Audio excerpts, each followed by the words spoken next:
So I'm trying a new,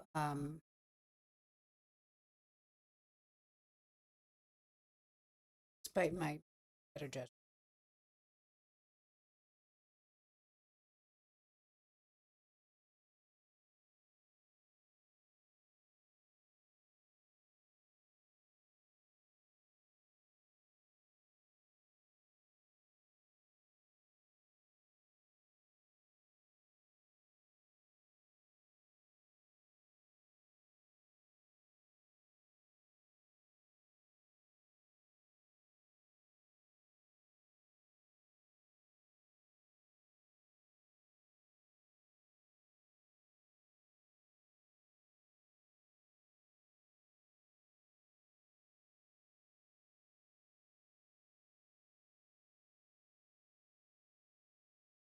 And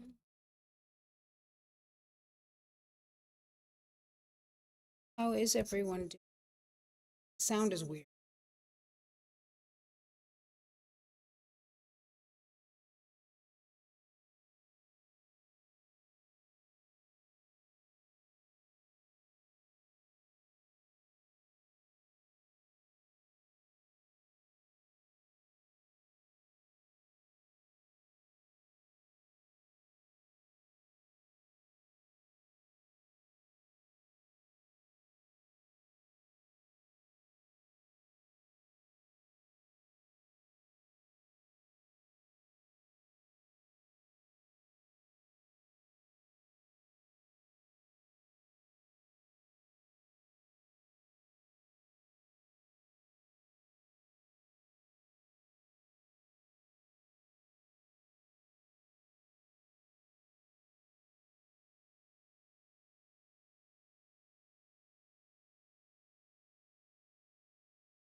Okay. Is the sound weird? Or myself?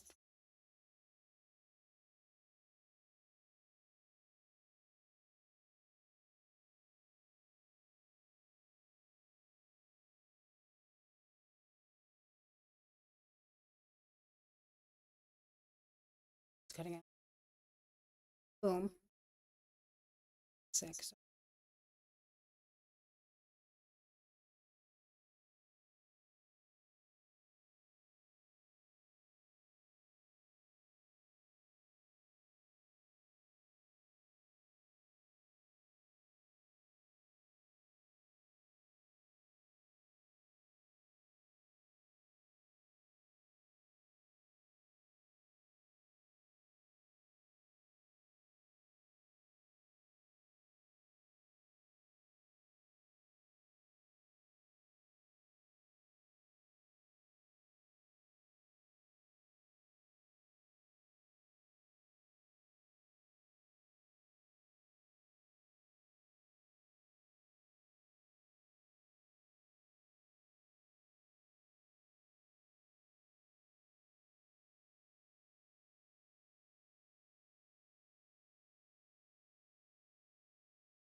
that.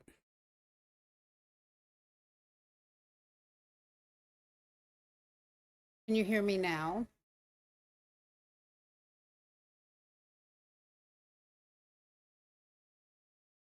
Exactly, Mike. Wouldn't be a start. Wouldn't be me if you could hear me.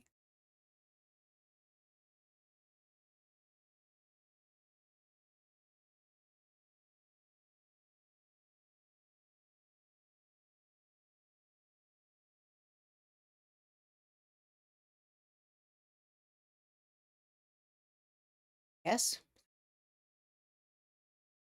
Oh, thank you, Michael. Lucky all the people who who got memberships don't care about being able to hear me.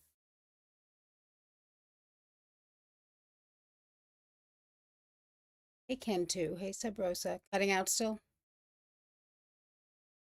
Ripsy. Hi, Aunt.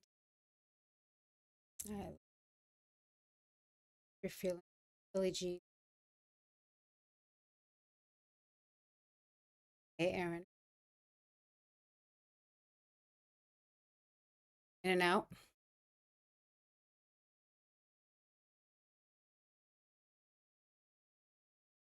Oh, you can hear me good? I don't know. Now I don't know. Is it me or is it you? Hey, Betty. Oh, thanks, Ken too. Thanks. I wish it was a money thing. Hey, Wendy. Hey, Beth. Hey, Gwen. Seen you in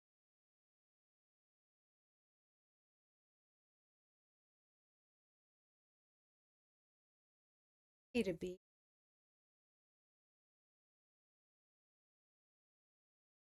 Hey, Jordan. Duet. Okay, good. All right.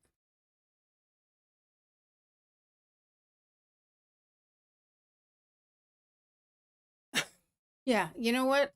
Usually says the in and out stuff is very funny to me. Boy. Well, at least you are a male. I'm usually like a teenage boy too. Surprised it didn't this time.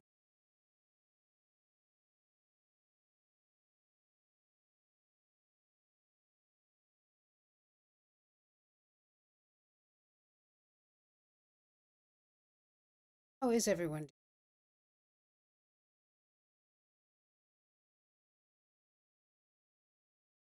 Anna? Agree. Hey, Dandy. This this prism I switched over.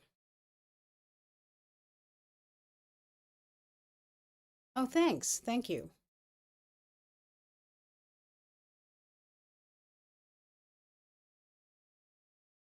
Parts are fun.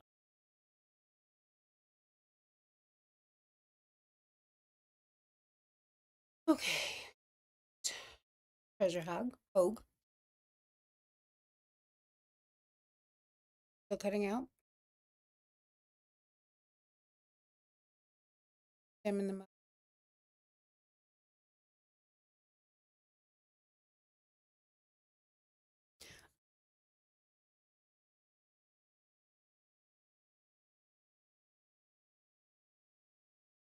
I'm so glad, Jem, because I wasn't sure the short about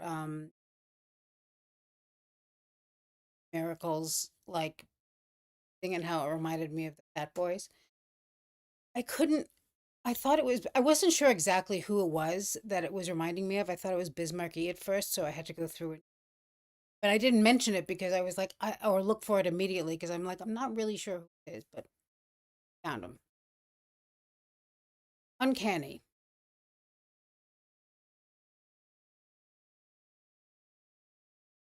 Okay, can't ground, but if you can't,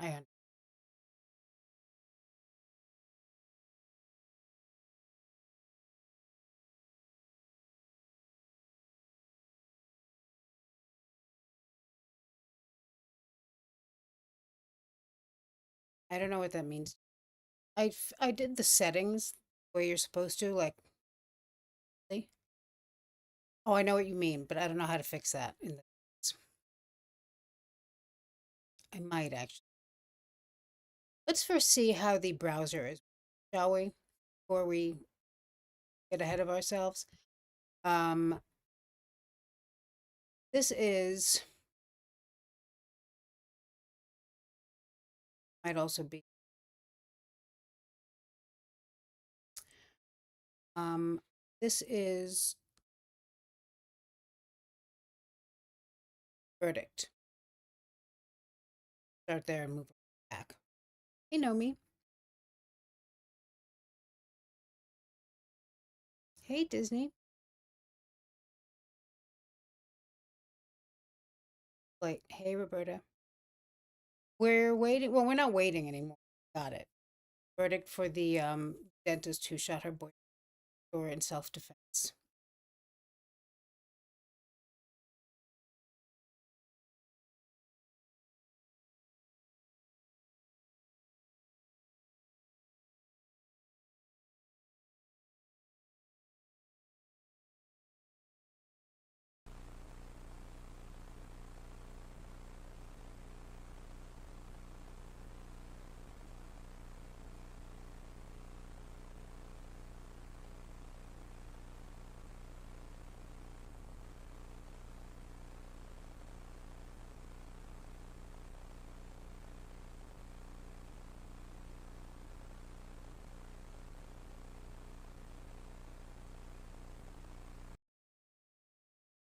I have a 134 IQ. I make less money than friends. I see what's going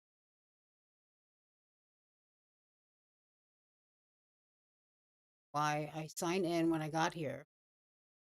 Sign in.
Still telling me to.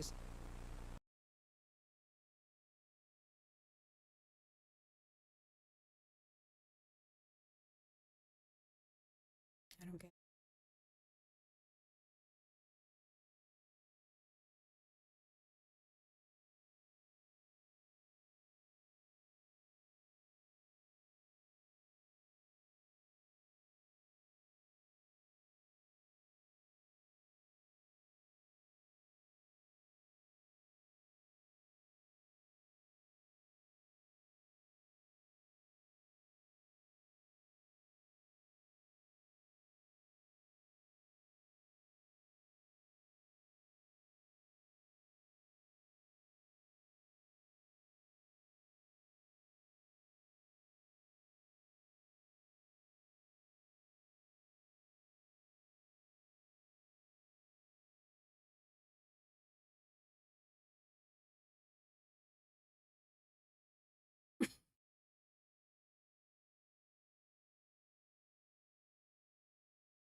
So glad that you people can use keep yourselves busy.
¿Ha tenido un accidente? Comunique.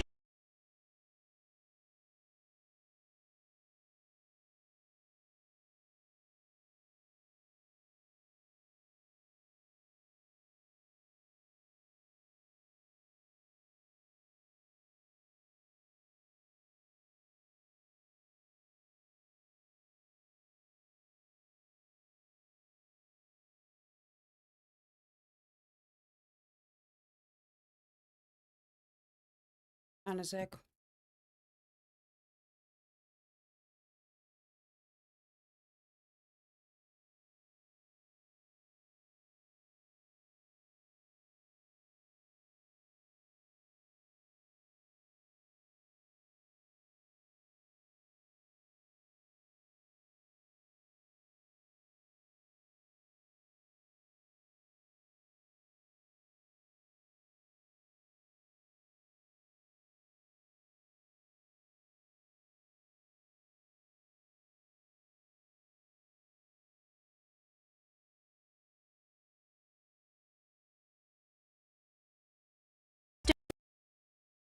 All right, we'll bring it back. Thank you.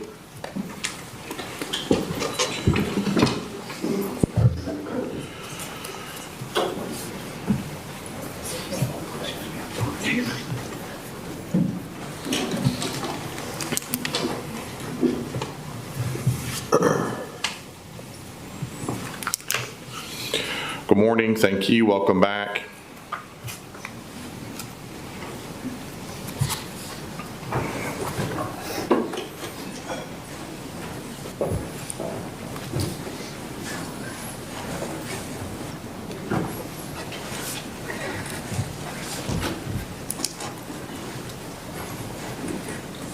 Thank you, Dandy.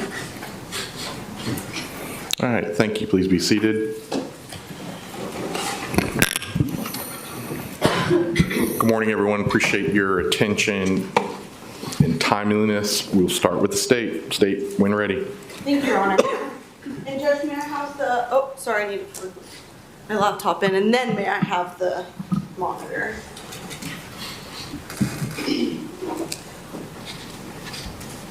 No, I'm not. Can you hear me?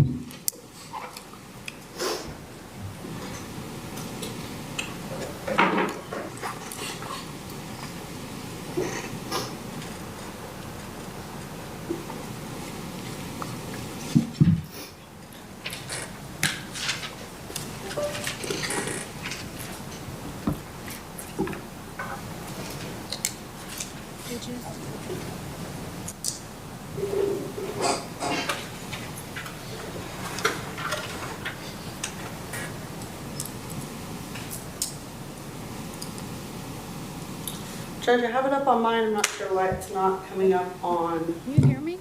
Can't tell. the TV. There you go. There we go. Sorry about that. Thank you, babe.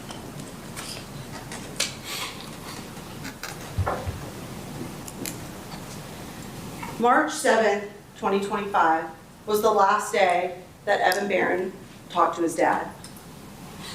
March 7th, 2025 was the last day that James David Barron spent on this earth. March 7th, 2025, after months and months of spiraling, after months and months of unhinged behavior, and after months and months of getting more and more obsessive and out of control, on March 7th of 2025, this defendant snapped for the last time. It started off fine, like any other day, but just like the many, many, many, many times in the last months and months and months, this defendant started another argument with This David. isn't the, And it was the same argument that she had been This is the starting verdict. since December. Lilia. Since the day that the defendant found out about Lilia back in December, her relationship with David Barron didn't stand a chance. And I want you ladies and gentlemen to understand, reasonably so. I don't think anybody faults the defendant for This is feeling the upset and dentist one. angry when she You can found watch out the that live her here to boyfriend judge. was You can sending watch the money live to a one, woman too. in a That different one's from country and paying for her daughter's rent. That's not what we're here to First talk of all, about. this isn't the verdict. I don't want but she was found guilty of felony murder. Spoiler. And so I don't know. I mean, we don't have to cover this. But I don't know if you guys watched this or not, or. Hey, Danielle, thank you.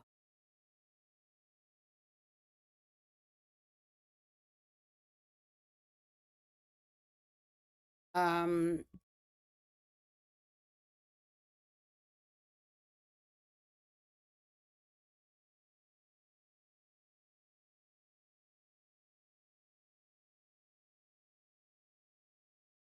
her on the stand is probably the thing that we watch because she's story she tells is very familiar. Her this is the dentist who shot her boyfriend through a locked door and said, um I don't know what the difference is between first degree and felony murder. I didn't understand any of all the different findings and what the point was there. It seemed like there were so many things that they have to find her guilty or not guilty. Of course, very confused. Opening statements? No problem. Good. Happens to be what we're on. They're also very good. I mean, his are kind of funny, but I think he's a really good defense attorney. there to be any confusion about the fact that nobody liked David sending money to Lilia. His family didn't like it, his kids didn't like it, his ex-wife didn't like it. That's not the issue that This we're is here not to the talk opening about, is whether or statements. not Hang on.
I'm 61 No, and today why? I'm switching from walking to Tai Chi. I don't understand. I hope it helps my joints. This is me after 28 days of Tai Chi. And yesterday, my neighbor asked what I did to my knees. Why can't I put in a fucking video that is not, that I'm not, why am I suddenly not signed in again?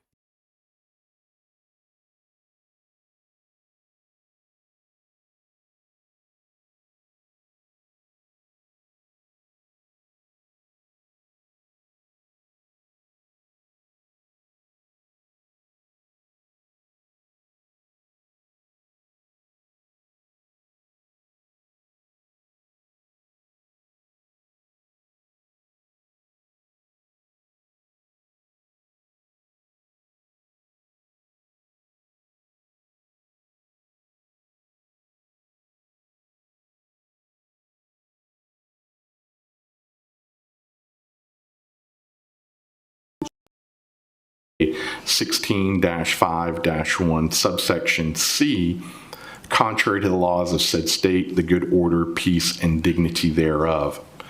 Count 4, in the grand jurors aforesaid, in the name and on behalf of the citizens of the state of Georgia, charge and accuse Suzanne Renee Mericle with the offense of aggravated assault.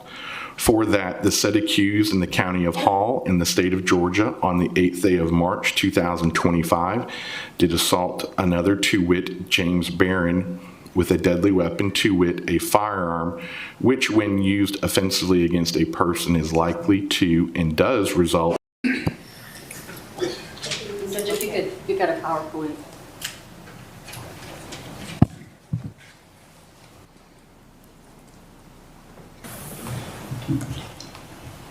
Good morning.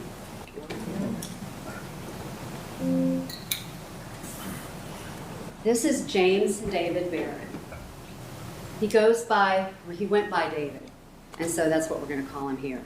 He was 68 years old when his life tragically came to an end at the hands of his girlfriend, the defendant, Suzanne Mericle, when she shot him, when she became unhinged and shot him in a fit of rage. Now, David and Suzanne had begun dating back in 2019. And it was a brief relationship then. They stayed in touch, and they reconnected over the years. They reconnected in the spring of 2024. The defendant was a dentist. She had a practice on St. Simon's Island, and David was an executive for a company that did construction for airports. He had two adult children, 3 grandchildren at the time of his death, and now there's 2 more grandchildren. When they reconnected in the spring of 2024, they began dating again, and it went at a much faster pace. They started dating, and they even went on vacation together with David's family to the beach. So the defendant went on the family vacation in August to the beach with them. The relationship progressed, and then in October of 2024, they bought this home together on Lake Lanier. So they bought the home, and the defendant was still working in her practice on St. Simon's Island with an eye towards retiring and coming to live here at the lake house with David. So on March 7th, 2025, things had become a little tense. And, but the day started out as a good day. It started out as a good day. They went to the Olive Garden, they ate, they came back. They were still settling in their new home. They were unpacking boxes, they were putting together furniture. That night they watched a movie. And we don't know a whole lot about the events that led up to the shooting that occurred late that night, early in the morning hours of March the 8th. But what the evidence will show is that the defendant had become aware that David had remained in contact with a woman from his past, a woman named Lilia, who she thought was from Romania, but was actually lives in Moldova. And David had been sending Lilia money, and the defendant was understandably upset about that. But it became something of an obsession with her. She couldn't let it go. She was constantly confronting David about it, and they were constantly fighting about it. So on the night of March 7th, 2025, what we do know, and what the evidence will show, what the physical evidence will show, is that David retreated upstairs. So in this lake house, the master bedroom is downstairs. The evidence will show that David had retreated upstairs to a guest bedroom. He had retreated to the guest bedroom, closed the door, locked the door behind him.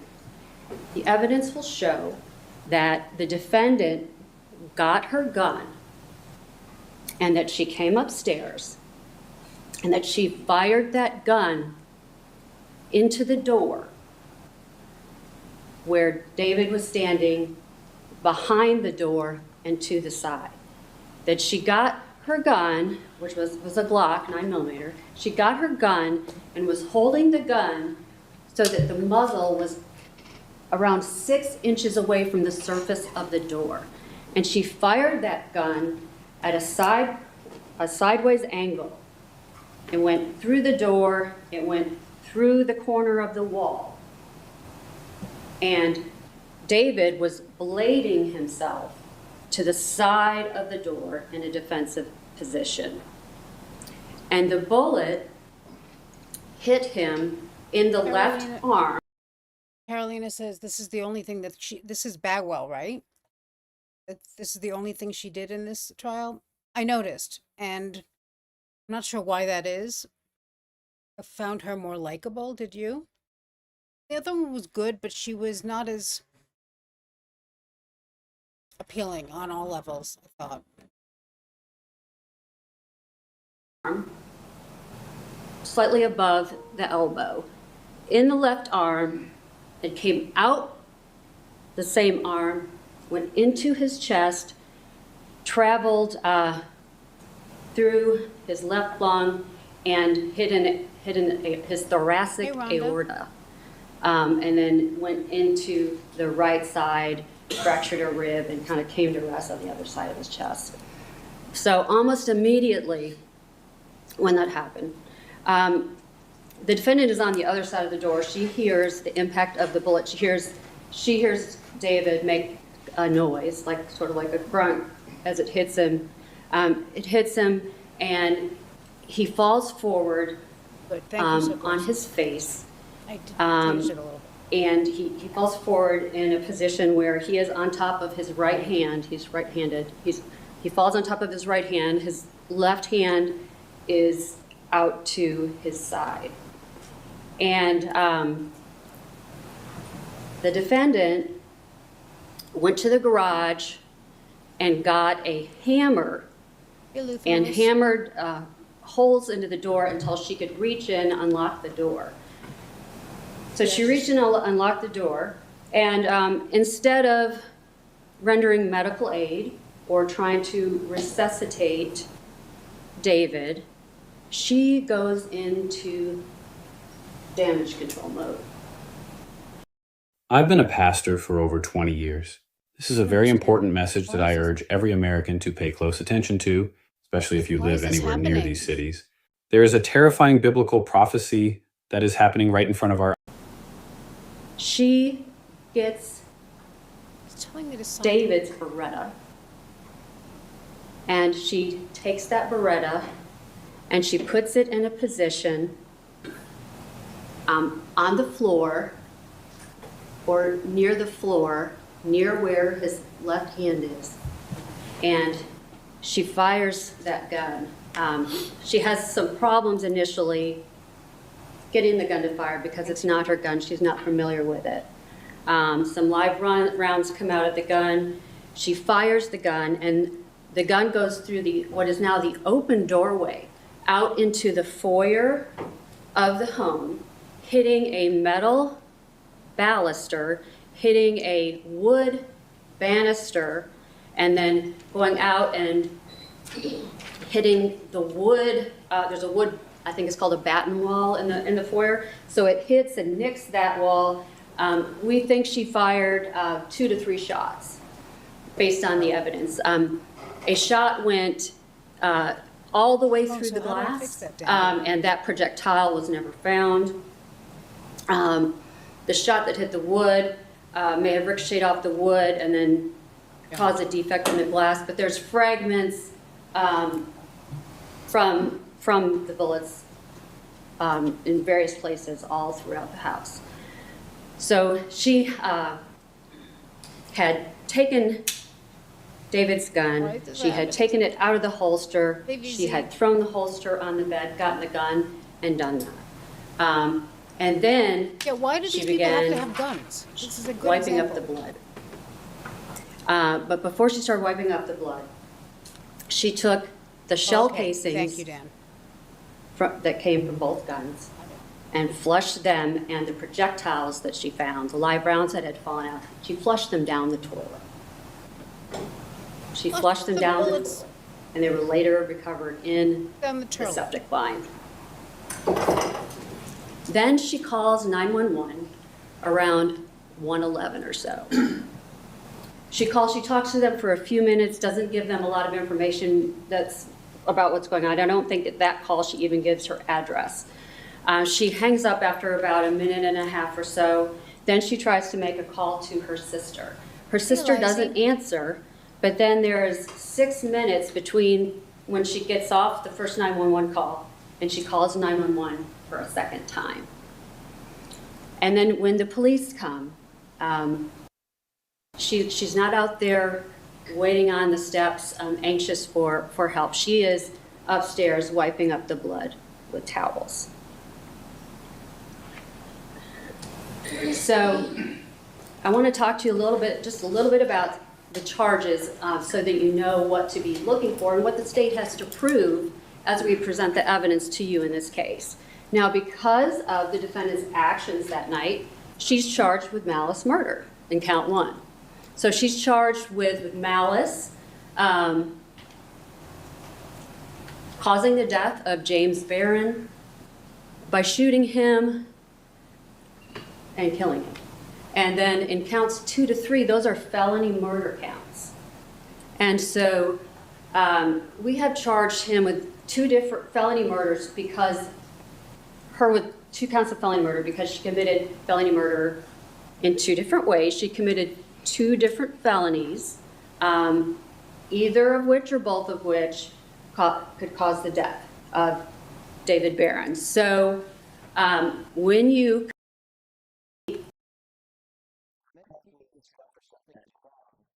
Bye. 16-5-1 subsection C, contrary to the laws of said state, the good order, peace. And you are going to see some footage from his body cam about what they saw when they first walked in the house. So I'm going to play just a small portion of what they saw when they first walked into the crime scene.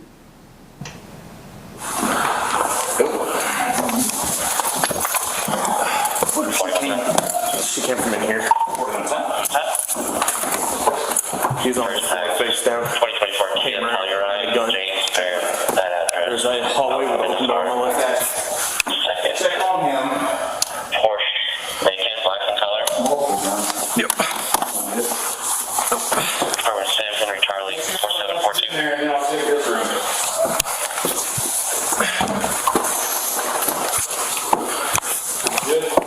There's a closet over here. Okay.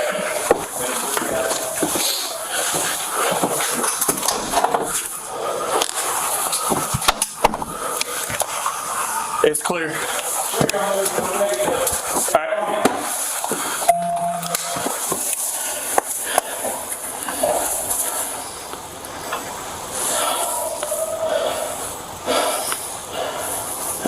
I don't have the pulse on him.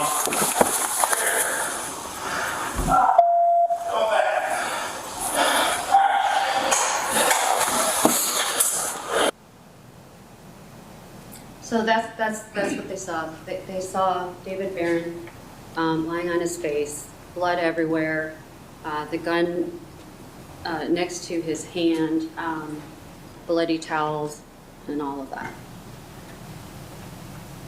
So after you hear from Deputy Martin, you're going to hear from Deputy Richard Thomas. So he was the deputy that was there, that was with Deputy Martin. He was knocking on the door. And so Deputy Martin's role was more looking over the crime scene and staying with the paramedics to make sure the crime scene wasn't disturbed. Now, Deputy Thomas's role there was staying with the defendant and keeping an eye on her. So you're going to hear some statements that the defendant made to Deputy Thomas while they were just sitting outside on the porch. Some voluntary, spontaneous utterances and statements that she made about what had happened that night.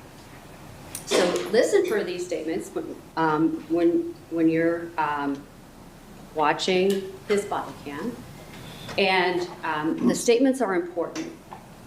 Listen for those statements and then listen how they compare to the statements she later gave in the interview, and also think about those statements when you're seeing and hearing the evidence about the physical evidence on the scene, because it just simply, you will see from the evidence that it does not add up. So what statements did she make to Deputy Thomas? He grabbed my neck. She's talking about David. She's saying, David grabbed my neck. David made me go upstairs. He tried to shoot me and he shot at me. I got dragged down the stairs and then I got my gun. We got into a fight a couple weeks ago and I decided to drive home. And that is, she's talking about a separate incident that we'll talk about briefly in just a minute. And then she's also talking about the separate incident where she left the house and got a DUI. And she's saying, he made me leave the house. Then also she says to Deputy Thomas that David dragged me up the stairs. He said he was going to kill me. I said he'd been drinking too much. He said he'd shoved the gun down my throat. I was walking up the stairs and he said, stay away, and he shot the gun. I tried to shoot the doorknob off, or I tried to shoot the lock off. She says this 9 different times, that that's what she was trying to do to Deputy Thomas, that she was trying to shoot the doorknob or the lock off of that closed door. Now, in addition to Deputy Thomas, you're going to hear from Investigator Matthew Mefford. This is him sitting at the table with us today. He's the lead investigator on the case. And one of his roles as the lead investigator was to interview the defendant. So at the sheriff's office, at the law enforcement center, he sat down with the defendant and talked to her about what had happened. And so here's some of the statements that she made during that interview, and I want you to listen for them when we'll play the interview for you. And so you be listening for these things.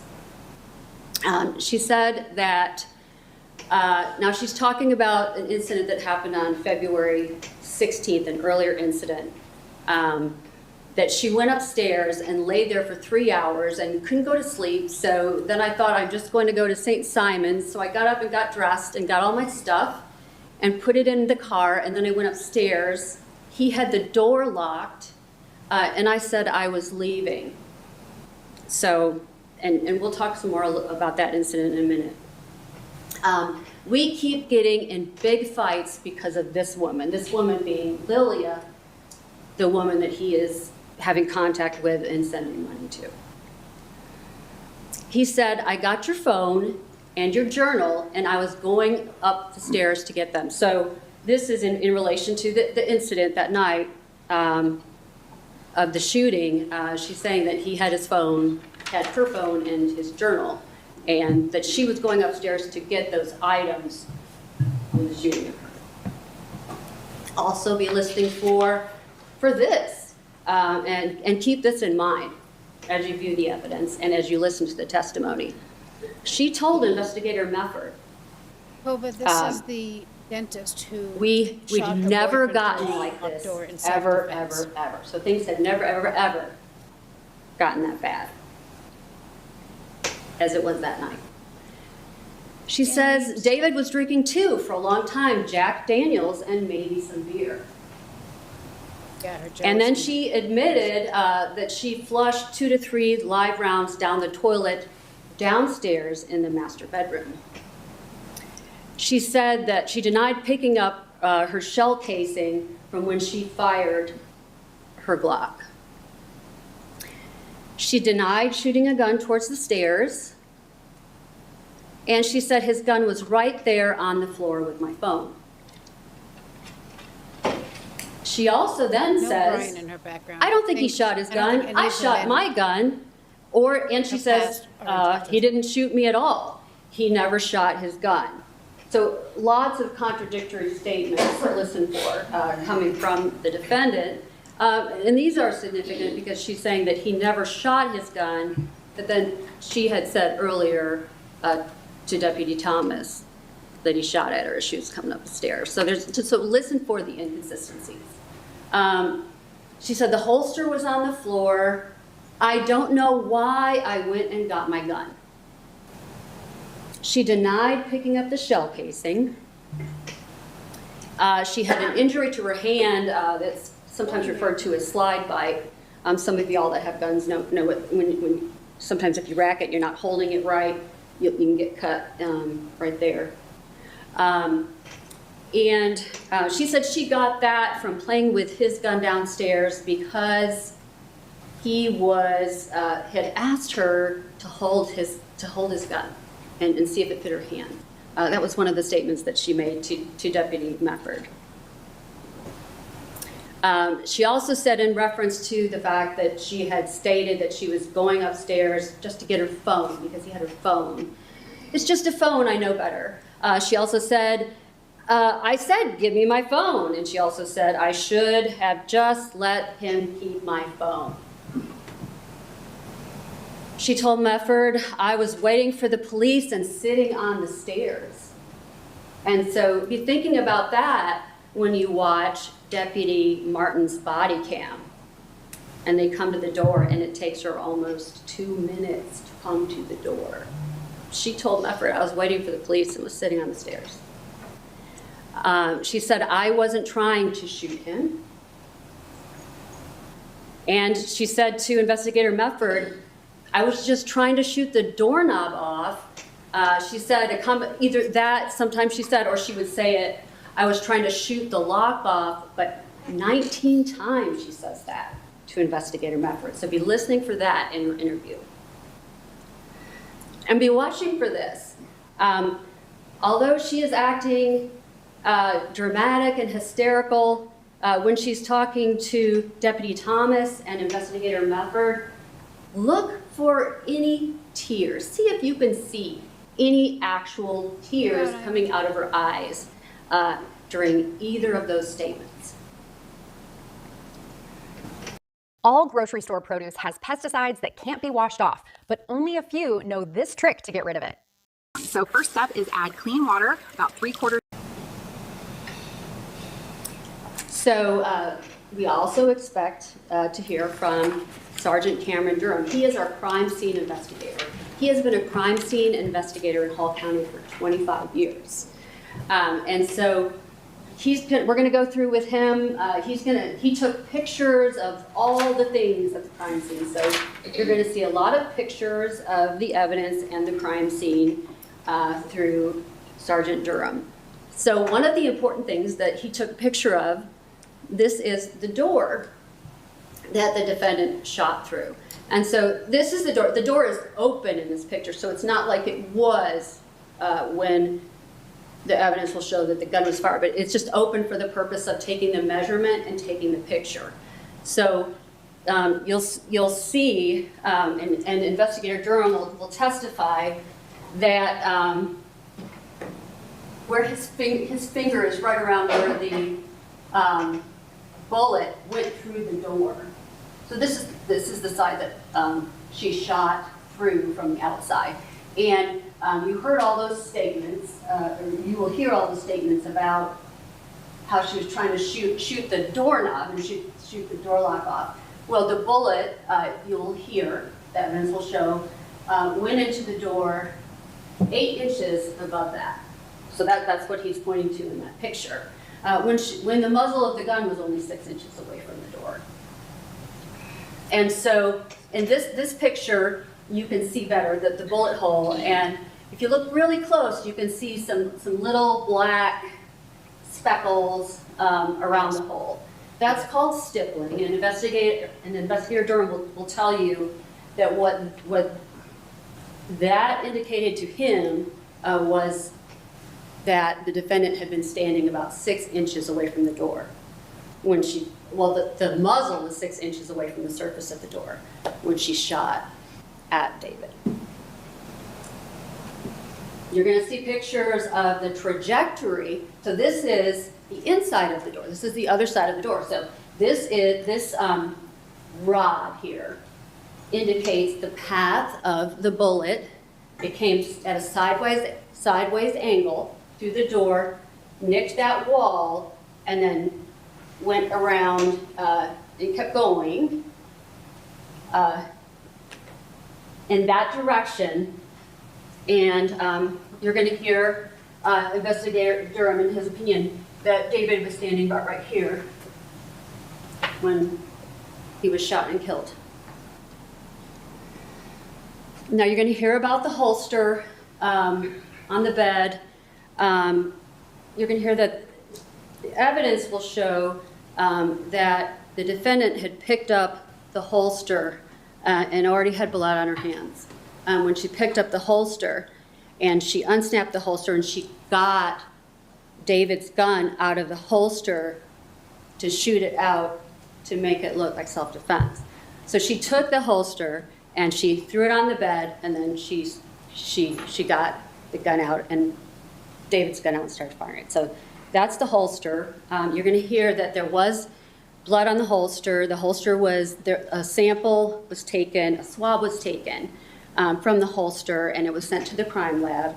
And the crime lab found it positive for blood on the holster. And then you're going to hear evidence about the outward trajectory of the shots that the defendant fired from the Beretta. So this picture, the yellow dowel rod, shows the direction of the bullet as it came outwards through the open door and into the foyer. And this is a picture of the other angle of that.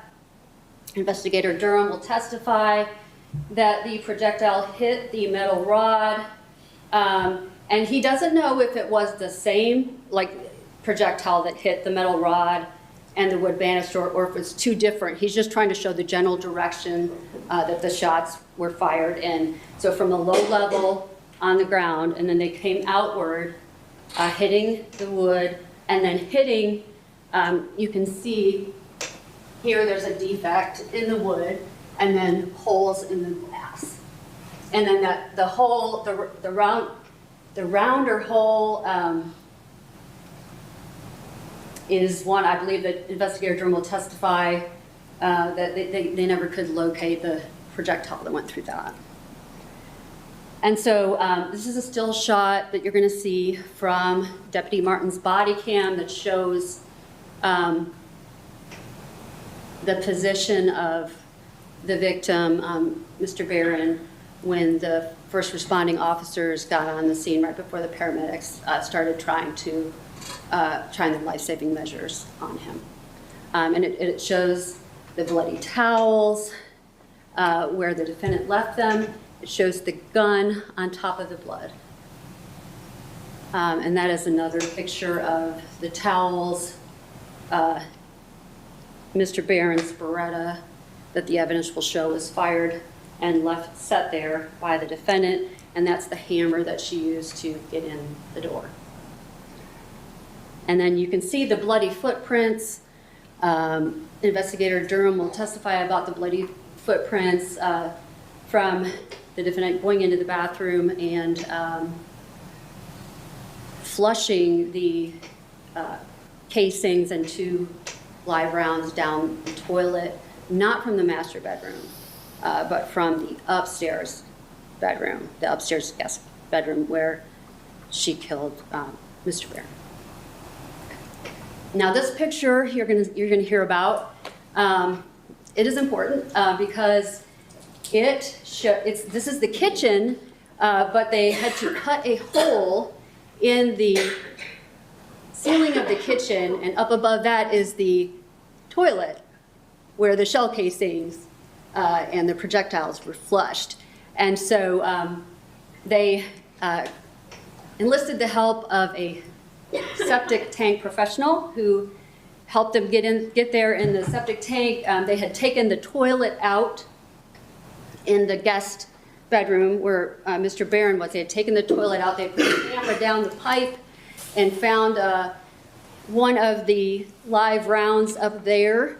And so they got it out from the pipe that was right under the toilet in the upstairs bathroom. And that's a picture of the round that they recovered out of that pipe. There was one more live round that was found further down the line, more underneath the house, and then 2 shell casings that had moved further along that were in the septic tank line. They said nothing could fix it, but wait till you see this. If your back is slouching like this. And so we expect that to be evidence that we show concerning the tampering with evidence. And so that's where they got shell casings out of the line. This is, I expect you're going to see a picture of the live rounds. So it turned out to be there were a total of 4 live rounds that were ejected from the Beretta that the defendant was trying to manipulate in some way and just wasn't operating it correctly when she was firing those shots outward. So she did flush 2 that she found down the toilet, but then there were 2 that she did not find that were maybe had lodged underneath Mr. Barron's body or something like that, because they, after the paramedics came and the crime scene investigator came, they found this one, and then they found this. And what you'll notice about this live round is that it was found on top of the packaging that went in that came in the transport bag that they ended up carrying Mr. Barron out in. So it had gotten kicked out of something, or it had come loose from somewhere, and so the defendant had actually missed those 2 live rounds when she was concealing the evidence and flushing it down the toilet. So in addition to Sergeant Durham, our crime scene investigator, you're going to hear some witnesses from the GBI. You're going to hear from Bryson Miller. He's going to tell you that he tested that sample of blood that Investigator Durham took from the holster, and it was positive for blood. You're going to hear from Martin Gravely. He's the firearms examiner with the GBI, and he looked at both the guns and determined that the projectile that the medical examiner retrieved from the body of Mr. Barron was fired from the defendant's Glock. He's also going to testify that the shell casings that were submitted to him, that one of them came from the Glock, and that one of them came from 2 of them came from the Beretta. So he's going to say that these guns fired these things, and he's going to testify about that. You're going to hear from a toxicologist that did the blood work that was submitted by the medical exam into toxicology, and he's going to tell you that, so be listening for this, because it's, when you listen to some of the statements the defendant made about that the victim had been drinking, he's going to testify that there was no blood, alcohol in Mr. Barron's blood at the time of his death. The medical examiner is going to testify. She's going to tell you the path of the bullet, that it went through the left arm, into the chest, through the left lung, through the thoracic aorta, and into Mr. Barron's right lung, hitting a rib and stopping in the chest cavity. That the cause of Mr. Barron's death was the gunshot wound of the torso and the upper extremity, and that the manner of death is homicide. Now, in addition to all the science and crime lab witnesses, you're going to hear some witnesses that are going to talk about motive. Now, the state doesn't have to prove motive, but it certainly is helpful, especially in a case like this. And so you're going to hear testimony about December 28th of 2024. And that is the day that the defendant found out that Mr. Barron was having contact with Lilia. That's when she first found out about Lilia, and she confronted him. They got in a fight. He wanted to leave.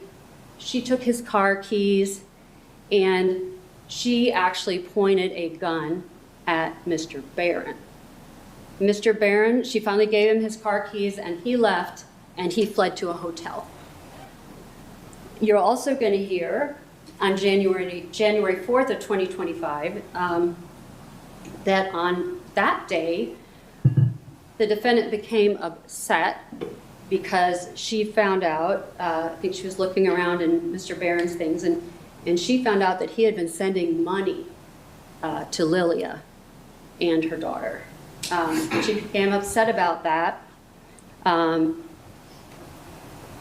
Understandably so, it wasn't a smart thing to do. Even Mr. Barron's family didn't like him doing that, but he was doing that. She was becoming increasingly upset about it. And she confronted him, and he again retreated and went to a hotel. You're going to hear testimony about February 1st of 2025, I think when they are in St. Simon. Established attorney. David Barron had gone to visit the defendant in St. Simon's, and they had gone out to dinner, and they were having a nice dinner, but they got in a fight. She started confronting him about Lilia again. I think it was Texas. Again, upset about Lilia. See the flags. And they were yelling at dinner, and they were yelling when they came back to the condo, and they were yelling outside the condo, and some neighbors or some people that were staying in a nearby unit actually called the police. And the police came out there, and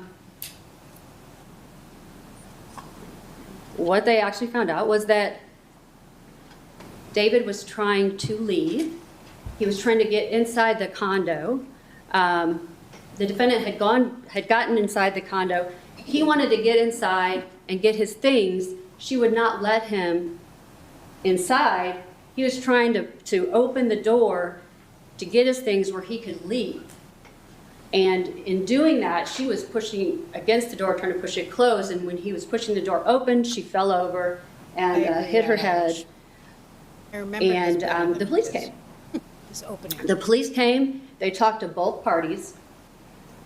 And they determined that it was an accident and no arrests were made.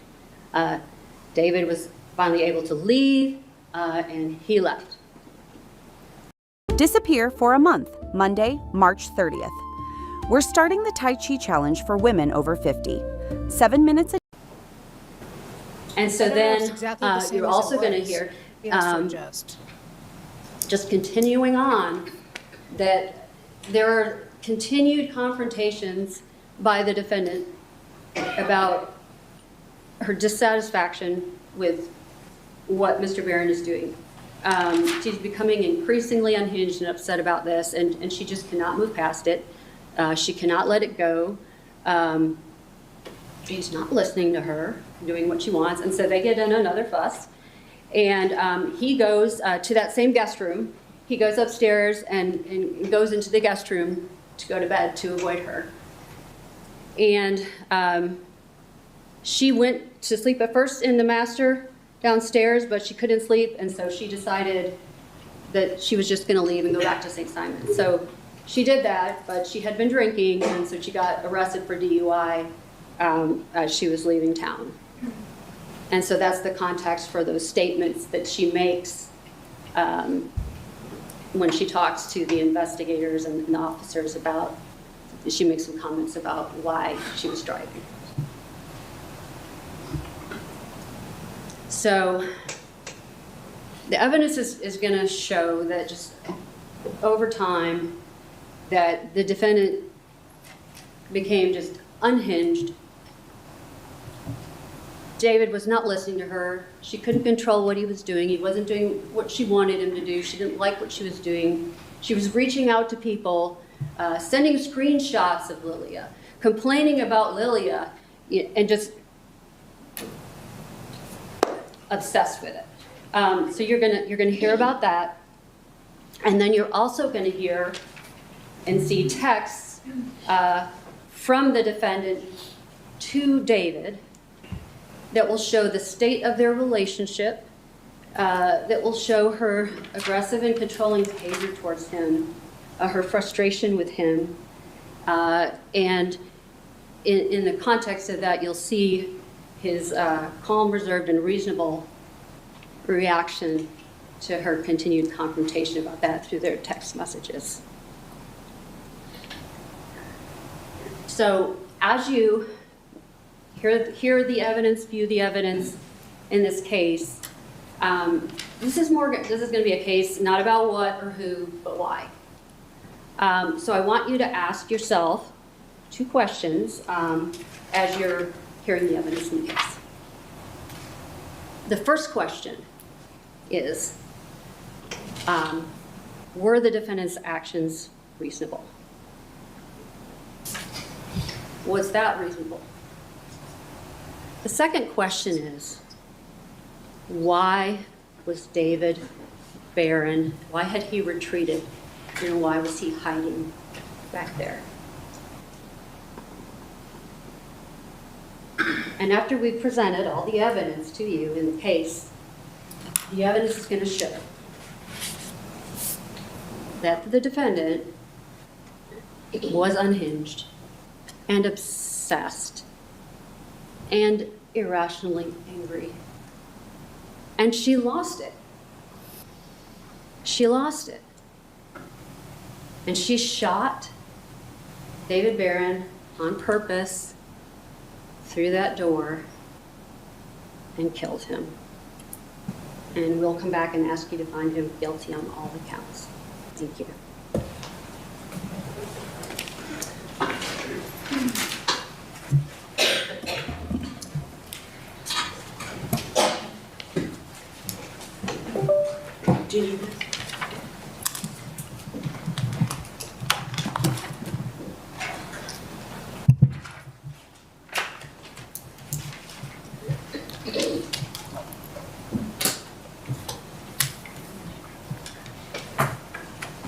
This guy's a little bit ridiculous.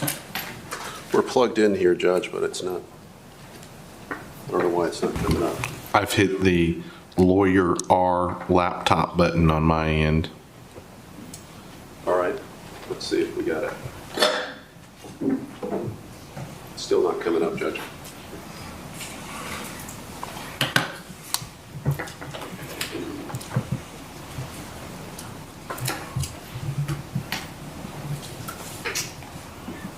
I have no idea why that's not working. We're booted up, ready to go. Can the state do the court a favor and plug his laptop into your feed, and let's just do it that way? Oh, you have a... I've got an extension. You can try it on our phone.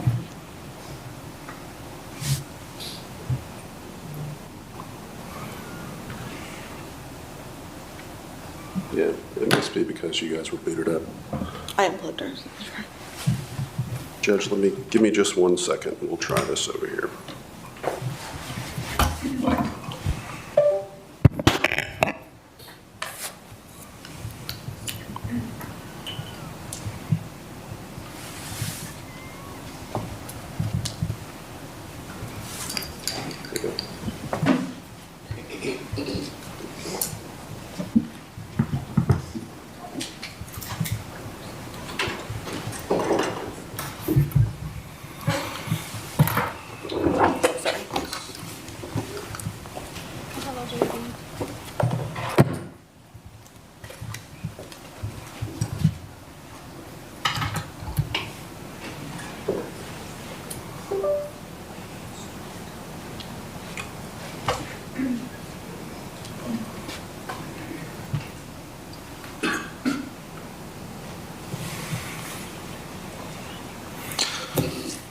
Take a 15-minute break.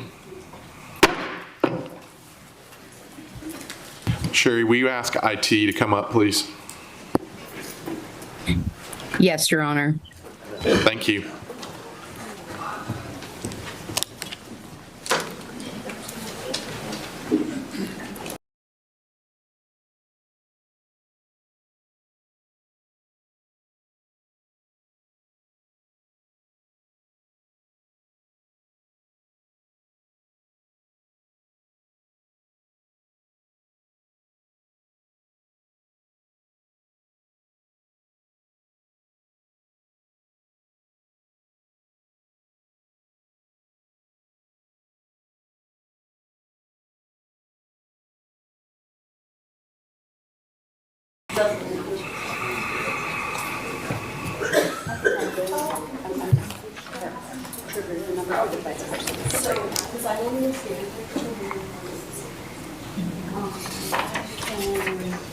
Switch spots.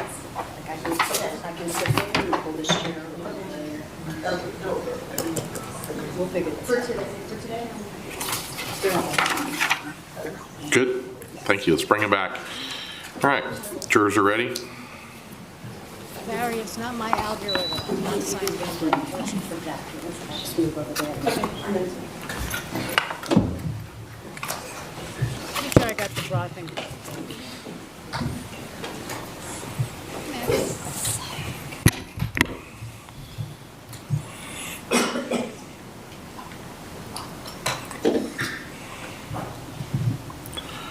Welcome back. Thank you so much.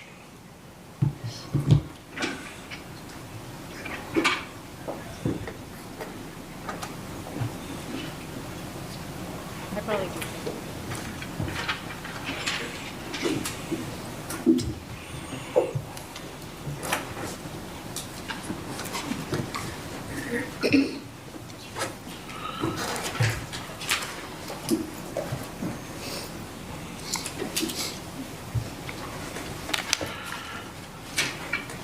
All right, thank you. Please be seated.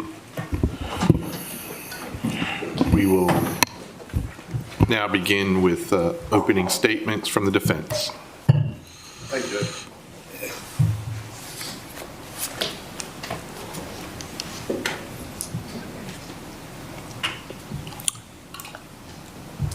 I wish that you guys were going to get the chance to meet this woman. But you won't. You won't. This is a woman from a family of 7 siblings, raised in St. Simons Island area. Put herself through medical school and dental school and ran a solo dental practice for 32 years in the St. Simons area. A stranger to nobody. A real light in her eyes. I wish you were going to get a chance to meet her, but you won't.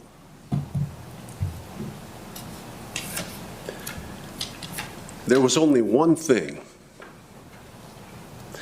after raising 3 kids Running a dental practice for 32 years, there was one thing she didn't have as she's nearing her retirement. Loving, committed relationship, somebody to spend it with. Enter James David Barron. 6'3", 235 pounds. An ex-football player from the University of Tennessee. And even the Cowboys. He played defense. He was known to hit hard. She thought she had found her Prince Charming. She literally would call him her knight in shining armor. And he would call her his Cinderella. Yeah, And that's yes, a it good went question. fast. It went lightning fast. You hear me? From summer of 2024, when their relationship truly began in earnest, to October of 2024, they own this house Hey, Dora. in Hall County, 4238 Bay Ridge Drive, at a cost of $1.59 million. And a mortgage of $1.33250. I don't know. I think he thought she wouldn't take the stand, and then she did. But at the end of his statement, he said that we really didn't meet her, but she's not the woman she And this is the certainly first doesn't look like the woman. But about the time they close on this house, when it starts to shift. The shining armor, this was somebody who had opinions about what she thank you, wore, Dandy. I fixed the rest of what she was to eat, what she was to do with her problem also money is from that sale the for audio, dental the practice. camera is terrible, and the audio is, it's like it's, This was someone who put their hands on her over and over like it and over prioritizes again. mouth and nose sound. Pretty disgusting. Sometimes just grab her head and smash it up against the inside of a car right against the little side window. Together less than a Other year, time, correct. toss her purse out on the road while They they're knew each driving other down the for- street. Sometimes he did things to her that should not be done to any woman. Doesn't, every and he time- didn't do it, and I don't believe this. Every single time it ended the same way. You'll see their text. He's Apologies. I'm sorry. I'll never do this again. Carolina, I don't know if you answered, but I was wondering, when it is was the over- woman who did the opening statement for the state, is she There an were two established rules. attorney? He's a really good man. She told everybody he's a really, really good man. And number two, She's not gone. you don't Right tell there. a soul what he's done to you. Nobody. And she didn't. A beautiful house. She never told a soul. People are dumping their $500 pressure washers for this tool that costs less than $50. The results speak for themselves. There's a new breakthrough in cleaning technology, and it delivers the power of professional-grade equipment at a fraction of the price. Bulky, I'm like a white overpriced guy in machines are a nightmare to set up and suburbs store. somewhere. But That's when the nightmare started. That's when her inability to sleep began. And yeah, it's true. It is true Yeah, he's better. He's very good, that on actually. December 28th of 2024, she found out about this woman here on the right. Fencing. Lilia Bokan from Moldova, and her daughter on the left, Emily Estrade.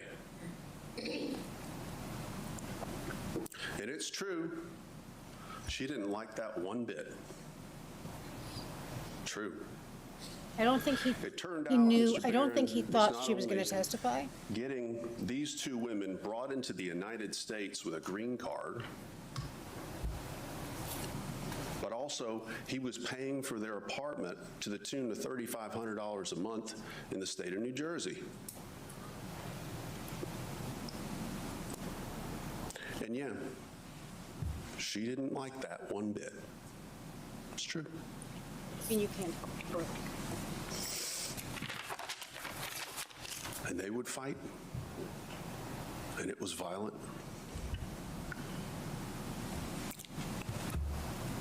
Apologies again.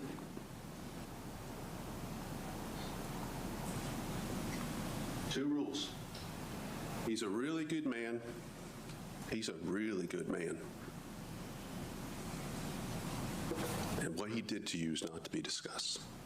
So she didn't tell us all. And the nightmares continued.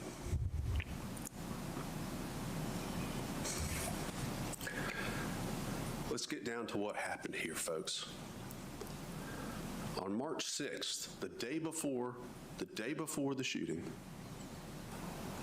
she made the trip from St. Simon's Island.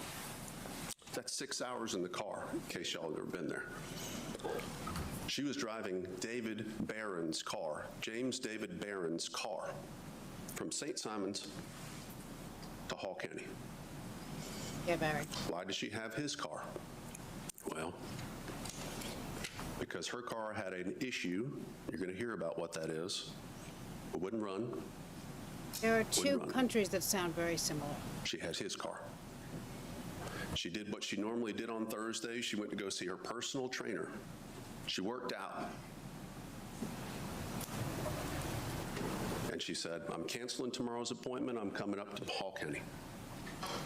And she drove up here in David Barron's car. David Barron had been trying to drive her car. He'd been trying to drive her car, but he couldn't make it work. It wouldn't run. So he had to go rent a car. And when she got there on March 6th, the very next day, March 7th, they returned that car. Yeah, it was a pretty good day. It was a pretty good day that day, in the beginning. They returned that car, and there are now two vehicles at this house, two. One does not work, it's hers. The other one that works is his. One set of keys, the keys to his car. The car isn't broken down. She got a DUI, and they had a lock on her car that she had to breathe into. So we get to the evening. The Porsche, by the way. She makes them dinner. She makes him scrambled eggs just the way he likes it. Little milk, salt and pepper, he mentions some it a butter. lot. Puts that in a frying pan. She gets bacon, puts it in another frying pan, waits till they're cooked on the right way, flips them over, some kielbasa, serves them dinner. And when it's done, cleans it up, cleans up their plates. He falls asleep in front of the television set.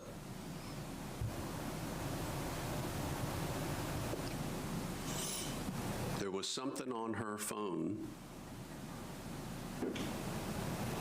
There was something on her phone that she'd forgotten to delete. When she came back into the living room, he'd seen it. He'd seen it. Hi, Robin. And he was enraged. He'd never gotten like this before. He was enraged. And all 6'3", 235 pounds of him came over and choked her, cutting off her air, just choking her. Then he slammed her up against a wall, grabbing her arms, throwing her up against another wall. He can toss her like a rag doll, and he did.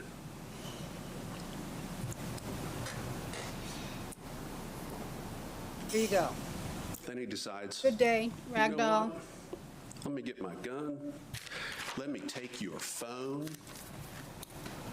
Let me take the only keys to the only car in this house at 1:06 a.m.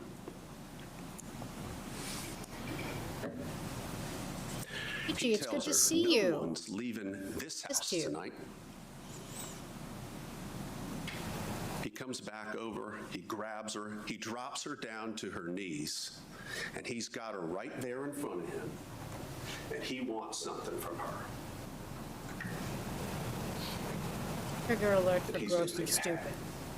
And she won't do it as good as he wants it done, and through the tears, yes, real tears, through the tears coming down, he takes the gun and he says, legitimately, I will shove this down your throat. Do not close your eyes tonight. Cruises on upstairs, slams the door so loud as he gets upstairs that it sounds like a shot.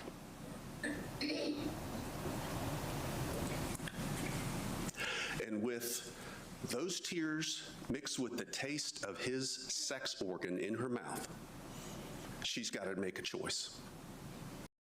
How to articulate thoughts into words more clearly. All it takes is 15 minutes a day. The only way out of there is to get her phone. She cannot leave. This house is a 33-minute walk to the next It is gross, hence possible the trigger intersection. warning. It is isolated. There are no lights. She has no car. Oh, sure, she could walk out the front door and go to a neighbor. He's on her in 2 seconds if she does that. She gets her gun. She goes up, and by the way, yeah, this is how she looks.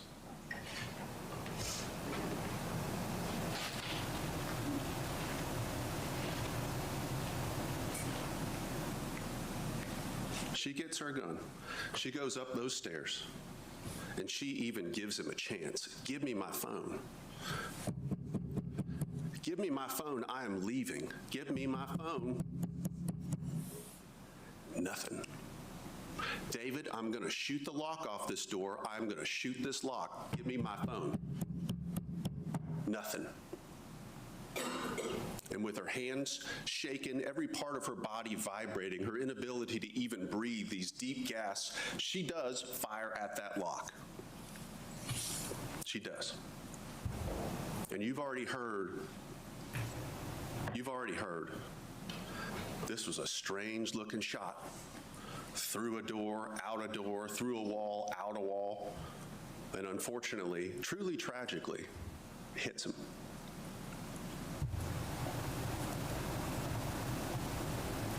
Now she's locked outside of a door. Still can't call 911, no phone. This 5'5", 120-pound woman then marshals up the strength to sprint down the 2 flights of stairs, grab a hammer, bash a hole in it so that she can get through and unlock the door and get in to help this man. And she does it. She does it. And as soon as she gets in there, she picks up the phone, her phone, and she calls 911 immediately. Over and over again. She dials over and over again, over and over again. She tries to call her sister. She tries to call 911 over and over and over again, and she can see that he is dead. He is dead.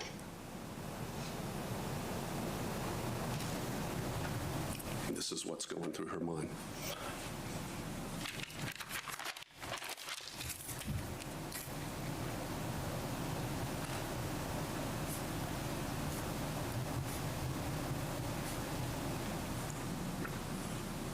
Nobody's coming. They're not there fast enough. Yeah. She picked up his gun for sure. She shot 2 shots with that gun, that's for sure. This wasn't an attempt. This was not an attempt to set the scene. This was a suicide attempt. Twice.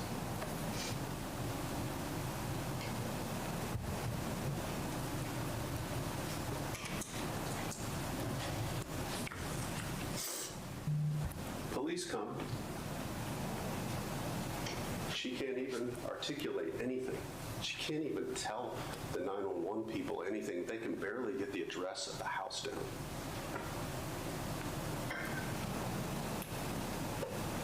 Remember those rules.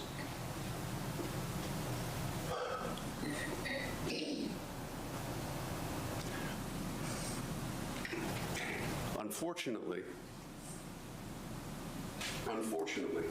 even though anybody looking at this person would know he's deceased, anybody, unfortunately, she's told by EMS that when his body left the scene, he was still alive. She's told he's still alive.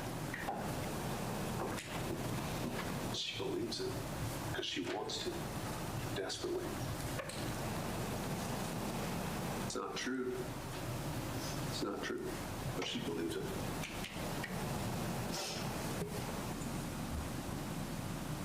And she almost had the courage, even still believing that he was alive, she almost had the courage to break one of the rules and tell him the truth about what he'd done.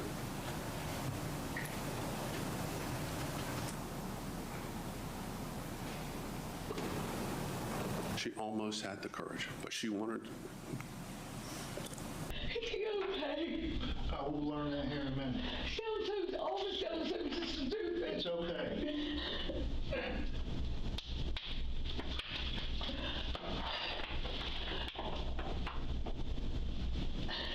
I was coming back up the stairs because he'd never gotten like this, ever. I mean, he's pushed me a few times, and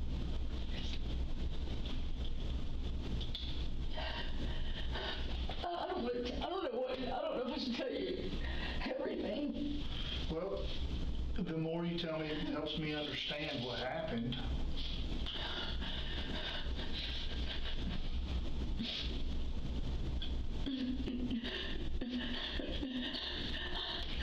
God, please stop. I'm about to throw up. I just need to know how he is. We'll find that out in a minute. So what happened when you went up the stairs? That was as close as they got to finding it out. What if you could clean your retainer at the touch of a button? No more brushing or tablets. Over 4 years ago, our team of engineers knew there had to be a quicker, easier, and more effective way to deep clean oral appliances. After scouring through the research, they discovered the hidden crisis. With the worldwide rise of oral appliance usage, unhygienic appliances had become an epidemic, with acid-producing bacteria eroding enamel and damaging teeth over time, causing serious harm to your oral health. Outdated cleaning methods have dominated our routines for far too long, compromising on either scrubbing power or proper sterilization. They're also manual, messy, and mundane. The latest studies show brushing is ineffective at the microscopic level, and those tablets leave behind bacterial biofilms, both fueling the dental disaster. So after 2 years of engineering in London, leveraging ultrasonic technology from the clinical dentistry field, we developed the first retainer cleaning machine, effortlessly deep cleaning your retainer, aligner, guard, or other oral appliance at the touch of a button. Just add water and the ultrasonic scrubbing action gets to work, leaving you with a crystal clear and hygienically clean oral appliance. For the truest test, in our controlled trials, we took patients' brushed retainers, placing them in the dental pod versus popular tablet brands. At the touch of a button, the dental pod... A couple of things. Ms. Bagwell said that medical examiner is going to testify and say this is a homicide, but that doesn't mean anything to do with what your job is here today. Homicide just means death at the hands of another. It doesn't mean murder. Self-defense cases are called homicides by medical examiners, okay? Even reckless conduct cases where somebody did something recklessly, not trying to kill somebody, but maybe recklessly, they still call that homicide. It's not going to get you where you need to go and what your job is here today. We agree. This case isn't about what. It's about why. It's about why.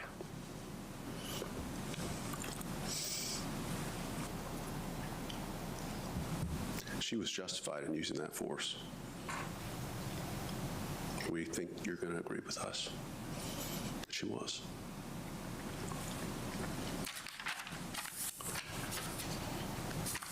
Wish you'd get a chance to meet her, but you won't.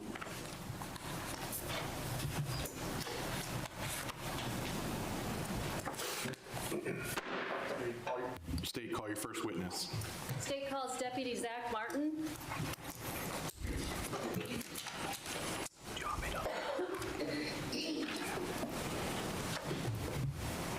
We're going to switch. We're going to go to Come on up. If you would raise your right hand. want to listen to her texts or her take the stand. Text some of us have seen already.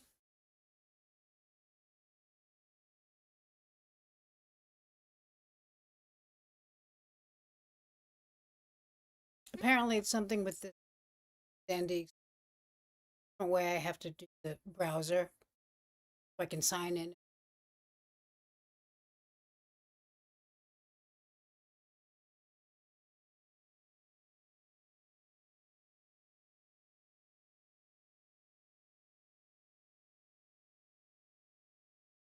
But her not that yet. Didn't know. Choice. Texts are really good. Stand, but text.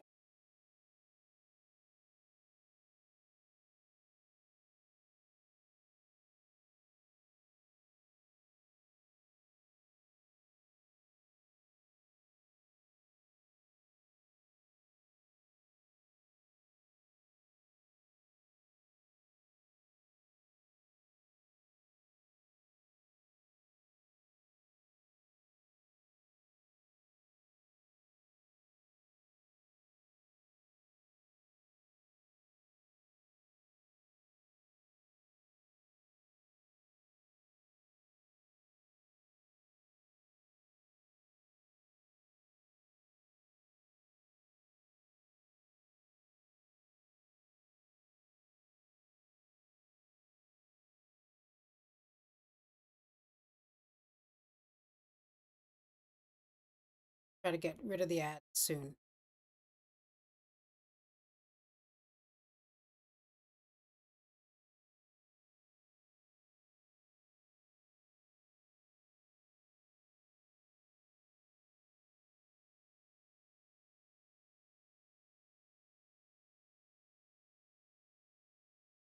I'm 61 and today I'm switching from walking to Tai Chi. I hope it helps my joints. 16-5-1 subsection C, contrary. Further down the line, or underneath the house, and then. But it shows that the projectile struck the wall at an angle or sideways versus straight in. So that when the projectile is fired, it's the Beretta that was collected inside the bedroom. We look for the. And when you collected it, what did you do with it? It was turned into property and evidence and submitted and then resubmitted to GBI. Judge, the State Tenders Exhibit 190. No further objection to 190. Can you just display it? Admitted. Thank you, Judge.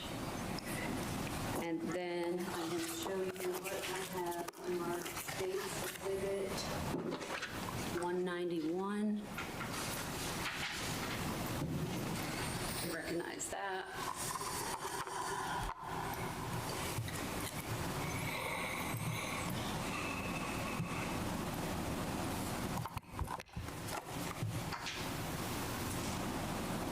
Yes, ma'am. And what is that? This is the spent chamber, or the spent shell casing that was inside the chamber of the Beretta. And did you receive it into evidence? Yes, I turned it in and it was taken to GBI, and I took it back later to be resubmitted. Okay. State Tenders Exhibit 191. No further objection. Hey, Danny.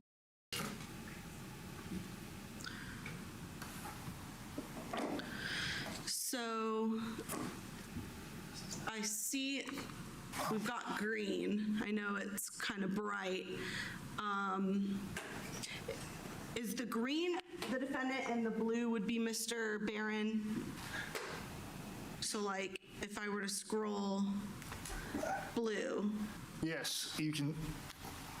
Yes. Yes, okay. So starting at the top of page 1 on States 241, I'm going to zoom a little bit more so it's as easy to read as possible. Could you read what the defendant texted? So from the defendant to the decedent, it just says hello. And what's the date of this message exchange? Delivered October 8th of 2024 at 9:37 p.m. And do you remember the month or the around the date where the defendant and the victim closed on their lake house in Lake Lanier? I believe she said October, November. October of 2024? Yes, it was October, okay. November, I believe. So she says hello, hello, and then a third hello. And then at 10:54, what does she say? Never mind. How do you fall asleep without telling me good night or making sure that I am home safe? Question marks. And then at 10:55, so 1 minute later, what does she say? I have texted you since 9 o'clock. I know you did not fall asleep that early. I just don't understand. And then she Get ready, this is deleted really a crazy message that was sent at 11:01 and then sends another text at 11:03 p.m. What does that say? I am very sad. I check on myself like always. I am safe and good. Do not worry. I will always take care of myself. And what was the reply? So he replies, Allie is here. And then at 12:48 a.m., what does he say? Good night, my love. What does he say after that? Are you safe and okay? What does he say after that? I had taken my phone upstairs to charge when Colt and I arrived home. Moving on to States 247. Did you hear about the new trend called soap nails? All the beauty media are talking about it. Ultra shiny, natural and healthy looking nails, the clean girl manicure.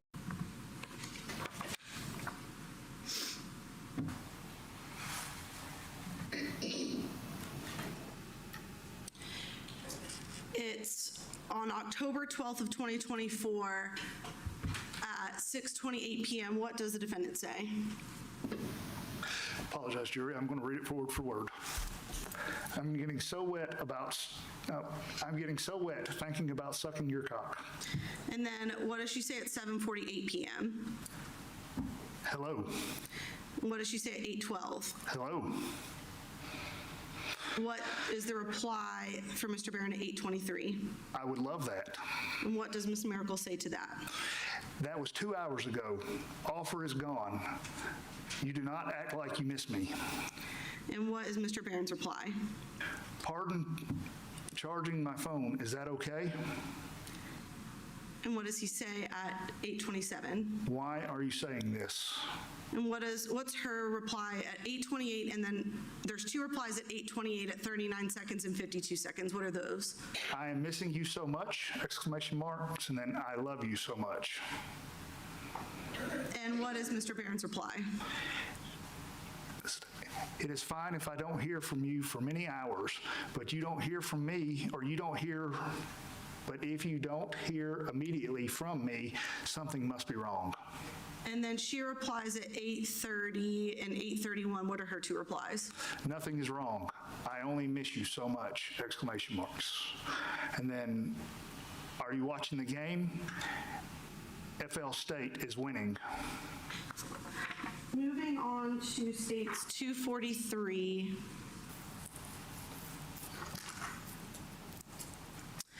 This is on November 6th, 2024 at 9:28 p.m.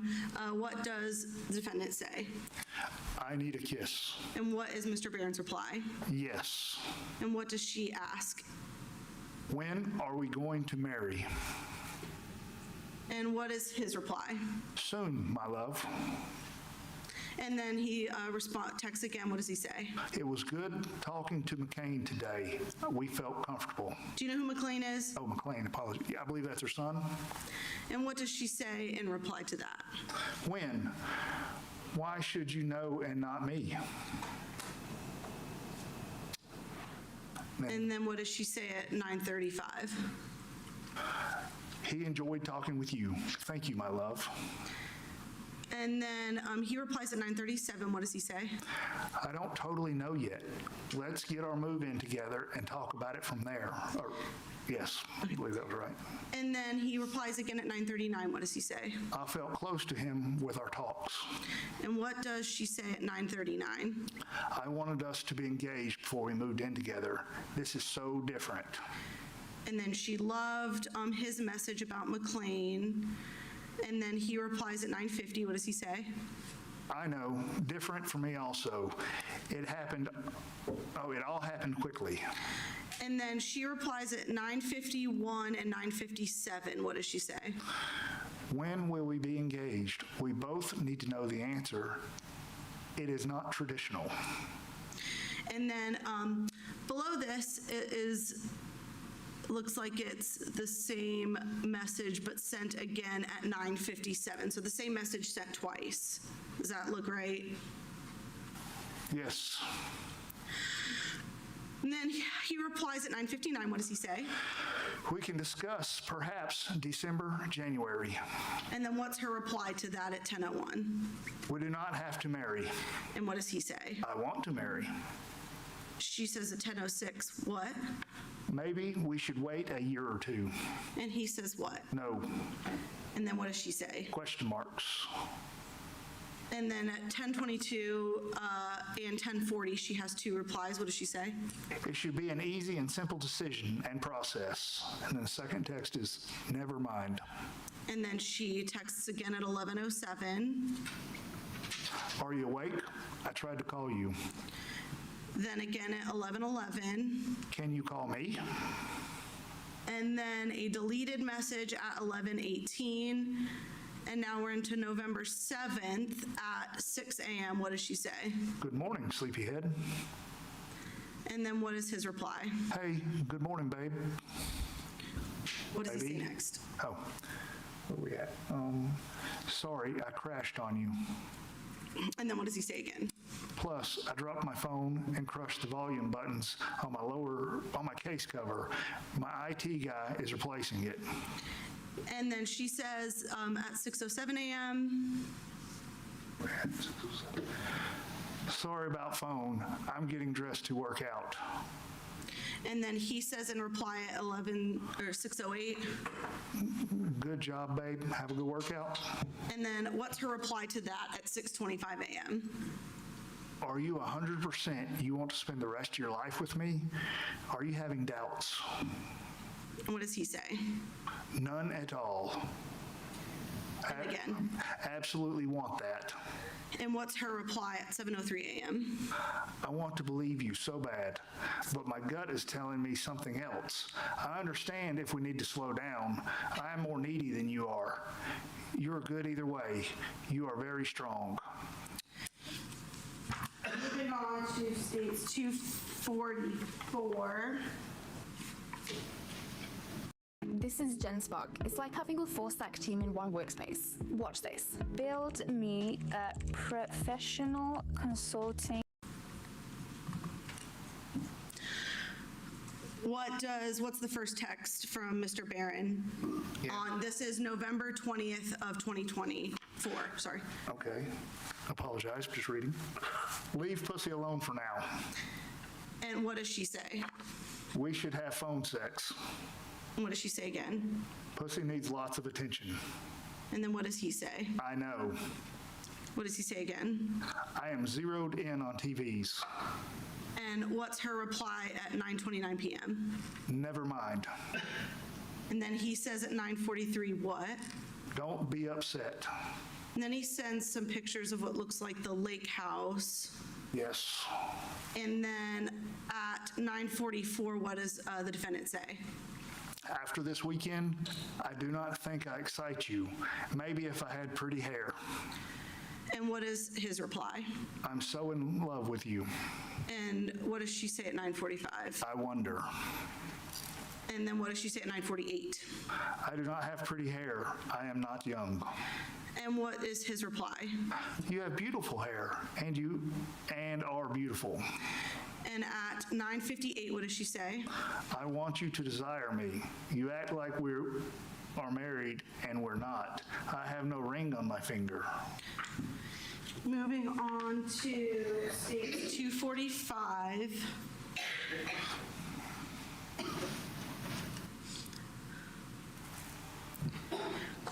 This is from December 5th of 2024. What does the defendant text? When are you going to ask me to marry you? And then is that same text sent again at 1:16? Yes. And what is his reply? Certainly soon. And then she replies at 1:24 at 44 seconds and 59 seconds. What are those? That is not an answer.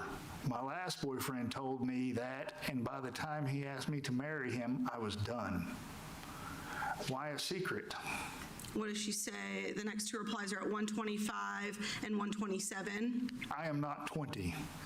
Never mind. I do not want to marry. I can survive alone. And then he says at 1:34 a.m., what does he say back? What? And then he says again 1:34. Are you drunk? And then she replies at 1:36. What does she say? No, I am not drunk. Mike asked me tonight, where is your ring? It is humiliating. No answer to Mike. He is right. And then she says 1:36. What does she say? Never mind. And then 1:41. No, I am not drunk. I am concerned. Times like this make me wonder what you really want. I'm going to stay on the St. Simon's this weekend. You need to think about our situation alone. And then it looks like same text, no, different text at 1:55. What does she say? Never mind. Sorry I bother you. I know someone that wants you and will I'd be treat you better than me. We're watching the She trial has a of this mission. woman who shot her boyfriend And then through a what locked is his door and reply claimed at 2:04 self-defense. a.m.? I just got home. So for the fact that we haven't been, I just got home. So for the fact that we haven't been dating for 7 months and you don't have a ring, or we are not married, is humiliating. Why would Mike, of all people, ask, where is your ring? They have dated and lived together several years, and does she have a ring, or has he asked her to marry him? And she replies at 2:09 a.m. What does she say? Good. Glad you're home. I'm good. I do not want to get married. I will take care of myself. I don't care about what anybody thinks, but I do think about you way too much. You do not think of me in the same way. I cannot make another mistake. I am really good. I will be fine. I always survive. I don't need anyone to take care of me. I am good alone. I'm not going to beg anyone to be with me. I need alone time to think about this, though, because you told me last 2 weekends ago, this moved way too fast, beginning to agree with you. I'm not the woman before you. Oh, I'm not the woman. Yeah. You need somebody more dependent. And then I took my $5,000 hearing aid out and put this in instead. I haven't asked anyone to repeat themselves in over 3 months. This is magic.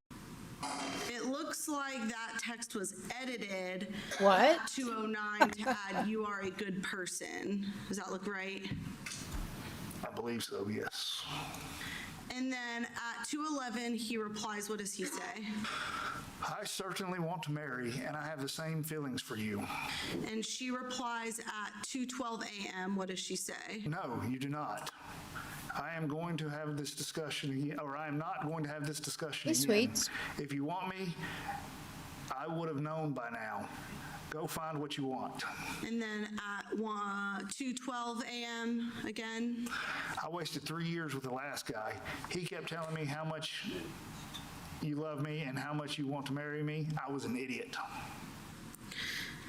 And then it looks like that same text was edited at 2:13 to add, look how that turned out. Yes. Does that look right? And then he replies at 2:42, 2 different times. What does he say?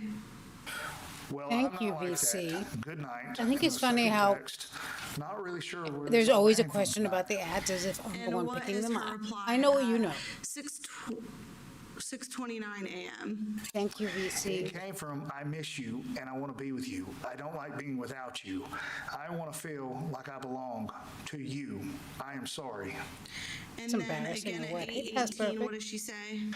I know what will happen. I know we've not been dating that long.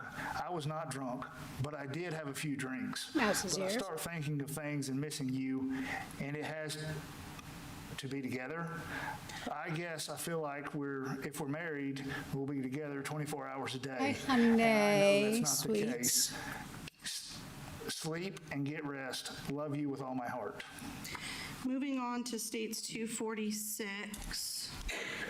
This is from January The olive oil. 3rd, starting January 3rd of 2025, going into January 4th of 2025.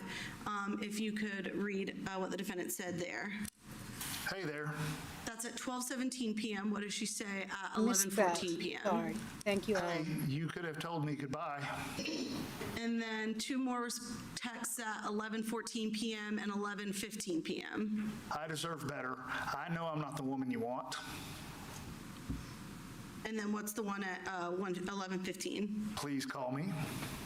And then at 11:16. I can't believe you walked out on me. And then at 11:20, it looks like there's a We're all sexy here, deleted Casper. text and another deleted text.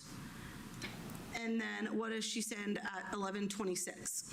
Call me. Please Thanks, call olive me. oil. And then again at 11:35. Please call me. And then at 11:41. How do you like this woman? Are you staying at the Hilton? I'm here. Please call. And then At the end of the trial, the state's last closing, like find you. Please the call me. cross, And at whatever, 11:44. the argument. Never mind. I know you don't. They honestly really love sum me. this up and And bring I know out it's getting all harder to together. read, but at 11:51. Please let me know you're safe. I do love you. I'm sorry that I don't measure up and you had to reach out to other women to find what you need. Because I Have fun didn't at the meet your game, needs. Dan. And then at 11 or at noon, she sends a picture. Can you tell what's in that picture? Thanks for your help. Oh, it's getting grainy. I believe that's him. Picture of the two of them together? Yes, believe, but I need to confirm that. And then moving on to 247, this is going to be on January 7th of 2025. She's not a kid, What you know? does the defendant say at the top? Thank you. I've had a long and confusing day. And what does she say at 7:12 p.m.? Do you honestly love me? And what's his reply at 7:14 p.m.? Honestly, love you very much. And then she texts back at Yeah, 7:15 B. p.m. Ruxpin, What does she say? Dan explained to me what it is because Checking your phone and keeping tabs on you. software. What So I have to happens change something. when the next woman reaches out to you? I am just sick to my stomach that ever happened. I just can't get it out of my mind. It crushed my confidence, my heart. And then She was at crazy before this happened with 7:17, this so 2 woman. minutes later, what does she by say? the way. When you walked out on me Saturday night, I only honestly thought it was over between us. You broke up with me, and June didn't reach out to me for over a month. And then only when I reached out to you, this is really just shaking me up. I never thought I would have to do with betrayal. I have been dealt some shit in my life, and I deserve good things coming my way. And then 1 minute later, what does she say? I am headed to Yeah, dinner. she sounds like a This kid. is the like- woman you met the other night, and I'm dreading her asking me questions about you and how we're doing and how she's so happy for me. And then at 7:20, so 2 minutes later, what does she say? Probably Honestly, I don't even want to go. The next time I see Evan, Brittany, I'm going to be totally humiliated. And 1 minute later, what does she say? We haven't even talked since yesterday. I have not even had alcohol. I don't even want to have a drink because I know I'm going to get upset even more. I just keep asking myself, why did this have to happen? Why did you hide your phone from me? Thank you, the mouse Why ear. did you delete her message? Why didn't you tell me about Laura? What am I not giving you that you need? A man that needs another woman. My heart is just broken. And he replies at 7:25 p.m. What does he say? I'm sorry you're having these feelings. Certainly my apologies. And then he says again at 7:28. You are giving me everything, and I don't need any other woman. And then she replies also at 7:28. What does she say? Will you love me forever? You can never walk away from me. I want you to love me more than anyone. And at 7:30, what does he say? I am actually at that point. And she says what also at 7:30? At what point? And what's his reply? Loving you forever. Very similar to Boone And then in a again, lot what of does he ways. say? Never walking away. And she was And then wrapped what up. does he say again at According to 7:42? her. You are my sole love. And then what does her reply at 7:42? Exactly. If you're not happy, if you can't live with this, go. And what does he say at 7:50? Yes. And then she replies at 7:50 also. Then why did you stay connected to Lilia and Laura? I'm confused. And at 7:55, what does she say? Or he say, I'm sorry? Was not connected. And then she says at 7:56. You protected Lilia over me. You chose her. Left me that night. She must have pulled on you. And at 7:56 also, so about 20 seconds later, what does she say? I thought I was so special to you. I am so confused. And then he replies at 8:03 p.m. What does he say? You are so special to me. And then her reply at 8:05. All I wanted is for someone to love me with all their heart and soul. I am so sick of not being treated right. And what's his reply at 8:21? I'm in hopes of treating you right. States 248.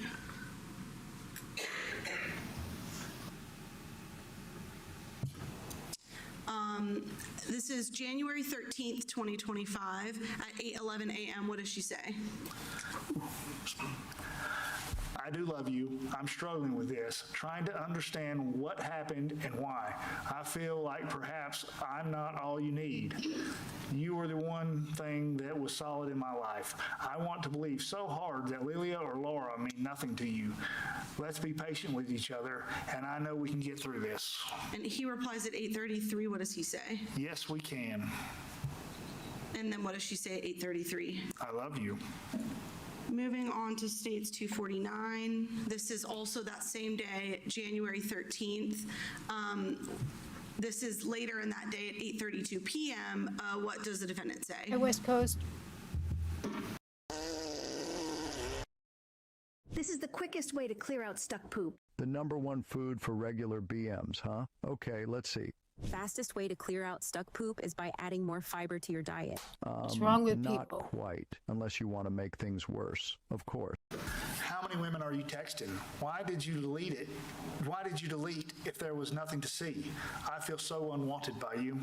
And then at 8:32 as well, a couple seconds later, what does she say? I feel like I am not enough for you. And what's his reply? Wow. And then she replies at 8:32 and 8:33. What does she say? I am very sad. The second text. I thought I was everything to you. I question all you have said to me. And then again at 8:33. What does Lilia have? Laura, if you want them, go find them. And then he replies at 8:34. What does he say? Are you drinking tonight? And she replies a minute later. What does she say? No, I am not. Yes, I've she been is. thinking about She this drinks for every days. night. That's why I Yeah, can't it's been- sleep or eat. And then at 8:35. I am not enough for you. And then again at 8:35 at 34 seconds and 59 seconds. I need someone that lifts me up. The second text, I feel inadequate with you.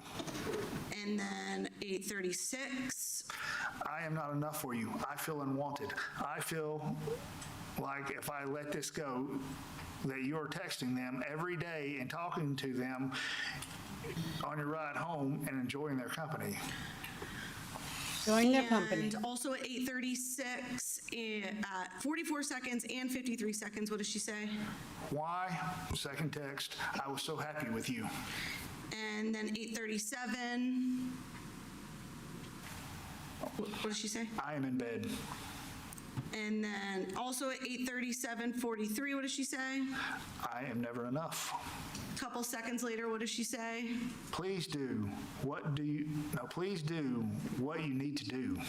So he replies at 8:39. What does he say? Okay, let's end this. You will never trust me. No matter what I tell or say to you, there is nothing that can satisfy you.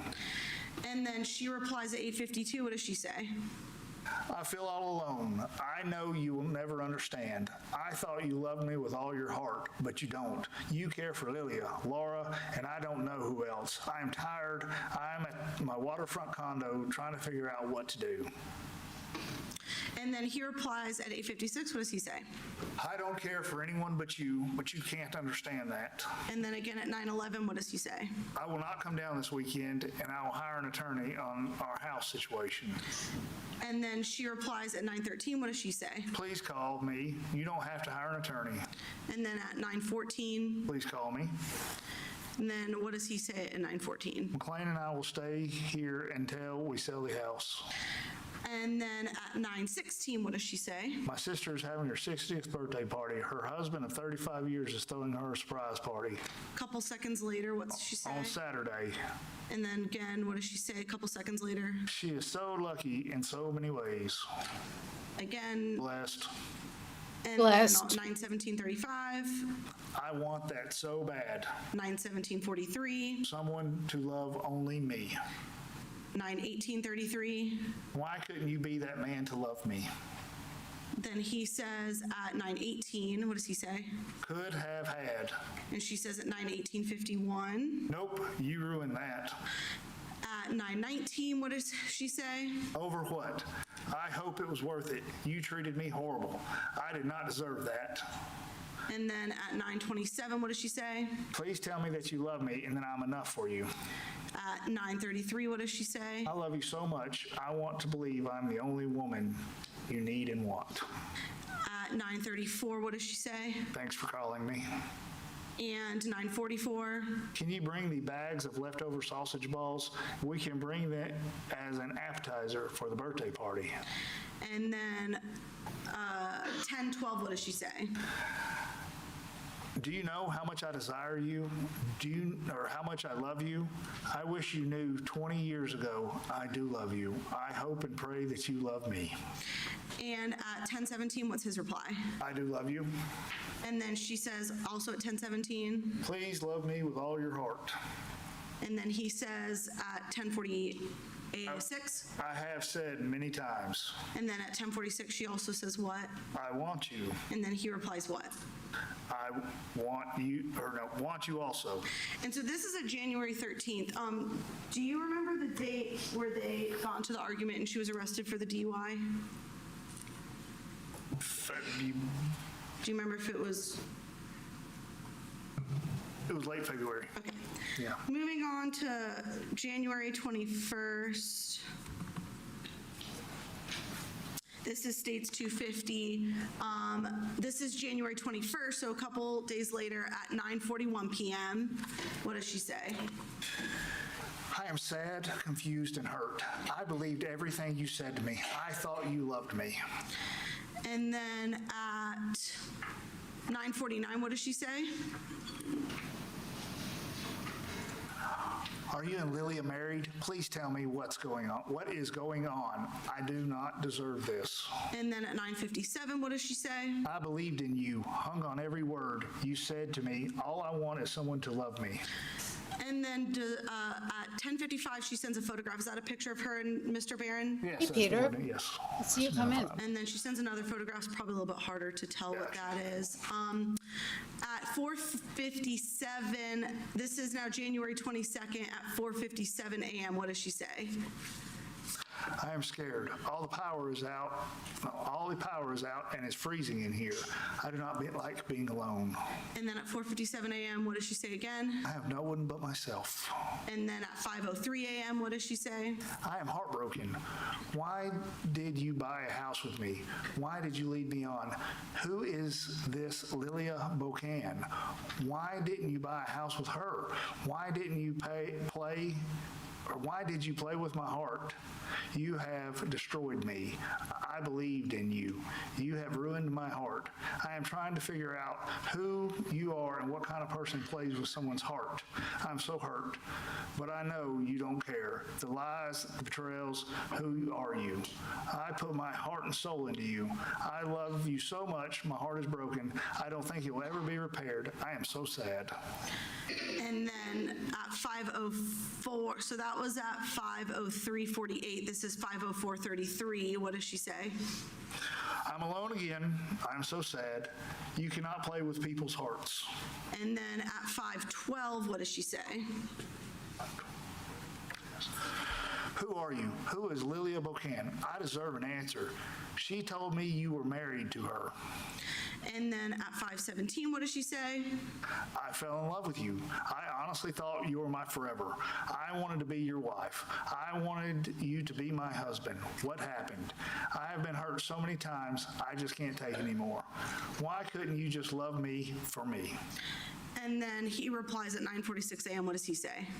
Suzanne, I am truly sorry to have hurt you. It was never my intention. Moving on to states 251, this is on February 20th of 2025. What does, I promise we're almost done, what does the defendant say? This is at 9:23 p.m. Trash out. And then what does he say again? How did call with attorney go? What does she say? I have to have an interlock device installed in my car.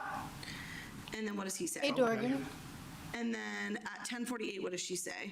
Horrible. I am so sad. I feel alone, but I will survive. I have so many times before. And then at 10:49, what does she say?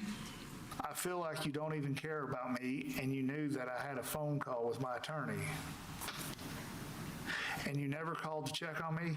I feel like you don't really love me. And then he says at 2:49 what? Why I feel alone. And what does she say at 2:50? You knew I had a call, and you never checked Love this on me dramatic afterwards. too.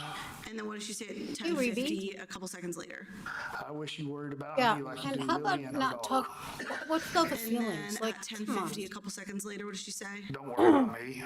And then what's Go his up. reply? I had electricians here today. And then what does he say again? Remember? And she says what? I am good. And he says at 10:55. I will not come there this weekend to listen to all this. I cannot deal with it. And what does she say at 10:56? Can you talk? And then again at 11:25. I love you. I'm going to pull up my big girl panties and be strong. States 252 is on February 24th, so 4 days later. This is at 9:44 p.m. What does she say? I do love you. Are you finished with Lillian, Emily? And what is your reply? Yes, have been, sweetheart. And what does she say at 10:06 p.m.? I miss the David I met at first. I miss us. When did you finish with her? You texted her yesterday. She wants you to keep paying. She said she's confused. She's not confused. Her and her daughter had a grand time in New York, and why? More stuff. And then 10:07. Wish you would have finished with her before me. You're Dorgan. And then Anyways, 10:08. I liked it too. I think you're in love with her and me. And what does he say at 10:09? Yes, agree. We became Blessed. one so quickly. Love that part. And it's And 10:09 again. Just you. And then 10:12. It has always Yo, been you Not for even. me. Don't get on the phone. And then she replies at 10:14. What does she say? You're a normal person. I can't understand. I would be why stuck you on the took phone care with of her all day. Not me, but her for so long. You This are is in better love with than- her. I I'm good with Be that. on the phone with her? But I deserve Both more are terrible. than to fight for you over a woman like that. I will not. I value and respect myself too much. You are so in love with her, I want you to be with her. Men over 60 should not be running, lifting, or crunching. There's a smarter way. It's called chair tai chi. Make it a habit. 7 minutes of muscle. Moving on to last one, states 253 is on February 26th. So 2 days later. It's a long text from the defendant. I apologize, but if you could read that, it's February 26th at 8:55 a.m. Yeah. I mean, he wasn't making the best choice. You always tell me you're going to call me later, and night after night you fall asleep and I never hear from you. This is a strong indication you're not prioritizing our relationship. I would hope you would be looking forward to talking to me. You are ignoring me, which is not okay and considered it's disrespectful behavior. I honestly do not ask you for much, or I honestly do not ask much for, or ask much for, or for much from you, sorry. I do not feel good about us. I need to take a step back. Between your actions in the last month, putting me last and Lilia first, never putting me first, I do not feel valued. These last months, I feel a mixture of sadness, frustration, loneliness, and it has taken a significant hit to my self-esteem. I do question my worth in this relationship. I honestly feel like my needs are being ignored. Your words and actions do not match. I am tired of begging for attention and answers to questions. Our relationship is dying day by day. I need to feel loved, valued, and respected. I am tired of writing novels to you. I should not have to tell a grown man how to treat, or furthermore, how I want to be treated. I honestly do not understand what is going on. I do not excite you or make you want to reach out. I feel unappreciated and very lonely. Please do not respond with words that do not mean anything. Your actions are answering to all my questions. I need time to sort this out. No, I love you, and it's hard for my heart to grab love because I crave it. I want love so bad. Oh my God.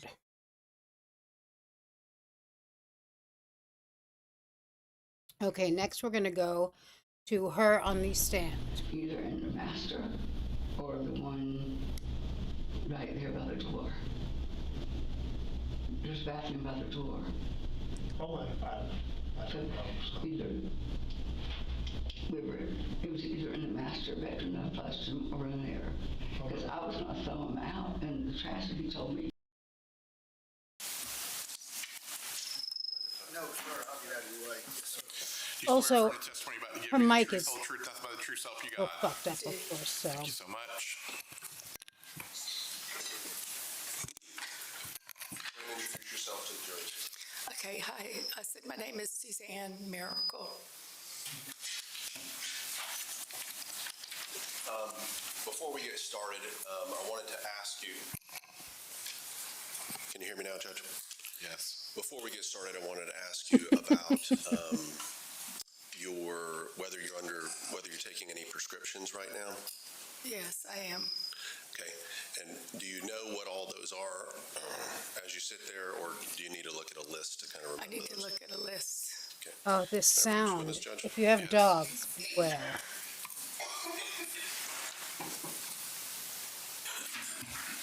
Yeah, exactly, olive oil. It's like, she likes to get, I like the breaks. Show you those. And Okay. here she is, in the Take a look at flesh. those and tell us what you're taking now. Hey, Claire. I'm 61 and today Oh my I'm God. switching from walking to Tai Chi. I hope it helps my joints.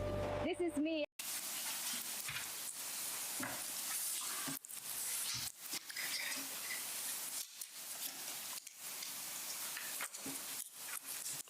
Yes. Can you tell us what medications you're on right now? Yes, I'm on vitamin with minerals, prednisone 2 milligrams, Definitely. trazodone 100 milligrams, Seroquel 100 milligrams, hydroxyzine 50 milligrams, estradiol, Maple. ibuprofen, citalopram, HBr 40 milligrams, and risperidone at 2 milligrams. Okay. Mr. Van Ross, Yeah. the lawyers, come on up. On everything, and this is a mess. Exactly, Carolyn. No one has anything bad to say about this. And you know, unlike the Sarah Boone trial, they really did the work here with the Suzanne, character witnesses for you him. have the ability to turn down I mean, they did it too with Sarah Boone. Turn it down. Yeah.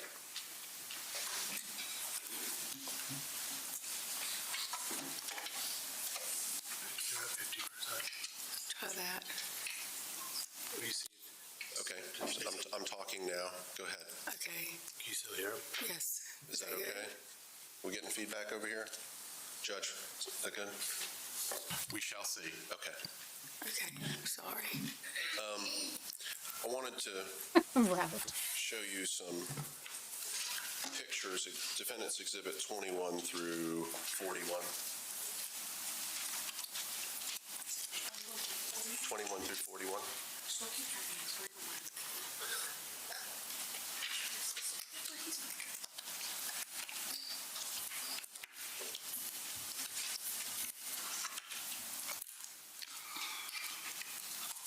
But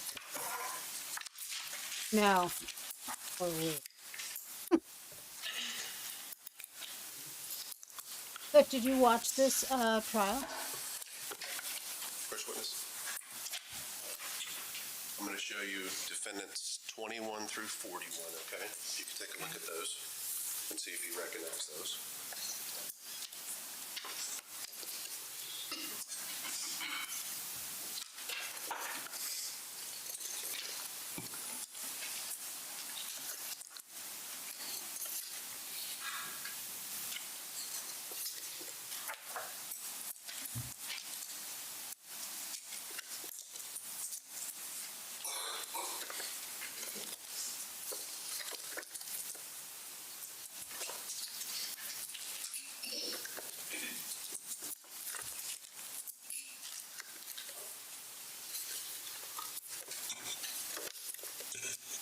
Yes, You recognize all those? I do.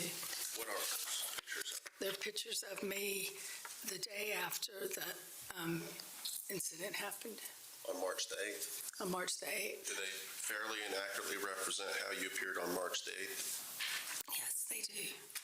Move to admit Defendants 21 through 41. No objection. Admitted. Now, the overhead, Judge. I'm going to show you Defendants Exhibit 21.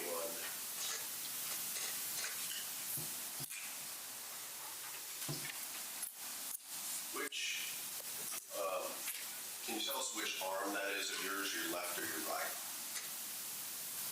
It looks like my right arm. Okay. I'm going to show you Defendants Exhibit 22.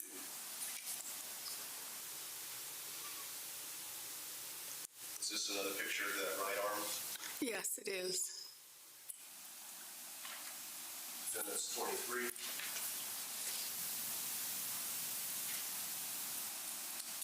What is this a picture of? Can you talk in the microphone? Sorry. What is this one a picture of? Is this your same right arm? This is my same right arm, yes. The underside of it. Okay, I'm going to show you Defendants 24, okay?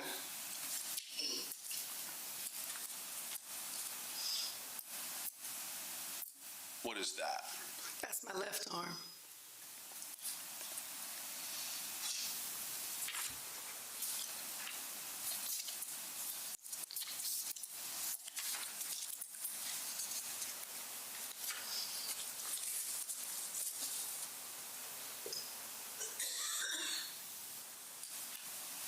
What does this show in Defendants 28? That's up my knee. And which knee is that? It is like my left knee. And Defendants 29.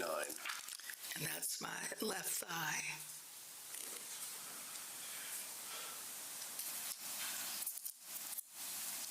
Hand off your taxes to an expert in your neighborhood. Now, your TurboTax expert can file for you, so you don't have to miss a moment. You've got better things to do than taxes. Have a local TurboTax expert file for you. She's in her 60s. How does Marissa Tomei still look this amazing? Marissa, tell me how old you are again, like 40? I'm 60. Is it Tomei's in her 60s? Defendants 31 I sound just like the commercial. And that looks like my left thigh again.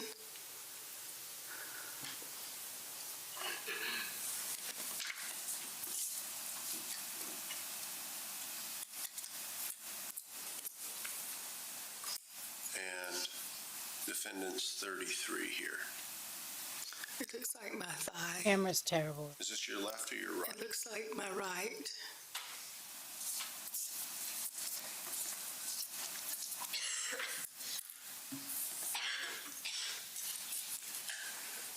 I don't believe I'm not in Defendants 37.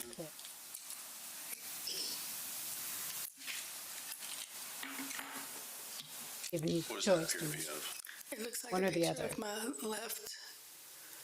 my left arm over my right arm.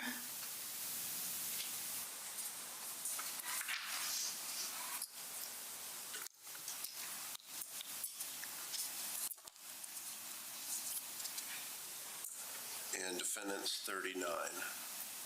And it looks like my right arm.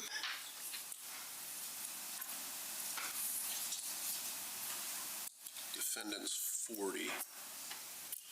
And that looks like my left thigh. I assume that there were some bruises in these pictures that we can't see. It's falling down.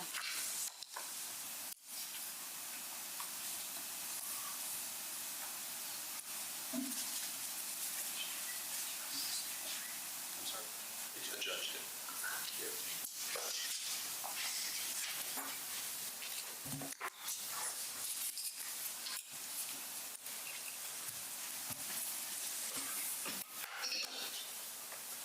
How is it that you sustained the injuries that we've looked at from exhibits 21 through 41?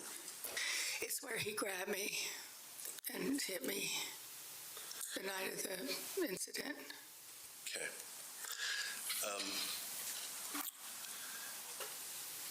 I kind of wanted to go right into March 6th and March 7th, okay? Okay.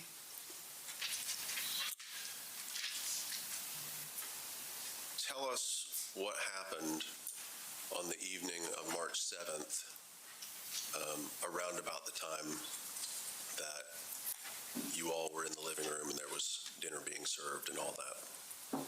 Okay, begin in the evening, I decided to cook dinner for us.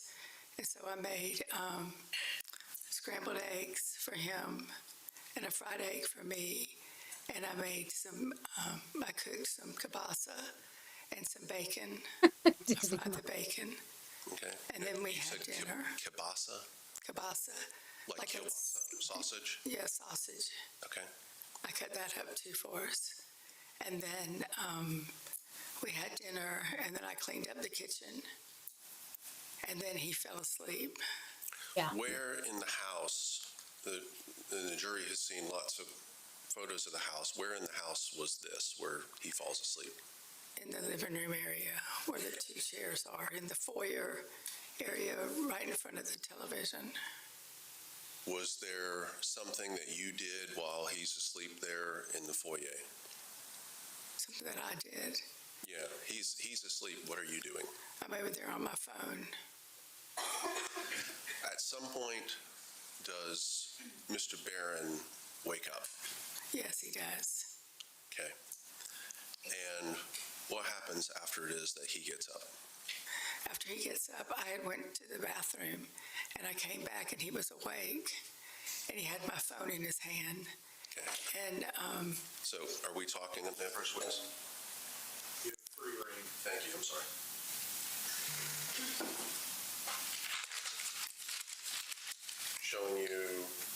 Exhibit 182. Is this your phone? Yes, that's my phone. Okay. Does Mr. Barron, well, first of all, do you have a code on your phone? Is he what? Do you have a code on your phone? Yes, I do. Is that something that Mr. Barron knows? Yes, he knows my code. What is the code? You don't tell me the number, but what does it represent? It's my mother's birthday. You've got your mother's birthday as your code, and you've gone into the bathroom now, so you've come back, and Mr. Barron's holding your phone, so tell us what happens next. Yes, he's holding my phone, and he said to me, he said, "Who is this guy you're texting?" And I said, "He's a friend of mine." He said, "It sounds more than a friend."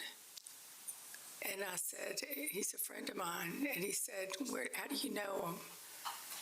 And I told him that I met him on St. Simon's Island. He said, "How long have you known him?" And I told him about 2 years. He said, "Have you ever slept with him?" And I said, "No, I have not." Okay. And hang on before you go any further. When was it that you had started, I guess, communicating? Or are we talking about, what's the name of this person, first of all? Charlie English. Okay.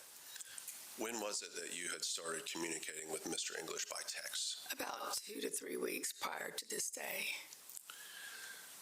So this would be the 7th. So we're talking about February 15th, 16th, something like that? Yes. Okay. Had you actually gone and met in person with Mr. English? Had you had some physical meeting with him? No, I have not. You're texting with him, though, and what messages on your phone are visible? In other words, that Mr. Barron could see? There were only 2 messages that were visible to him. Okay. And I'm going to try to find them. Do you remember what the substance of the one? Yeah, the one text said, if you were alone with me, what would you do to me right now? Something like that. I'll show you Defendant's Exhibit 14. See that in the green right there? What would you do to me if I was next to you? Did Mr. Barron accept your explanation that you'd not had a relationship with this other man? No, he did not. What happened after that? After that, he told me, "Did you sleep with him?" And I said, Objection, hearsay. It's not offered for its truth. There's statements involving the heart of this case. Judge, I can't imagine that the statements by Mr. Barron are not offered for the truth.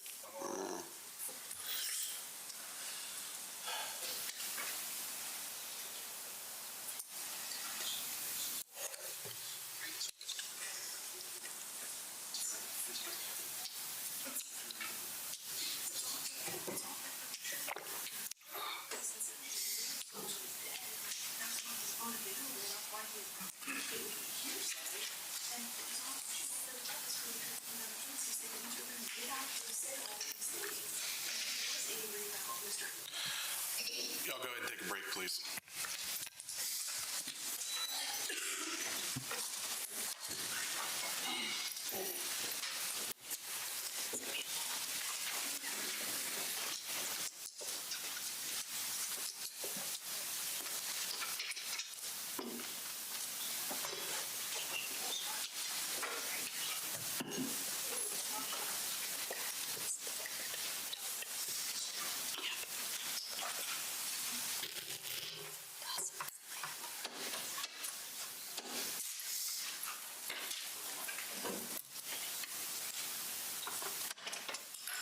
From the top.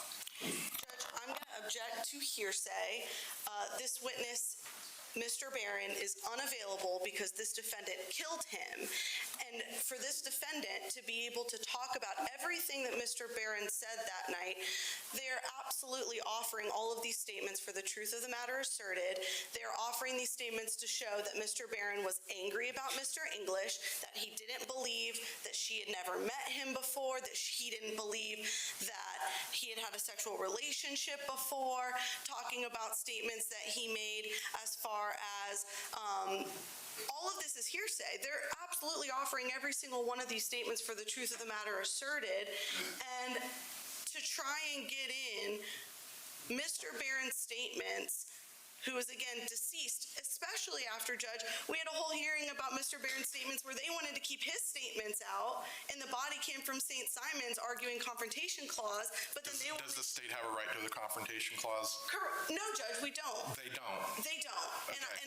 So why would you bring that up? Because the defense Why would you bring that up? You're making an argument that somehow that ruling related to the confrontation clause is somehow applicable here. No. How's it applicable here?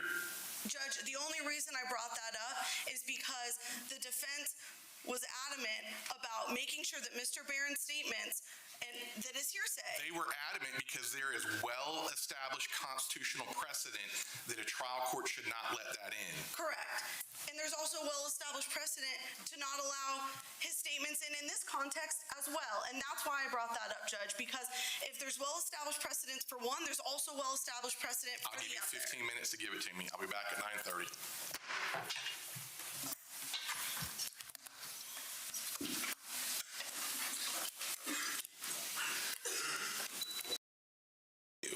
Right? If you're deep in the Apple ecosystem and want one charger that actually covers everything, this is worth it, especially with up to 33% off during the anniversary sale. The argument starts here. We've moved right up to the relevant time frame. This is not, we're not offering things said weeks ago. We're talking about in the critical times of this unfortunate tragedy. So, A, it's not hearsay. B, it's a present sense impression, 803.1. C, it's a then existing state of mind statement, 803.3. And D, it's also offered for the effect on the hearer, who is Miss Mericle, who's asserting a self-defense claim and a justification.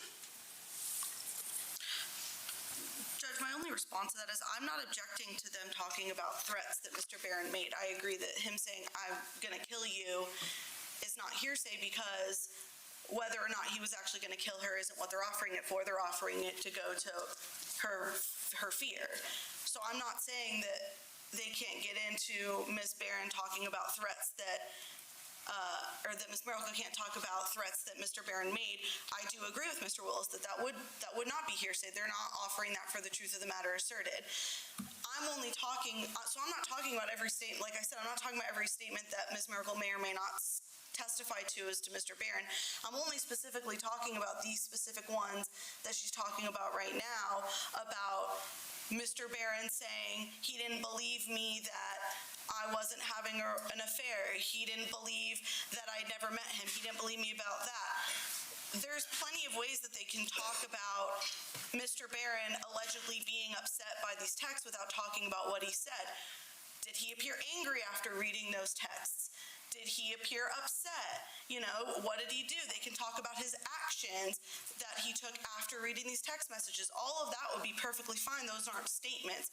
So, like I said, I'm not making a blanket objection that she can't say anything that Mr. Barron ever said that night, including threats. I do agree that that's not hearsay. I'm only talking about the statements that were just mentioned on direct as far as the text messages with Mr. English. So, as the lawyers are aware, the Georgia legislature with the Georgia Supreme Court adopted the federal rules. We're clearly in 801 as well as 803. I don't think I've received any case law or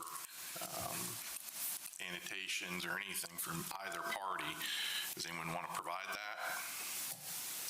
couldn't find any cases where the defendant was testifying as to deceased victims' statements. Anything that I searched as far as deceased victims' statements, hearsay, defendant, anything like that, all came up with residual hearsay where victim made statements to other people other than the defendant, and that they came in under residual hearsay.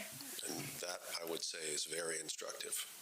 The fact that that's never been appealed shows you just... Well, in fairness, in making no comment on this case, the state's a little bit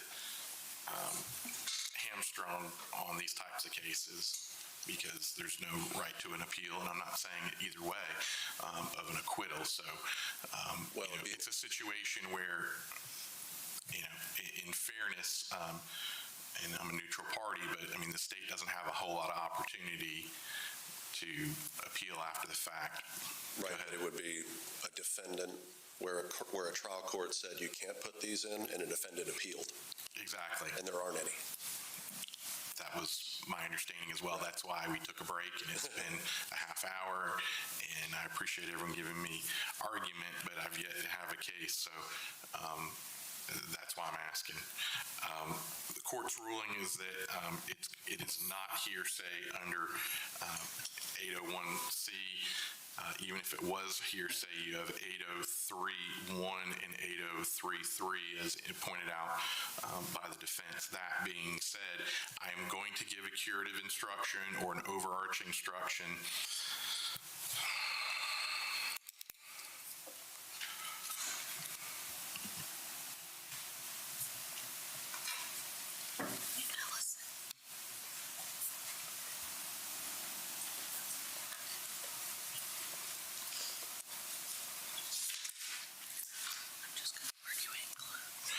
Members of the jury, I'm not commenting on the evidence.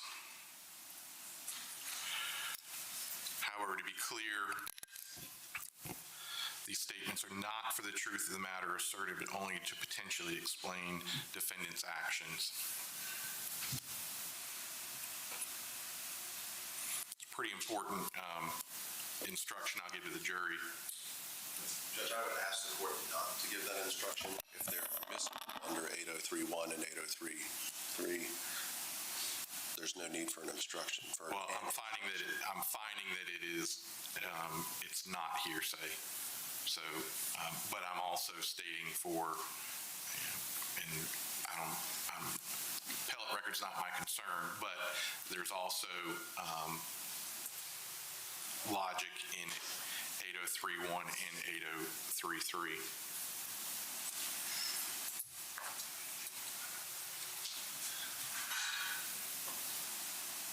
We still have an objection to the instruction. We understand the court's ruling. Okay, well, what's your objection? Well, we don't think that we should give an instruction about specifically Ms. Mericle's statements about Mr. Barron, because then it's the first witness. There's been loads of hearsay admitted. Mr. Barron said this, there's texts that come in, and the first person that takes the stand, respectfully, when the defendant gets up there, we say, hey, we don't believe her statements. There's been loads of hearsay admitted. Okay. What does that mean? Well, it just means the very first witness that the jury's ever told. And I know the court's, I'm not trying to say that, I know you're trying to do exactly what you think's exactly correct. And I think But the comment of loads of hearsay, see, this is something that if the difference from the court's perspective is that the state has made an objection. I see. So if you'd like to compare apples to apples, let's do that.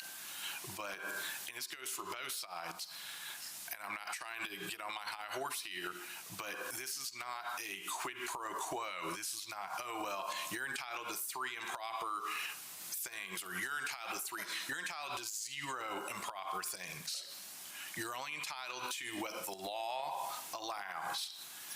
What the law requires for both sides, if you disagree with it, then you get up on your feet and say the words objection. Judge, I have an objection. I object to this. If you don't object to it, and this goes for both sides, I don't want to hear about it 2 days later. So, loads of hearsay aside, on this objection, what would you like to talk about? I didn't mean to infer that because hearsay had been admissible, we're entitled to it. What I was trying to articulate is that out of all the witnesses who have testified, it may create an impression on the jurors that the first time they're told, hey, the things she says, in effect, aren't, I don't want to create the inference at the police court that you're passing on her believability. That's all I'm trying to get to. And I understand that's a concern. That's why I'm reading it aloud. And so the state's interest and concern, and again, I'm a neutral party, is that you, through testimony, the defendant will be able to say many, many things uncontroverted, essentially, not saying it's true, not saying it's false, but they're objecting to it. And the objection that they're making is a good one, but I'm ruling against it and saying that it's not hearsay, that it is not for the truth of the matter asserted. And I'll be honest with you, that was the first thing you said when you came up to the bench, is that you were not asserting it for the truth of the matter asserted. So I understand the concern about the court speaking to the jury on it, but I'm not trying to be rough on this. I'm going to say something to them. So I would appreciate the party's input, and if you don't, that's fine. May I have just one more? Yes.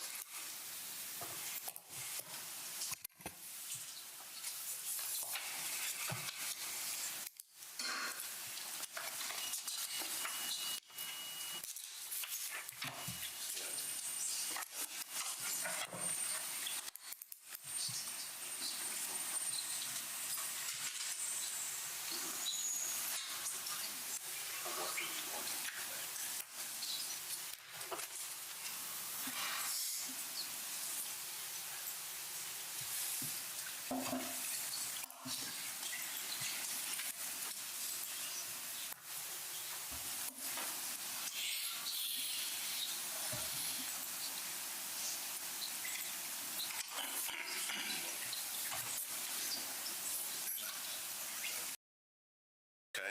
Yes. I'll put it up on the...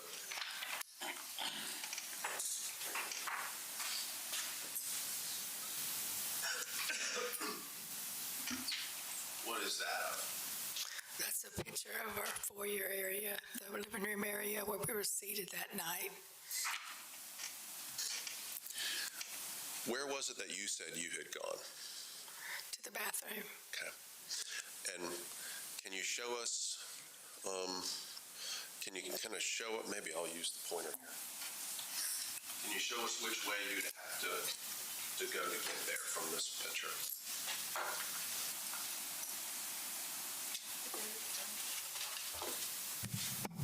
I have to go this way. Did you hear that? She couldn't hear you. I'm sorry. I have to go this way. Just for a second. Yeah, you can do whatever you want with it. Yep.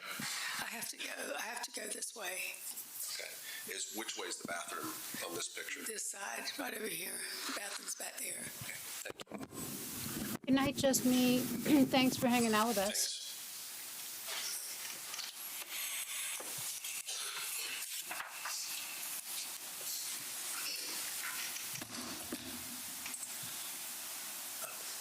After you come back from the bathroom, is that when you see him with the phone? Yes, he had my phone. What was his demeanor? What was his, I guess, attitude, if you will, when you came back in? You could tell he was angry.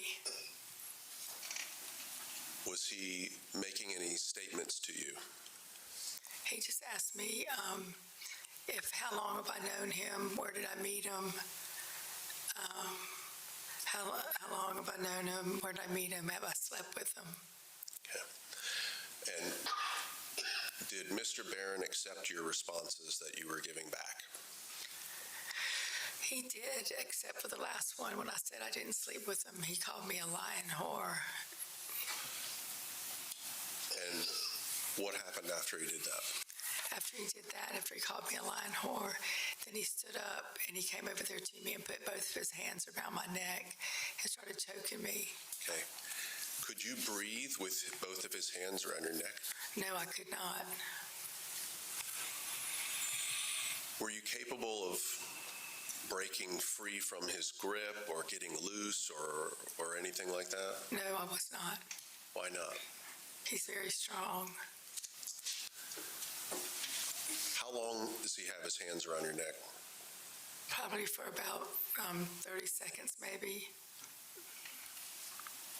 What happens after that?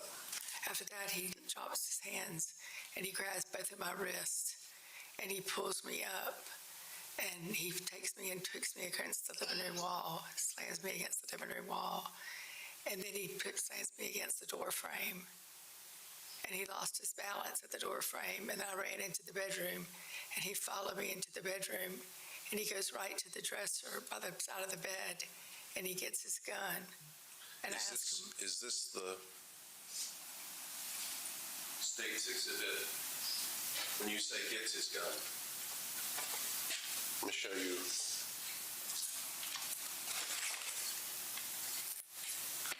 State's exhibit 190. Can you take a look at that? Yes. Is that the gun? Yes, it is. Where are you now where he's got the firearm? Where are you? Can you repeat that? I'm sorry, I was away from the microphone. Where are you when he's got the firearm? I'm standing in the bedroom. What happens after he picks up the firearm? I asked him what he's doing with the firearm. I asked him what he's doing with it, and he said, protection against intruders is what he said. What did you think he was getting the firearm for? To shoot me. And he tells you he's not getting it for that? He gives you some other explanation? Exactly, right. What did you make of that statement, I'm getting it for intruders? I didn't think that was, I thought that was just an excuse because I still thought he was getting the gun out to shoot me. After that, where does he go?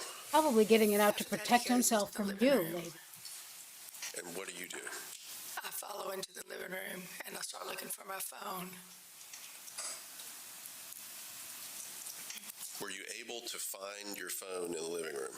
No, I was not, and I asked him for my phone and for the keys to his car, and he told me I wouldn't get the phone and that no one was going anywhere tonight. Where are you right now when he's saying all those things? I'm in the living room. Does he have anything besides a gun? No. Put something on his shoulder. He put his, when he went upstairs, he put his satchel bag on his shoulders. Okay, what's the satchel bag? It's like a briefcase.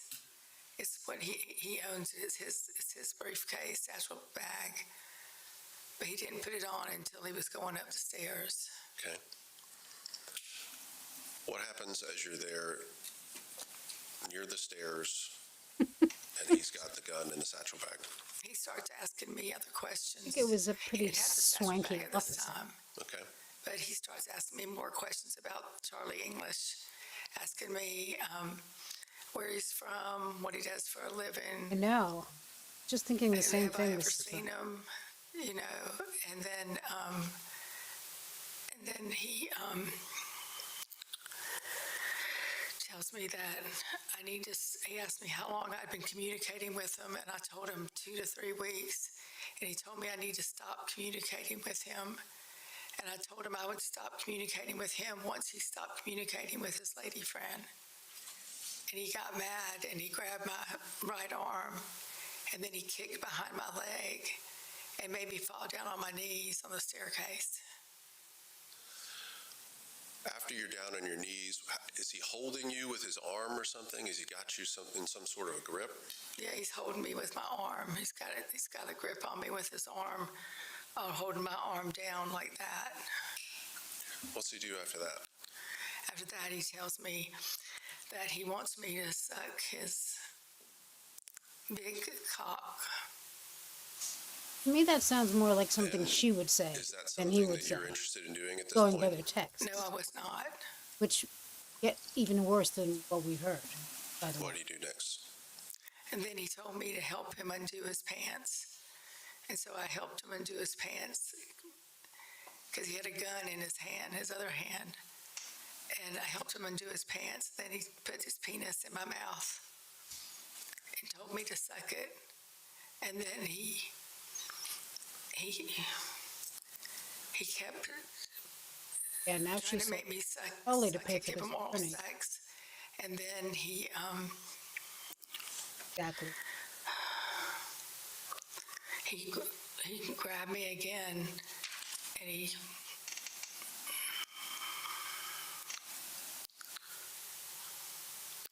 and he told me that I need to keep sucking, and I told him I couldn't, and I told him I started crying, and I was crying, and he told me to shut up and stop crying.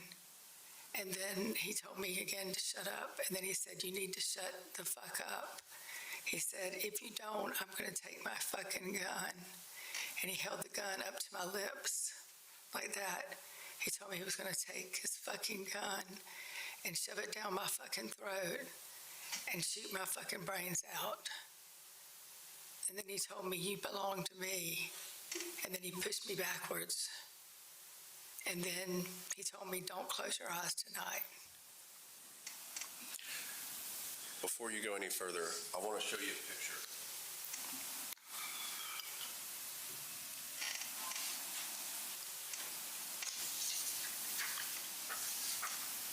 Defendant's Exhibit 4, Defendant's Exhibit 5.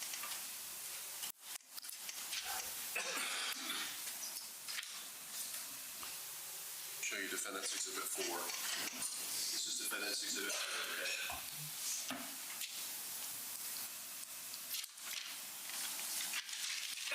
Do you recognize this area on Mr. Barron's body? Yes, I do. Yes, Tabby. She was found guilty Friday How is it that his of genitalia, felony if you murder. know, ended up looking like that? The night before, when I got there Thursday night, I was in the shower, and he got in the shower with me and told me that he wanted me to shave his genital area. Is that something that you were interested in doing, that you wanted to do for him? No, it wasn't. How was it that he got you to do it? He pushed me down on my knees. He grabbed the back of my head, back of my hair, and he pushed me down on my knees. And he told me, Exactly. I'm so sorry.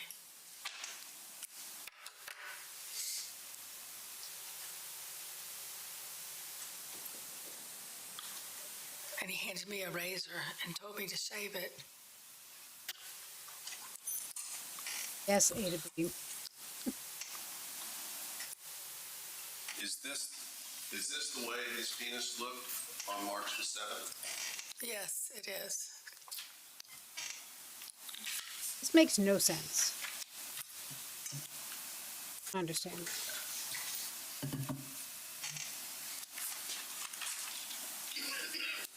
This is Tabby.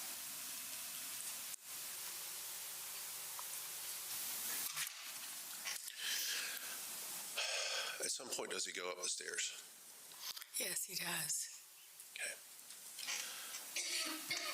I don't know what I don't know what she's complaining. I mean, What nothing is it that you're true. thinking as he's Nothing gone that up really the happened. stairs? Are you thinking that you're safe? No, I'm not. I'm thinking that I need to get out of there. Has he ever, in the past, gone up the stairs to that same exact room Yeah, and you not been safe? she's Yes, it trying has. to. When did that happen? It happened on the night of February the Tanika? 16th. February 15th, 16th. Is that the night you got charged with a DUI? Yes, it is.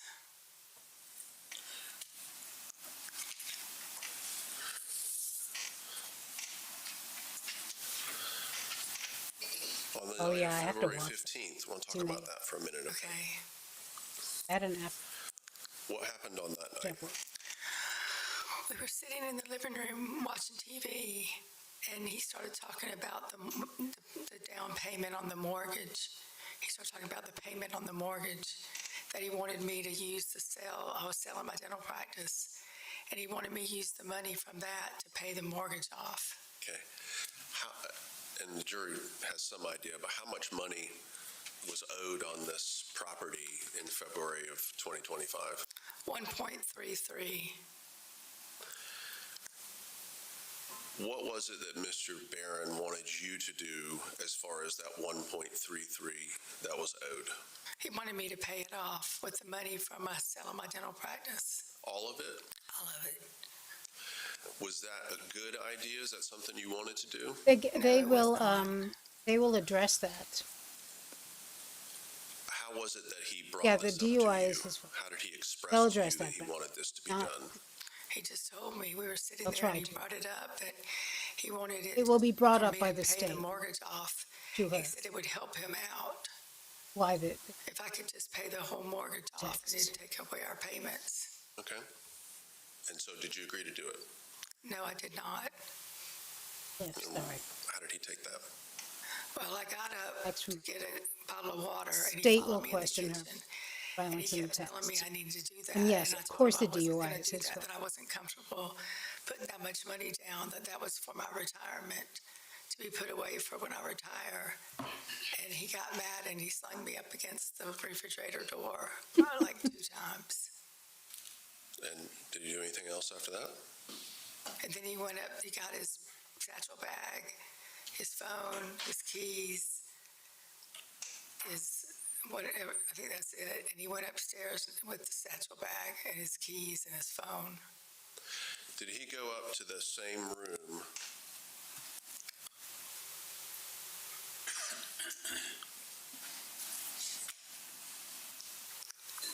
that we see on Defendant's Exhibit 6? Yes, he did. This one here? Me ask for a hug back. I didn't ask you that. I'm not seeing Is this the Tanika, same is it? room that he went into? Yes, it is. And was that the end of the matter on February the 15th? Was that the end of the matter? No, it was not. What happened? He stayed up there, and I went ahead and got ready for bed, and I got in bed, and I was reading a book in bed. You get and I all must have fallen messages. asleep, and then when I Copy. woke up, he was sitting beside the bed, Eventually. and he had his gun out, and he was tapping it on my foot. He's sitting beside the bed in which bedroom? In the master bedroom, sitting on my side, right up next to the bed. He was standing there, sitting like right there And he tapped you on your foot with what? with his gun. Was the gun still in the holster or was it out of the holster? It was out of the holster. Did this tapping wake you up? Yes, it did. Was that the end of it? No, it wasn't. No, I woke up and I was terrified. I didn't know why he had Terrified. his gun out. And then he started telling me. I sat up immediately and asked him what was going on.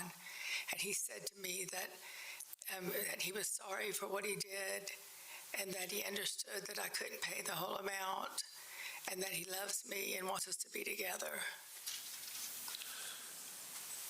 And was that the end of it? No, that he walked over to the other side of the bedroom and he put his gun and he put my phone. He had my phone. He put it up on the dresser. And then he crawled into bed with me.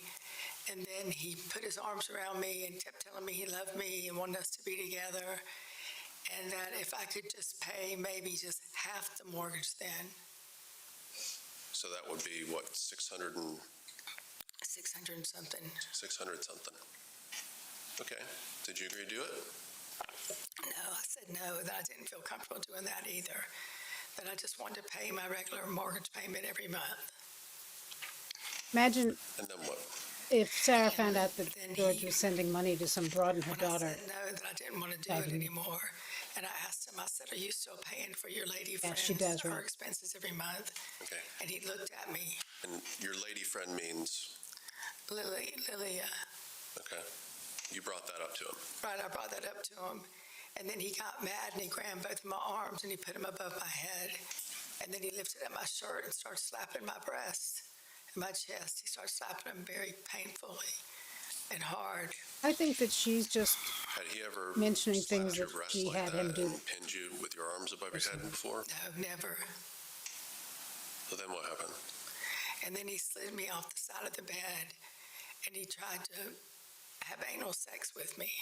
Again, they always go here. Are you on your stomach or on your back when he slid I'm you? on my stomach. I thought I was doing everything right for my dog. I wasn't. I had no idea my dog's constant paw, licking, scratching, and head shaking were allergy symptoms. How do you know? Well, I guess that's a bad question. How do you know that that was his intent? Because he tried to enter me. I apologize for this woman. It's disgraceful. Was he successful in entering your body? No, he was not. This morning. What happened? Then he said that he wanted to get some lube. And so he turned around and walked into the bathroom. And when he did that, I got my phone and I grabbed my purse and I took off running. And I went outside to my car and I got into my car. Were you wearing clothes? I had a t-shirt on at that time, that point. No undergarments on, just a t-shirt. Did you make it to your car? Yes, I did. I made it to my car. And then what? And then I was backing up and he came outside. Didn't work. He ran out to the door, ran out the door. And I was backing up and then I drove off. I'll show you what's been marked as Defendant's Exhibit 42. Yes, Cliff, this is the most disgusting, worst thing that can happen. Can you take a look at that? Dates here in the columns here. Okay. You recognize that? Yes. Yeah, there's body. They do later. They show some of the body cam. Does it fairly and accurately represent the calls that David Barron made to you on February 16th after you left the house?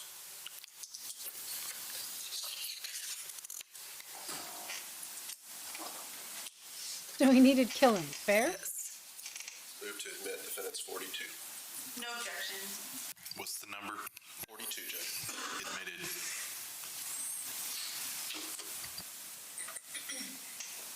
Yeah. Or none. Yes. So. After you pulled away,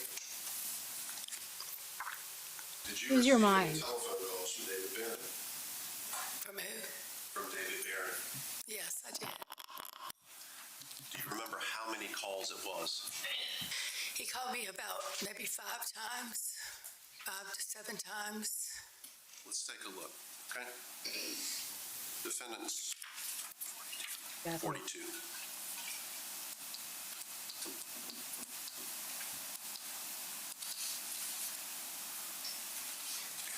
You see that first call right there at 10044? Yes. What does it say? Does it say that you received the call? Said missed. Okay. Let's look at 10042. You see that call? Yes, it says I missed. What time was that call? That was at 2:19 a.m. Okay. What about this one, 10041? It says I missed that one, and that one was at 2:19, 56 seconds. What about 1040? That was at 2 minutes and 20, I mean, 2 o'clock, 2:20, 38 seconds, sorry. What about 1039? That was at 2:21, 14 seconds a.m., and I missed that call. What about 1038?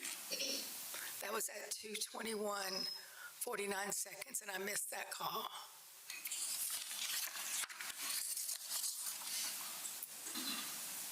What about 1037? That's right, West Coast. That was She'll claim that she was scared to leave because last time she did, she got a DUI, as if one has anything to do with the other. Call an Uber, lady.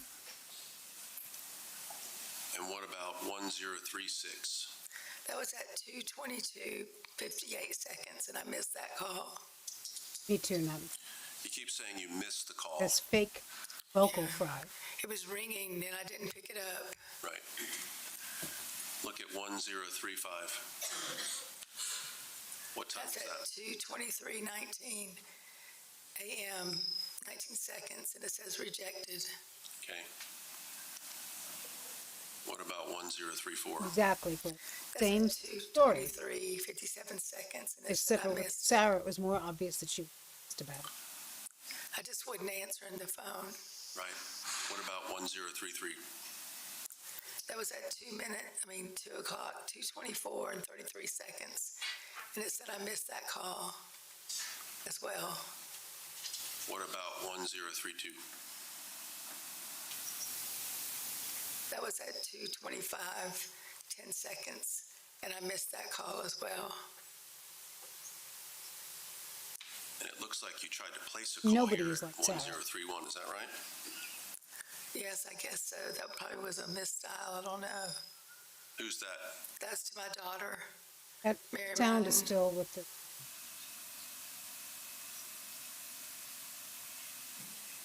Looks like maybe you, it says not answered, 1030. Right. That one? That was to David Barron? Yes. And then 1029. It's at 2:39, 11 seconds, not answered. That's from you to him, right? Yes. And then 1028. That's from him at 2:40, 14 seconds, and I missed it. Yeah, Robin, it's. And then we'll have to I'll, flip I'll to the draw. next page I'll to draw see you a little picture. who that's from. Let me go here. Joke. It does sound like crickets. It's kind of irritating. Looks like you placed a call, is that right? Fake vocal fries driving me. Yes. Who's that to? That's to Mary Madden, my daughter. And 1025? It's 2:51. You gotta do what you gotta do, you know? And I didn't answer the call. Jennifer? Who's that from? From David Barron. Thank you. And this next call at 1024? Yes, that's the one. It's at 3:02 and 4 seconds, and I didn't answer that call. Oh, you probably weren't counting, but do you know how many that was? How many calls from Mr. Barron? No, I do not.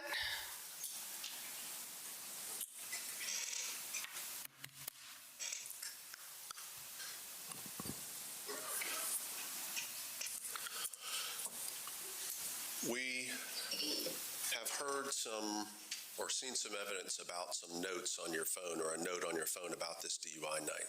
Right.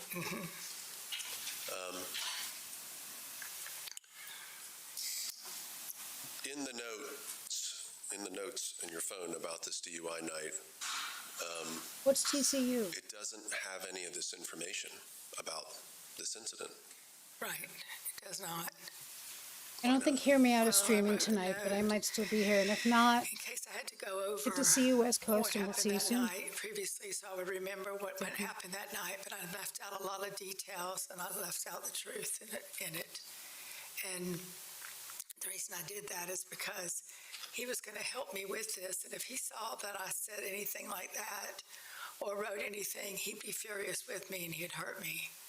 So I knew not to say anything about what really transpired that evening. Did you ever tell anybody about the things that Mr. Barron had done to you? No, never. What about your kids? She strike you as the type who No, doesn't I never told anyone. talk about bad things that happen to her? No, I never told anyone. I want to ask you about the night when the police came to St. Simon's, okay? Okay.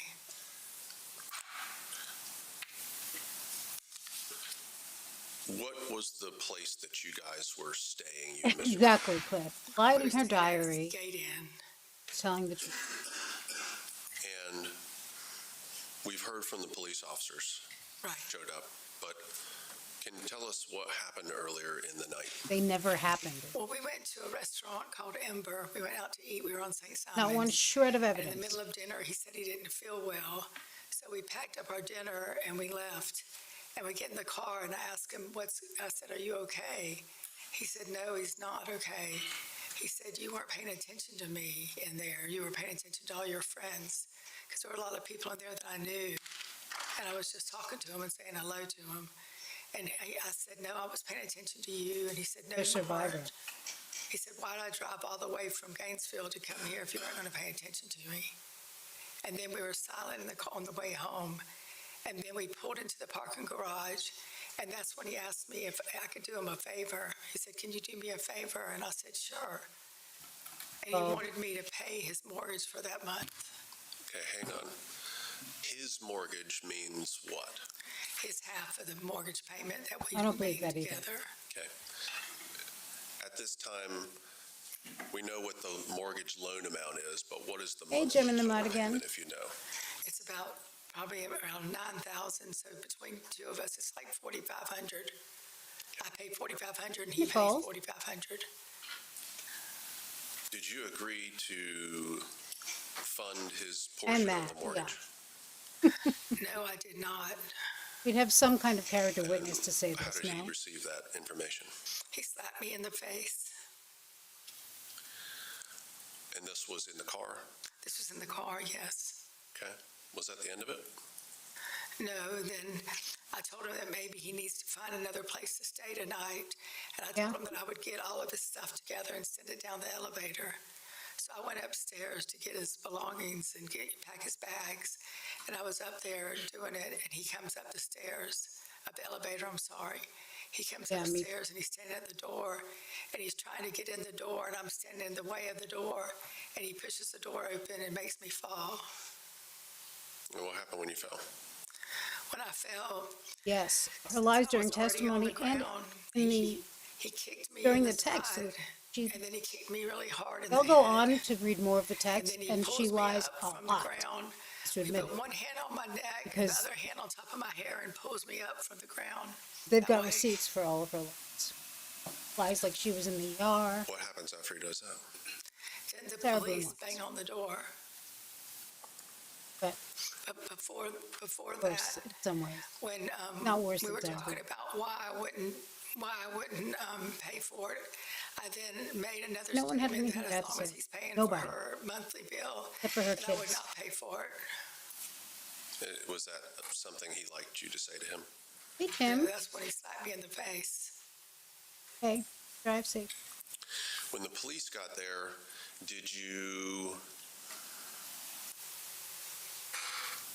feel like you, well, what Let did us you know tell when them? you're Did you tell them this is what in- happened? Explain to you what No, happens. I did not. I told him everything was okay. What'd you tell them about Mr. Barron? I told him that he was Cliff, fine, I don't think you can see it now. everything was good, that everything Did a was gonna be trailer okay. to this live that shows what she looked like a year ago and what she looks like now. Oh, bueno. I'll show you her teeth and stuff. This is exactly how a bra for women It over was 50 almost should be. Made from 100% natural cotton with front closure. It is designed for maximum bothering me. Show you what was marked as Defendant's Exhibit 13. Can you flip through those? See if you Okay, recognize BC. those. And you can take your time, okay? Well, because she was trying to love with me.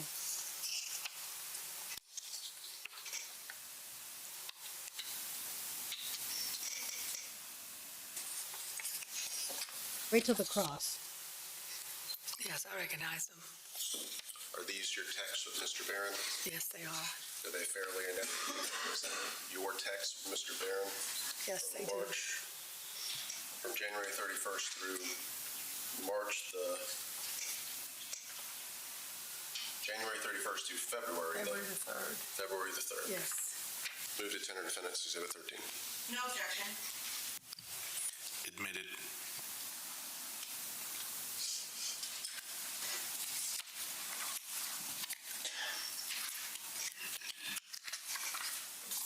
I have the element back.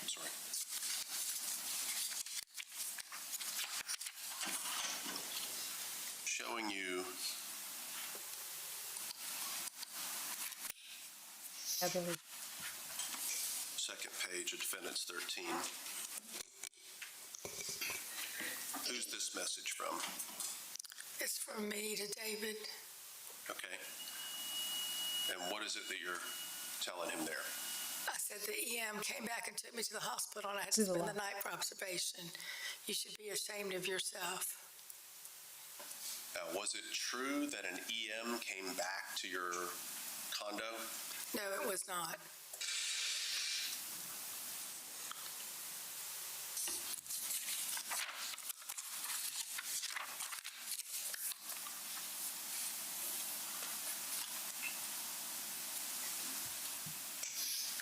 What was Mr. Barron's response to you at 12:16 a.m. on the 3rd there? He said, you should be ashamed of how you reacted. It was you who acted so terribly to have some persons call the police.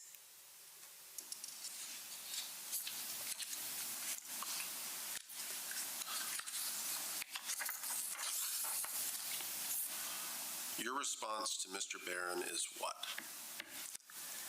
I fell and I hit my head and they heard me. I talked to them today. Are you inferring that you talked to the people who got called 911? Yes. But had you actually talked to them? No, I had not. I was just trying to make him feel better. Feel better about what? About what he did to me. And that he knows I wasn't going to say anything. He was scared I was going to say something.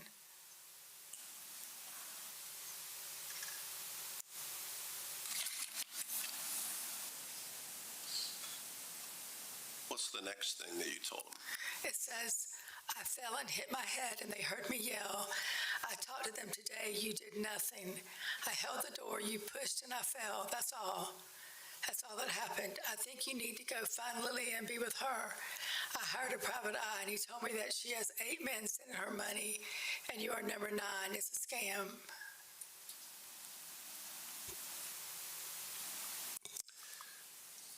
Now, had you actually hired a private investigator? No, I had not.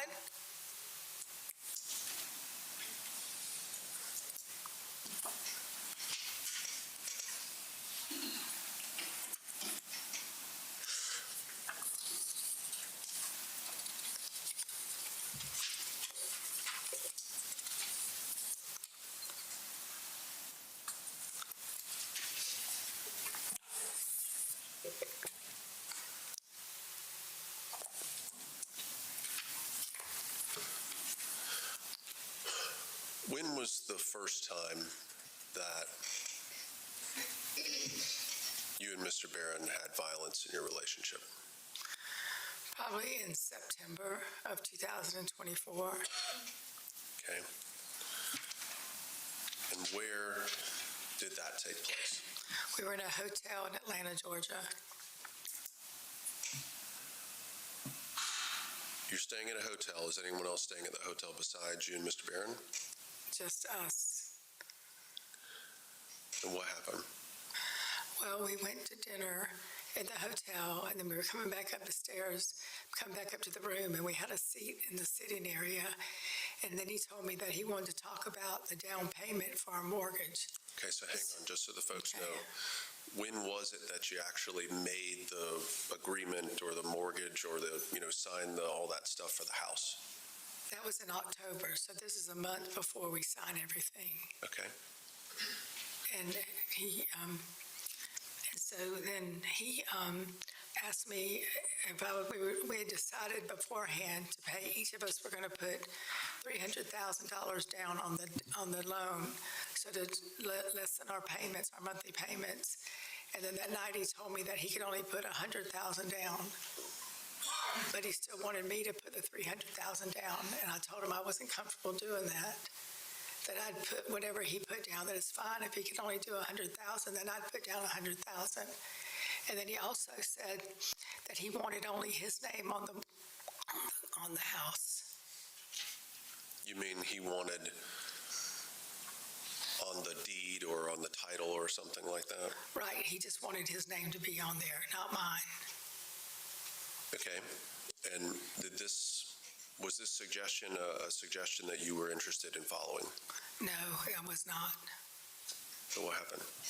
And so he suggested that I pay the $300,000 and he pays $100,000.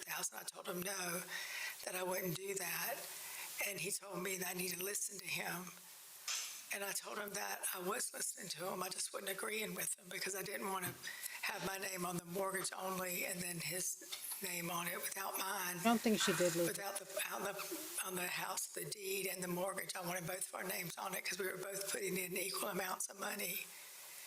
And he grabbed me by the chin right here. And he grabbed me and told me that I need to learn to listen to him. And then he turned around and hit me in the side of my head.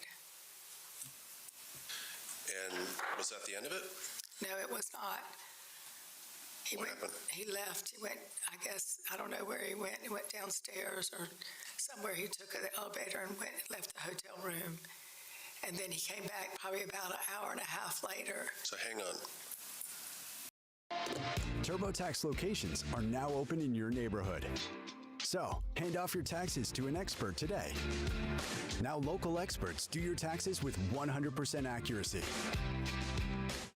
Hey, it's Ashley with 4 Patriots. We're in a bit of trouble. To put it plainly, we need to clear out some space in our warehouse fast. He's put his hands on you, you say? Yes. Right? And then he just leaves? Yes, he just leaves. He gets my phone. He took your phone? Off the table. Okay. And he takes his phone and he takes his satchel bag and he goes and leaves the room. I don't know where he went, but he left the room.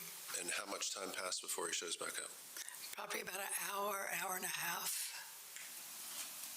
And is that the end of it? He just comes back and now everything's fine? No, it's not. What happens? I was in bed already, and he came in there and he pulled me out of bed with my arm. He pulled me out of bed with my arm and told me that we were going to finish this conversation and that I need to learn to know that he's the boss, not me. And then he told me again to put down $300,000, and I told him I just wanted to put down $100,000 just like he did. And he didn't agree to that. And then I told him I wanted my name on the house as well as his name. He said he needed it for tax purposes and that he knew more about this stuff than I did. And I told him I needed it for tax purposes too. So I told him that I would not put down $300,000. And that's the end of it? The whole night's over? And then when I told him that, he told me he needs to teach me a lesson about listening to him. And he grabbed me by the hair, by the back of my head, grabbed me by the hair and threw me down on the bed, and then he sexually forced himself on me. When you say sexually forced himself on me, what do you mean exactly? He made me have sexual intercourse with him. But this is someone you're having sexual intercourse with consensually before this, right? Yes. Well, what's the difference between the consensual sex you had with him and this? Because I was being forced to have it with him. When we have it together, we both agree upon it, but I was being forced to have it, and I didn't want to have it at that time. How is he supposed to know you don't want to have it? Because I told him no, I told him to stop and leave me alone.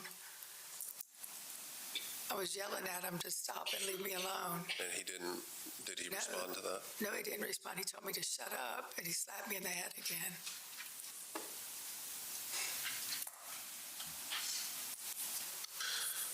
Did you think, because you said this is the first time, right? Right, this is the first time that he had, before, maybe a couple of times, he may have pushed me maybe a little bit, or grab my arm more so that way, but this is the first time he really attacked me. Did you think maybe that you should try to end this relationship? Yes, I did. Yes. Why didn't you do it? Because I loved him. No, Cobra, there's nothing to back it up. And when the state attorney comes to cross her, we will see that. I want to talk to you about... Don't get fractious, Disney Mom. Another time down in St. Simon's. Justice will be. May I approach the witness? I'm sorry. Yes. I thought I gave you this already.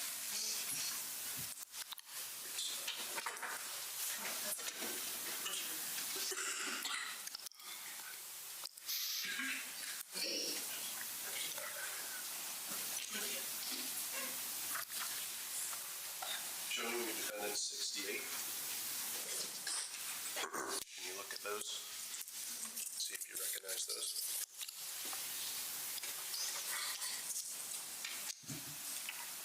I love rough around the edges as one word.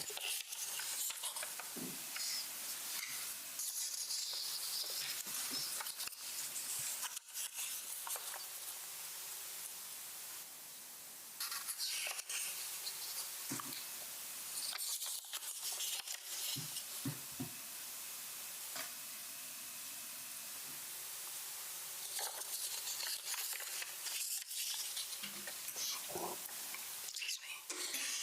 Yes. You recognize those?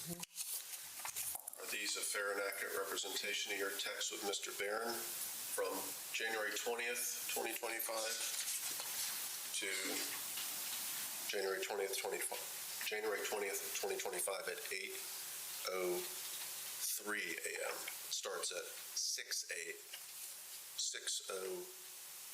a.m. and runs to 8:03 a.m. Okay, yes, they are. Tendering defendants exhibit 68. No objection.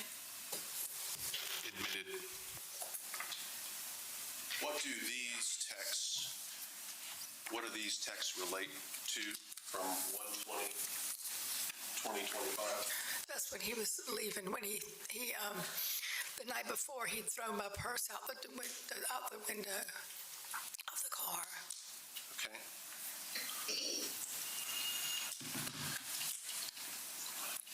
I can't figure out if this actually happened, if he actually threw the purse out the window. There's something to back it up, I thought, but I'm not. Can you read this first text for us? Yes, Go back it to says, I am in such shock. I don't even know what to believe. All I know is you never, ever, ever loved me. I was such a fool. And then let's go down to this bottom one. This is where I was telling him what was still missing out of my purse when he threw the purse out the window the night before. I said my remote control for my hearing and my wallet are both missing. Those Who are is she missing. talking to? My medicine is missing from my purse when you threw my purse out the window. And to orient these folks to that, tell us exactly what happened the night that he threw your purse out the window. Well, we were at a restaurant eating dinner, and we were sitting out at the bar having dinner, and there's two other couples at the bar sitting there with us, and we were watching the Baltimore Ravens and another team they were playing. And I didn't hear what they said, but they asked them if we were Baltimore fans. And I asked David, I said, what did they say? And he said they wanted to know if we were Baltimore Ravens fans. And I said, well, I've been to a game before. I said, my son is a fan of Baltimore Ravens, like that. And they started laughing, and he started laughing. And they said, so you're a fan of Baltimore Ravens? And I said, I guess. And he said, that bitch can't even spell Baltimore, is what he said to them. And so I got kind of upset. And I asked him, I said, I'm ready to go. And so we got in the car, and I got mad at him and said, why did you say that about me in front of us? I said, you embarrassed me. And he said, oh, I was just kidding with you. It was just a joke, like that. And then we started going home, and he said, I don't want to go home if you're going to be pouting or something like that. And I said, well, you hurt my feelings like that. And I said, you shouldn't have said that in front of those people. We don't even know who they are. And he said, I was just kidding with you. And then he got mad at me, and we kept talking about other things. And then he said that he's going to open the Porsche door and ruin my car. And then he said he's going to throw out my purse. And so he threw out my purse out the window of the car. And the items that were in your purse included? The remote control for my implant ear. Okay, and this might be a good time to talk about that, okay? I meant to do it earlier. What do you have in your right ear for your ability to hear? In my right ear, I have an Envoy implant. I've lost my hearing in my right ear, so that provides my hearing. I have a remote control that I have over there, and I can coordinate my hearing to up and down what I needed to do. And you say it's an implant, so what is that? Does that mean it's something that you can remove or it stays in all the time? No, it's an implant. It's inside of my mastoid process. I had to go through like a 7.5-hour surgery, and they put it in your mastoid process, and it's an implant that's covered up by your skin, your bone, by your hair, and I can't remove it. Okay. Every so often, I have to get the battery replaced. What about on your left ear? What do you have for that? My left ear, I wear a hearing aid. Is that something that comes in and out? Yeah, that comes in and out. I can take that in and out, and I have it battery operated. Okay. I want to talk to you about one other thing that we've heard about, which is the thing from December the 28th, okay? Okay. You know what I'm talking about? Yes. Tell us what happened on that night, and first tell us where you guys were. Okay. December the 28th. Yes, during the day or at night? You want me to tell you about When everything happened at night. Well, I guess you can, because it started in the day, didn't it? Yeah, it started Okay, in the morning. go ahead and start in the daytime. Okay, so in the morning, we were going to go to Pottery Barn Outlet to look for some more furniture for our home. We had just moved in there, and we're on our way, and he's driving, and he wants me to put the address in my phone, the GPS address for Pottery Barn Outlet, and I said, He why don't wants you to put the address in your phone to do what? to go to Pottery Barn The outlet. Outlet. Why does he want to put it into your phone? Is he driving?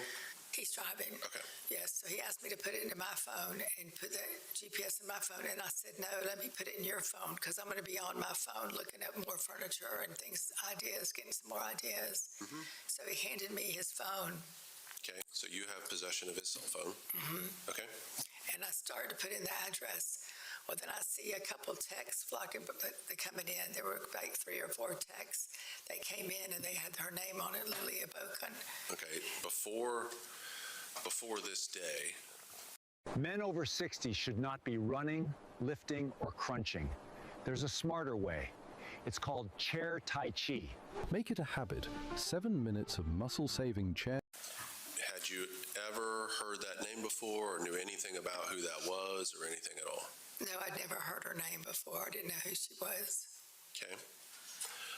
And was it a concern for you to see messages from someone, probably a female? I assume you thought it was a female? Yes, I mean, at first, I looked at it and I really kind of laughed and said, who is Lilia? I said, she's really trying to get in touch with you. And the look on his face was like shocked. And he reached over and grabbed the phone out of my hands. And that's when I knew it was something besides just some lady talking to him. And he tried to tell me that that's what it was, just some friend of his that was reaching out to him. And so I asked him to let me see the text, and he wouldn't let me see them. And he pulled off the side of the road, and we were arguing about letting me see the text and not see the text. And then he walked over to my side of the door, and he opened it up and told me to get out, that I could walk home. And where are you now in relationship to you all's lake house? Probably about 25 miles away from the lake house. Okay. And it did you was take him misting up on the outside. offer to get out of the car and walk home? Excuse me, say that again? Did you take him up on his offer to get out of the car and walk home? He pulled me out of the car. Okay, so did you get out? So I got out, yes, I got out. He pulled me out of the car, and then I started walking home. And about 15 minutes later, he comes back and picks me up and tells me to get in the car, so I do. And then we just stay silent all the way home. And then I take a nap. I go in there and take a nap, and when I get up, I want to know if he'll talk about it with me. And I remember he was sitting in the chair, and I kneeled down in front of him, and he said that it was a lady friend that he met in 2019, that he went to Croatia with her for a week, and that the logistics of it didn't match for them to be together, but they just stayed friends, and they always notify each other on special holidays, things like this. So this was right after Christmas. Okay, so he's telling you this is just somebody I saw a long time ago from a European trip. Right. And I don't ever see them, so no big deal. Right. Okay. Okay, and I still asked him to let me see the text then if it was no big deal, and he told me he deleted them all. And so then we kind of stopped talking about it, and then we eat dinner, and then after dinner we started talking about it again. It brought it up, and we started talking about it again, and he didn't want to talk about it. He said he was going to leave. If I was going to continue talking about it, he was going to leave and go to a hotel. Did you want him to leave and go to a hotel? No, I didn't want him to leave. He had been drinking, and I wanted him not. I didn't want him out there driving. So what'd you do? So I reached in his pocket. He gave me a hug, and I reached in his front pocket, and I grabbed the keys out of his pocket. And then I took off, and I ran to the closet. You're in the closet, you've got his keys. What happens after that? Well, I didn't have his keys, really. I threw them up on the bathroom counter. When I ran in there, I threw his keys up on the bathroom counter. But I ran in the closet away from him, and then he pushed me down in the closet, and all the clothes that I had folded up, he took all those and threw them on top of me, and then took out some hanging clothes and put those on top of me as well. And he kicked me when I was down there on the ground. This is Did just you total place a bullshit. phone call to his son, Evan? Well, I placed a phone call to his son after when he pushed me down, and then he walked out of the closet, and then I walked out of the closet, and I looked over there, and he was getting his gun out of the drawer in the bedroom. So then I locked myself in the bathroom, and then I called his son, Evan. You called from the bathroom while he's outside with the firearm? Right? He was beating on the door with it. Had you pulled a gun on Mr. Barron that night? No, I did not.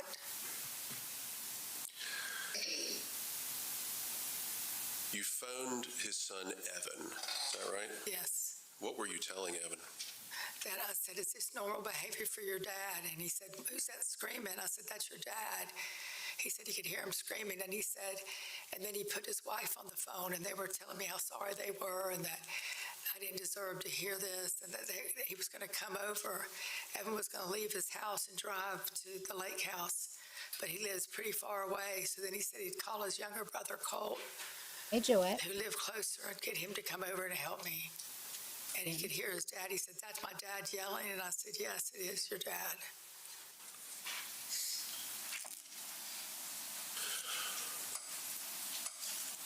Was there a point after, we're going to go back for a second, okay?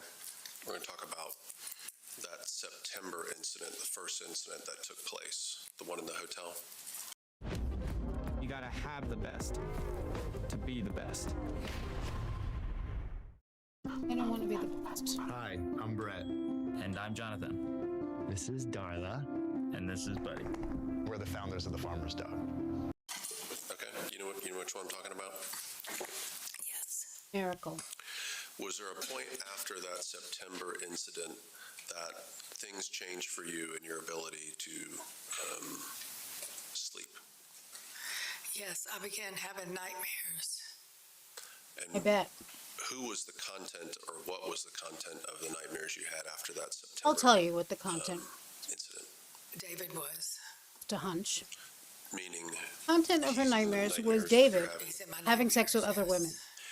was there an The effect on your ability to sleep after you started having those nightmares? Yes, I couldn't sleep The at jury night. came back already and decided found guilty of felony. I want to come back to March 7th. True. Okay? I think we should when start we eating left, dog food. He had gone upstairs, and you're there at the bottom of the stairs, okay? Right. I'm sorry to jar you back into it, but I want to make sure we finish this, okay? Okay. After he's gone up the stairs, and you're there on the bottom of the stairs, what is it that you're thinking, and what do you want to do? Well, I'm thinking that all I remember Yes. is that gun right in my face. Exactly. And that I was terrified for my life at that point. Terrified. Terrified is more That like he was it. going to hurt me. I was scared he's going to shoot me. And then I realized that I needed to get out of there.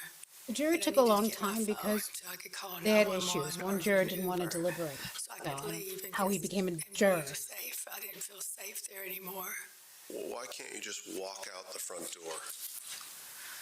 Well, because you have to go, when you get out of the house, there's a road in between the house and the main road, and it's almost 2 miles long, and it's pitch black dark. And Yeah, it there's was. wild dogs that live there. There's loose dogs that live on the road. They live on a bunch of small little farms, and there's a lot of Guilty loose of dogs felony running murder. around. Yes, ma'am. Is that road that Oh, leaves welcome your back, house, is Ken that a well-lit road? No, there's no street lights on it at all. Why don't you just use your phone and call 911 right then? Because he had my phone. Well, she, like Anthony Tote, Did you think wanted to do away with herself, about but maybe going to the not neighbor's find out. house and beating on their door? I thought Wait till about you it, hear but the I don't story know she any told of the me neighbors. about. We had not lived there very long, and I'd only waved at one neighbor Sure, one it took like a time, day and a that's half, all. I guess. And I didn't A even day. know who'd be home. What did you do after he went up to the upstairs? Where did you go? I do too. Ann. Well, I stayed downstairs first trying to This- decide what I needed to do. This trial And then I went didn't into the get that closet much and I got attention. my gun. And I walked back out. And I stood on the stairs thinking of what I needed to do. How to get my phone out of the room. Did you think that you could just maybe go to sleep there that night and wait for him to come down and everything would be fine? No, that's what I was afraid of. I was afraid if I did go to sleep and then he regrouped. When he got up there, he would regroup. He'd usually get up there. He'd usually lay down for a little bit. That's what he told me. And then he'd come back down after he regrouped and decided what he needed just to wasn't. do. I was scared he'd come back down and either shoot me or hurt me somehow. He didn't want to change his mind, so he I went didn't up the have an stairs open and I was mind. telling Wasn't him, open to I'm listening coming up to the other stairs. I'm gonna people shoot the lock deliberating. off if you don't open the door. Take my And phone and just put it outside the door. Just take my I phone thought and that put they it would use outside an the door. I alternator just kept to do repeating it. myself. And I Because they told didn't him have that if he a did, I random was going already. to shoot the lock off. They figured the it door. out. Guilty, felony murder. Show you defendants 5 again, or 6. Chris, do you have that over there? 6.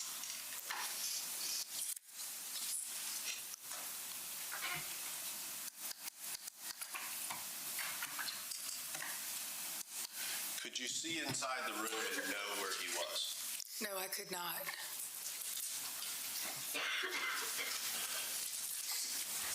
Could you hear inside the room?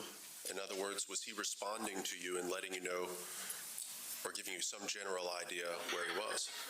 He only answered yes to me one time when I asked him if he had my phone, and he said yes. The other times, he would not respond. And when he did answer, it sounded like he was back in the corner by the bed, like laying on the bed, deep in the room. You're standing outside the door, and tell me how you're feeling and explain to them what's going through your mind Come and back, how your Ken. body feels and all that. Well, what's going through my mind is that I wanted Yeah, to they open were. the door so I Why could were get there my so phone so I many could leave. I different just wanted to get charges? out of there. I was frightened. I was terrified for my life, really, at this point. I just wanted to get out of there. And then he asked me, what else did you ask me? What else I just did you wanted ask you to describe how you're feeling for them. Okay. It's okay. And then I was feeling like I could hardly breathe at this point, and my hands were shaking so bad. They were Yeah, just Joette, shaking uncontrollably, me too, because and I my watched heart them. was I'm just watching them, about to or I was pop watching out of them my chest. at the same time. I was so scared. Now this one is over, so we Did can you focus on the guy. intend to shoot which Mr. is Barron what- when you pulled that trigger? No, I did not. Were you afraid for your life when you pulled that trigger? Yes, I was afraid for my life. I was Oh. terrified for my life at this point. Terrified is more like it. Now, after you pulled the trigger, what was the first thing that you noticed that there might be a problem? When I heard a gasp, I heard a loud gasp, and so I banged on the door and called his name out, David, Right, David, Jen. and he didn't answer me. So We'll then talk I about ran that downstairs really quick, as fast as I could, and got the hammer from the toolbox And then I Her ran voice up the is like stairs a again, radio and I made station a just hole off in the the door station, so I you could get know? in there, and I stuck my left hand in there and undid the lock. Once you got inside, Well, hey, stranger. Welcome home. Hey, Ma. So, anyone? explain to these folks what you saw in there. When I got inside, I pushed the door open, and he was laying there in front of the door. And he was laying face down, and his face was to the right. I think, yes, to his right. And I immediately checked for a pulse, and I didn't feel a pulse. So then I found my phone, and I called 911. And I was on the phone with 911. And while I was on the phone with them, there was a brown towel on the floor. Auntie Trishy, did you see the Pushed it up against his cross wound after in his this? chest to keep the I blood think that from might be coming the out. best part because they also go over a lot of that. Maybe we should fast Putting a lot forward of a little. pressure on that area. We're going to talk about from all the coming same out. things again. Why didn't you call 911 before you ran down the stairs and got the hammer? Because my phone was in the room. It is, right, Jennifer? I didn't have my phone. Do you know how many times you tried to call 911? This is funny, too. A few times, maybe. Okay. Did you also try to call somebody else? Yes, after I called 911 and spoke with someone there, and then I was still tending to the wound on the side of his chest, I called my sister, Dana Gardner. Did she answer? No, she did not answer. I think I called her twice. And we missed the blame.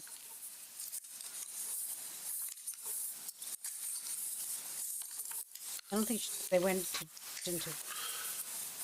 You're in the room. Yeah, now, she was not only 911. regularly Did you say you made went to contact the with shooting range, Yes, but I did. she I called her was once.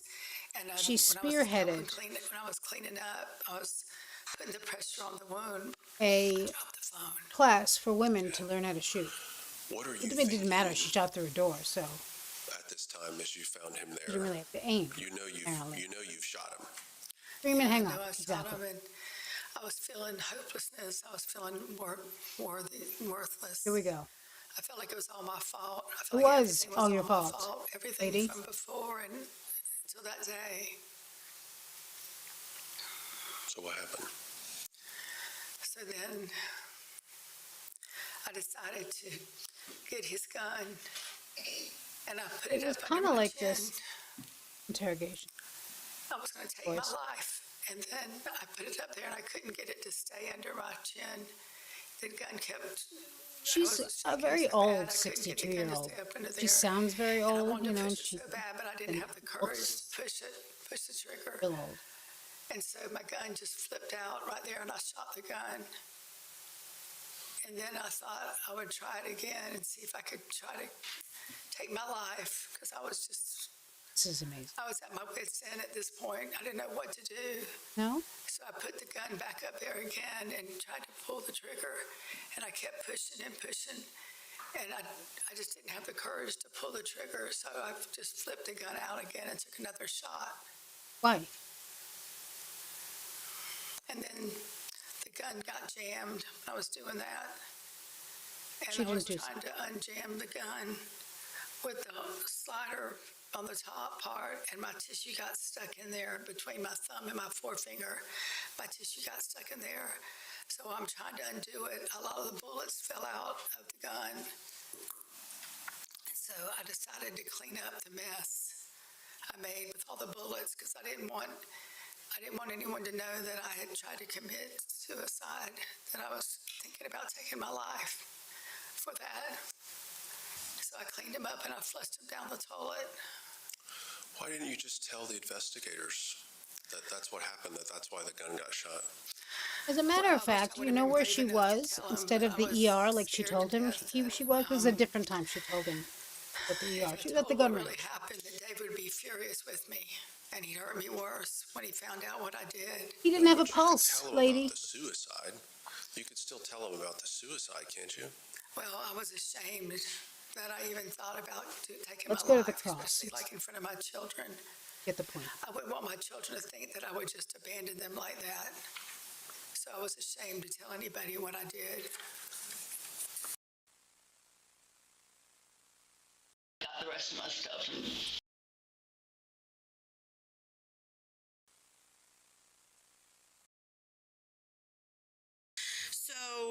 told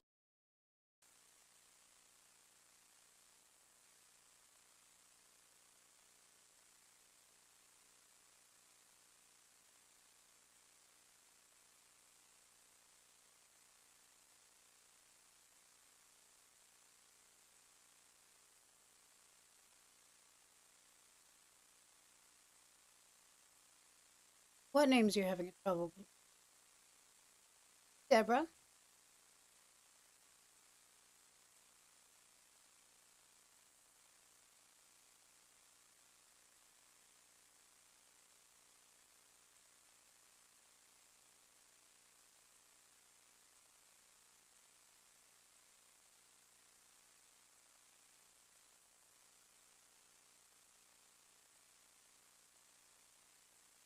I think Meowgy will be here in a sec. On the road.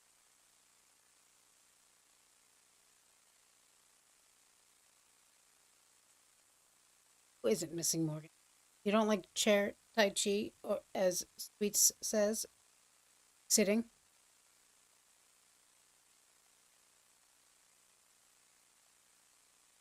Hi. So David Barron, Right. he's not Exactly. here to testify, is he? No, he's not. I hadn't thought about that. And you told a whole bunch of stories about Mr. Barron, correct? Yes, I told a lot of information, yes. All about things that Mr. Barron has said and done to you, correct? Yes. And Mr. Barron's not here to be able to tell his side of the story, isn't No, that because she right? killed him. Right. Because you killed him, correct? Yes. And all those events that you talked about, was it always just you and Mr. Barron in the room or in the home when those events happened? Yes. They're not as expensive as taxis, but real New Yorkers Is don't there use. anyone else that could testify It's hard to say acts of physical abuse how that much Mr. they Barron are. allegedly committed against you other than Mr. Barron? Traffic at the time going. I want to talk to you about How some of busy the it is. statements that you made throughout this case. First, I'm going to talk about the body cam. So Yes, Disney you Mom told decided to put us out of Deputy them. Thomas that Mr. Barron shot at you, correct? Correct. And that was a lie, correct? Well, I didn't know if he shot at me or not. I heard a loud noise up She's there, not and I taking couldn't any tell of if it. it was a door Any slamming of or it. a shot.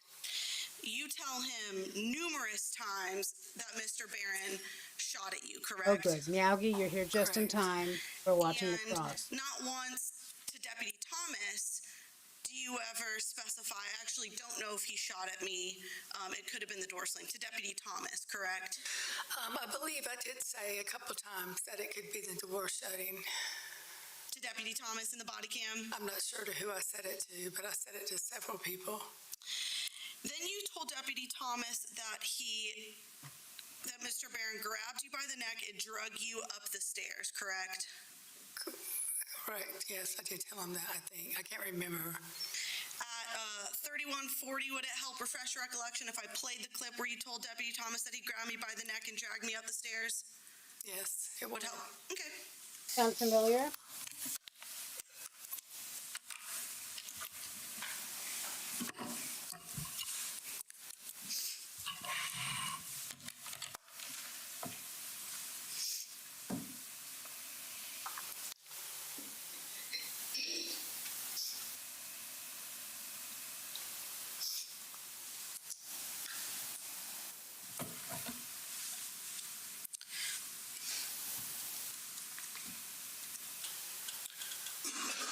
Gonna get as close to 3140 as possible. I'm gonna ask you a couple more questions. What I can't understand.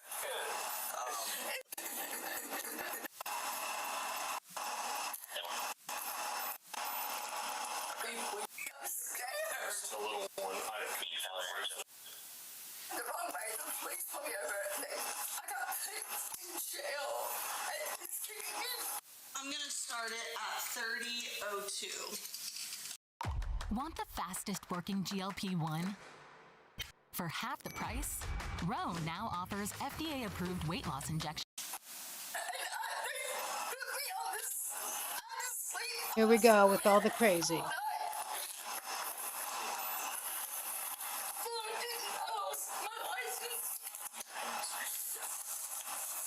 All because of this affair. Dang. We put a little few stickers on you, okay?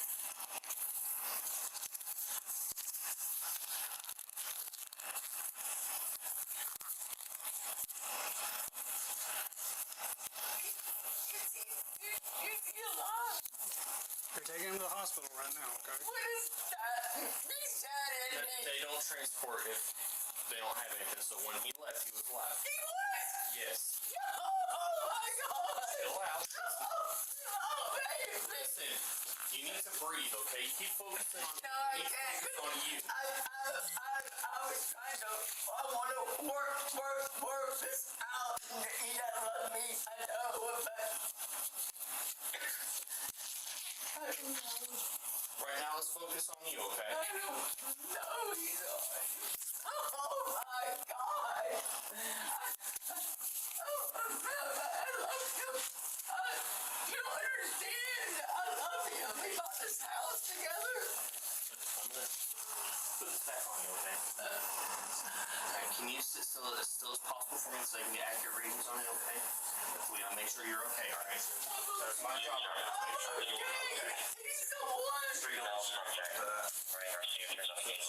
He grabbed me by the neck and dragged me upstairs. The little one. Did you You hear that, gotta Miss work, Mericle? work, work, Yes, I did. work. He grabbed me by the neck and dragged me upstairs. Yes, correct. And that was a lie, correct?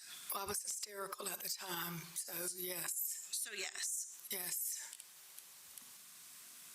So just decided to make that up, that Mr. Barron grabbed you by All the right, neck and Shelley. dragged you up the stairs, even though that in fact did Cheers. not happen. I was hysterical. I don't even remember I'm what drinking I said. Fresca. Then later on, approximately a couple minutes later, do you remember telling the paramedic that he held you by your throat and tried to pull you up the stairs? Do you remember telling him that a couple minutes later? Yes. Mm-hmm.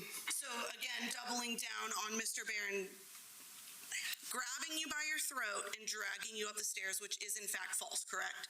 Yes.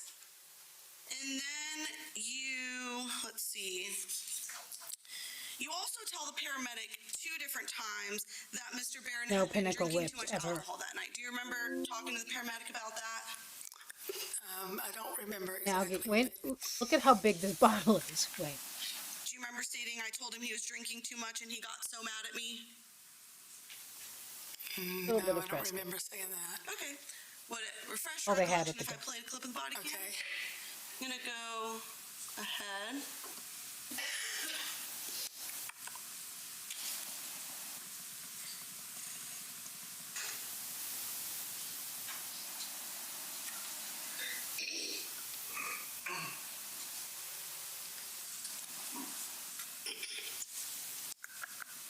I'm gonna hit play at 52:19.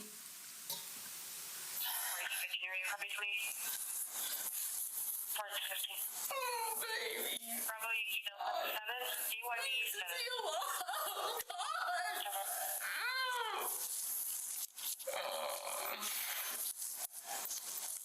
I told him he was drinking too much. You can still get Tab. So bad. Tab still exists. Did you hear Zeros. that, Miss Mericle? Yes, I did. So was that you saying that I told him he was drinking too much and he got so mad at me? Yeah, Magnum of Fresca. did say that. Handle. Mr. Barron had in fact not been drinking alcohol that night, correct? Correct. So that was also a lie. Well, he was drinking it during the day. That one of the reasons that Mr. Barron got angry at you that night was because you told him he was drinking too much alcohol. That was in fact a lie. No, I may have told him that because I thought he was, but he wasn't. You thought he was drinking, but he wasn't? No, he was drinking earlier in the day. Yeah, Tab is still around. They brought it back. Guess people didn't have enough He was cancer. mad at you earlier in the day as well then, it sounds like. Yes. So I thought that, isn't it correct that you had stated that the day was actually perfectly fine, correct? Part of the day was, yes. You guys went and got your provisional license, correct? Right. Went to Olive Garden for lunch, correct? Right.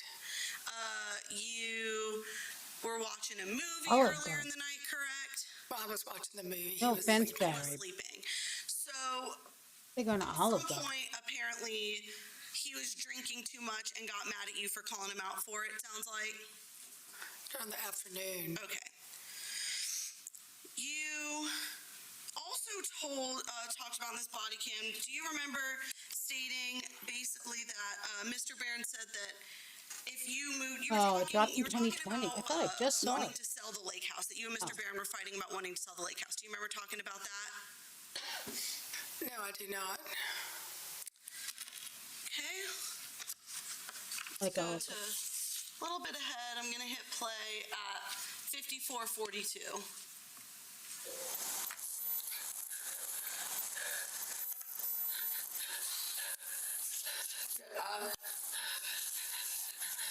I was just right, Karen. gonna move this forward, that I just couldn't deal with it.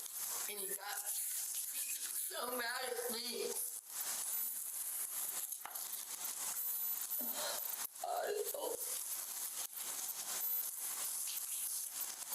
Hey, Sophie. I'm just told him if he wanted. We've got someone singing in the street.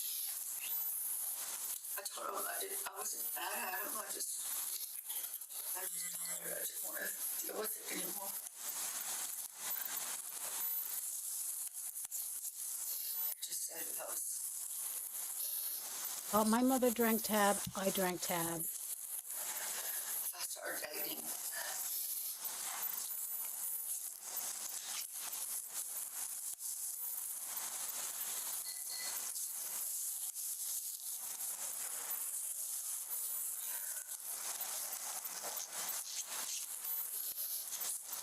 I don't know, Joette. They don't. Joette's asking what her reaction was when she was found guilty. You see the setup here? This camera did not move. So I have no idea.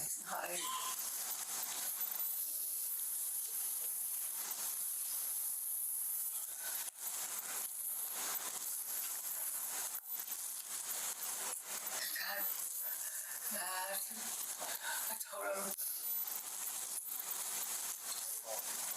that I didn't want this house anymore. That he told me he didn't want the house. He said, "Do you want it?" I said, "Let's just sell it." And I told him, because he's been paying that woman in Romania money. And I just said, "You can pay their rent for the next 6 months. And let's just not see each other, talk to each I other." really enjoyed this trial. Drank it too. Yeah, I mean, that's what we did. Drank tab. We had no idea that, you know.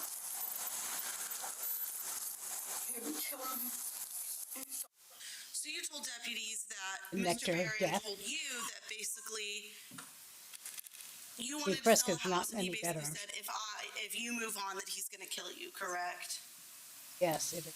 I couldn't understand what I was saying on there, but yeah, yes. You want me to go back and No, I just couldn't pick it up with my ear. Sure, I can play it back. I'll go back 20 seconds. Get a hearing So I'm aid going to hit up play every. again at 56:33. Not see each other, talk to each other. Let's just. Also, fair warning, there are some sexts coming up. I mean, in a while, not anytime too soon, but really disgusting. Moved on. He would kill me. Were you able to hear it that time? Yes, I heard it. Okay. Mr. Barron had actually been the one to try and break up with you a couple times, though. Isn't that correct? No, that's not correct.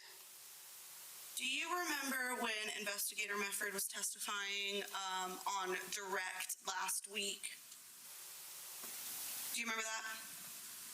When he testified? Yes, correct. Yesterday? Last week, so it would have been Friday. Okay, yes. Do you remember him reading some text messages between you and Mr. Barron? Yes, I do.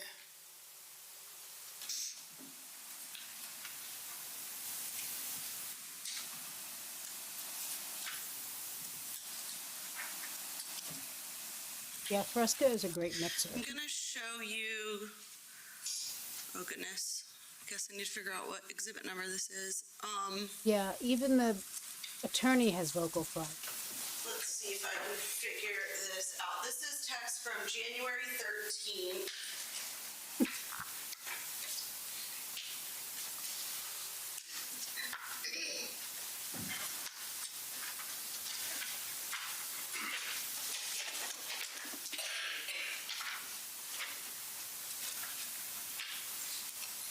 I thought impeaching was like a big deal, but now it just seems to be like de rigueur.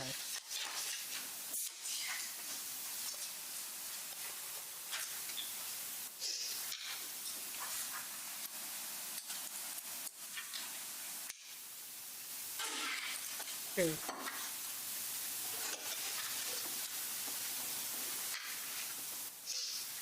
Very true.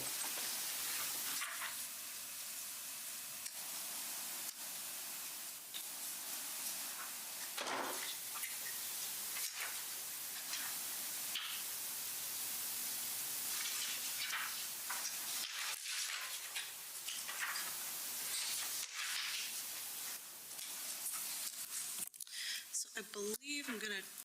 Tired of boring news? Oh my Here's God, I thought it Gen was Spark Mr. AI Penis Pod. for a second. Come and create your unique podcast. News to podcast. New Sorry. task incoming. Everybody get. Triple check. Yep, this is State's Exhibit 249. So this is text between you and Mr. Barron from January 13th. And you I sent him, never how many really women hit are you texting? Why did you delete if there was nothing to see? perjury. I feel so unwanted by you. Is that correct? Yes. You said, I feel like I am not enough for you, correct? Yes. And he says, wow, correct? Right. Yes. So then you send some more texts talking about you're very sad. I thought I wanted everything free, or I thought I was everything for you, correct? This is all you in the green. Yes, it is. And then you say, what does Lilia have, Laura? If you want them, go find them, correct? Yes. And then he asks if you're drinking, correct? Yes, he did. And you say, no, I'm not enough for you, correct? No, what? I'm not enough for you? Yes. And then you keep Boone's responding, Farm apple you keep texting, you keep sounds texting. on the display. Then right here at 8:39 p.m., I like Mr. sweet Barron says, okay, let's end this. You will never trust me no matter what I tell or say to you. There's nothing that can satisfy you, correct? Correct. And then you respond, I feel all alone. I know you will never understand. I thought you loved me with all of your heart, but you don't. You care for Lilia, What's up, Laura, detective? and I don't know who else. I am tired. I am not at my waterfront a condo trying to figure out what to do, correct? We're clear. Yes. And he says, I don't care for anyone but you can't understand that, correct? Right. And then he says, I will not come down this weekend and will hire an attorney on our house situation, correct? Correct. And you say, please call me. You don't have to hire an Right? attorney, Me too, Correct. So you're Disney asking moms. Mr. Bear not to hire an attorney because you don't want him to basically get out Watch of it, this that house clip. situation with you, correct? Talking No, to, because we can handle it without you an know, attorney. Okay, so two people you here are might fine with be breaking up. salted. You just don't want an attorney to get involved. I never really said break up. We were just, that would be just like a short little break when he said, That's okay, depressing, I'm never Joe. going to make you. Although coffee is You'll never trust me no Mm. matter what I tell or For you. say. He didn't actually say he was breaking up, but it was just the beginning of it. So he said, okay, let's end this. Right. You will never trust me no matter what I say, tell you or say. There's nothing that I can do to satisfy you. Right, that time we did, yes. Okay, so this is him attempting to break up with you, Yes. correct? Okay. So, I want to talk about, well, I guess first, also in Deputy Thomas's body cam, you talk about the DUI, correct? The DUI arrest. Yes. And you told the deputy that you decided to drive home because you leave around 3 or 4 o'clock in the morning anyway, pretty much, correct? Correct. And then at some point you kind of switch that a little bit and you tell the deputy, well, he made me leave, correct? Correct. And then later on in your interview with Investigator Mefford, you also talk about your DUI arrest, correct? Correct. And you give him this like long elaborate story about how you guys got into a fight that night, correct? Correct. And that Mr. Barron went up into the room and locked the door to go to sleep, correct? I don't remember exactly, but Sure. Would you like to listen to a clip of your interview? Would you like to I listen? I remember what he said, but I just don't remember that vividly right now. That's what I mean. Okay. I remember I said it to him. Let's see. Here's your interview. I'm going to go to about 38 minutes. I leave between 3 and 4 anyway. So I got up and got dressed. I was lucky. I'm going to go back about 20 seconds and I'm going to hit play at Did you, Tabby? 38:31.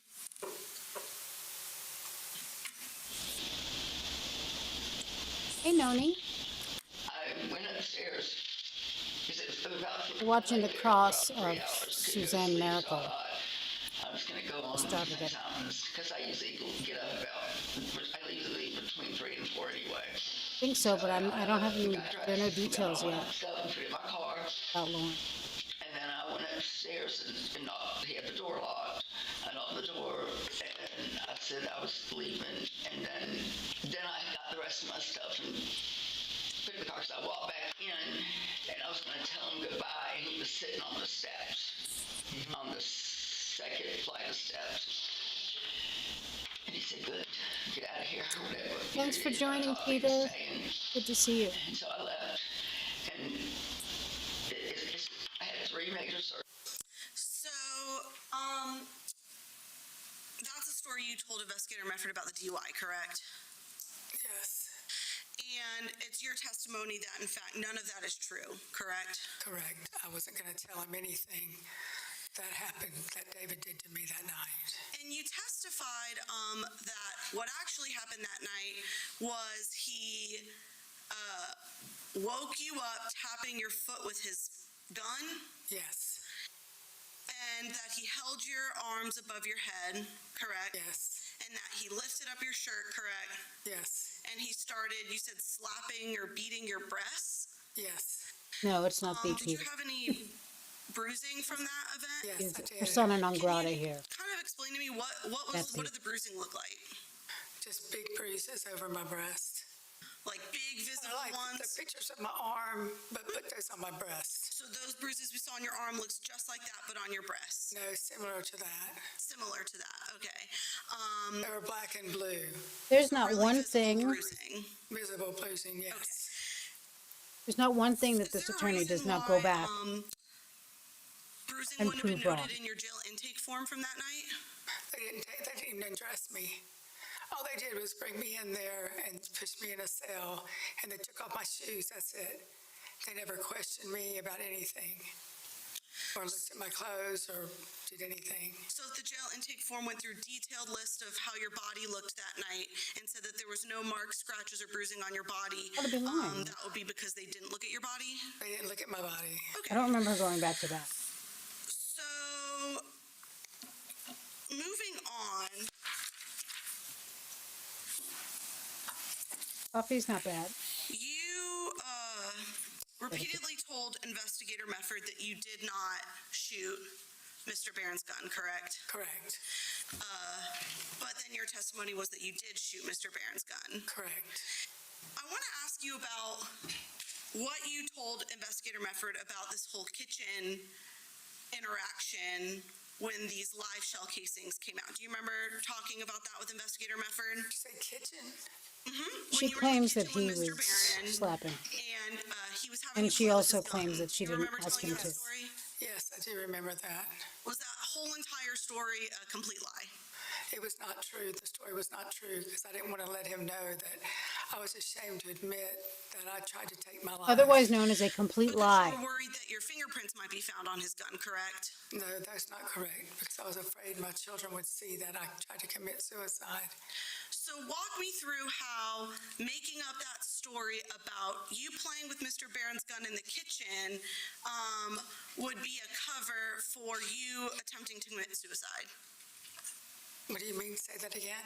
So the story that you made up to Investigator Mefford about you playing with Mr. Barron's gun in the kitchen was a lie, correct? Yes. Help me understand how that story was the story that you came up with to cover up your suicide. Yeah, the 8th of So where I came up with to cover up my suicide attempt. Is that what that story was? I think my hand got jammed in the gun. Correct. And that was the reason I said that. So all I'm asking is for you to help me understand where you got this story about playing with Mr. Barron's gun in the kitchen from. I just made that up. Why? Because I got the gun jammed in my finger right here, and I didn't want to have to explain that I tried to commit suicide, and that's how it got jammed. So that whole...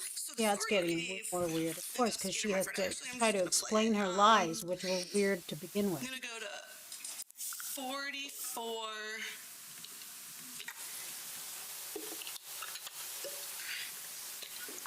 We're going to start at 44. Only once, Disney Mom? That was another big fight. I keep getting in these fights because of this woman. Something tells me that Sarah's breast could have really hurt someone.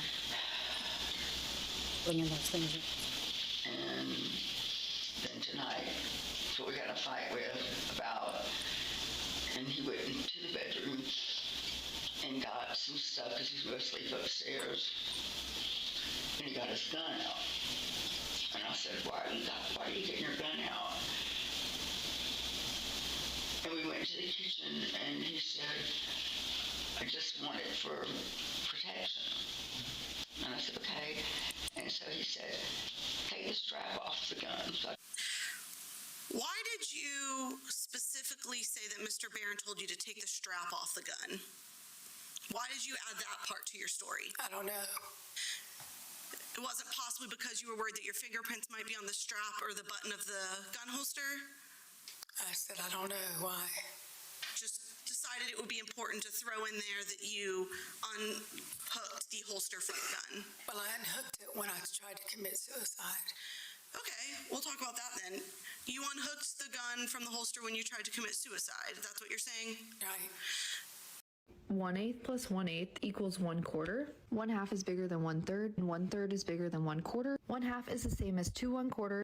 But you say multiple times to Investigator Mefford that, in fact, Mr. Barron's gun was laying right next to his body when you got into the bedroom, correct? I don't know where his gun was laying. Was it in the holster or was it not in the holster? It was on the bed, I believe. His gun? Yes, in the holster.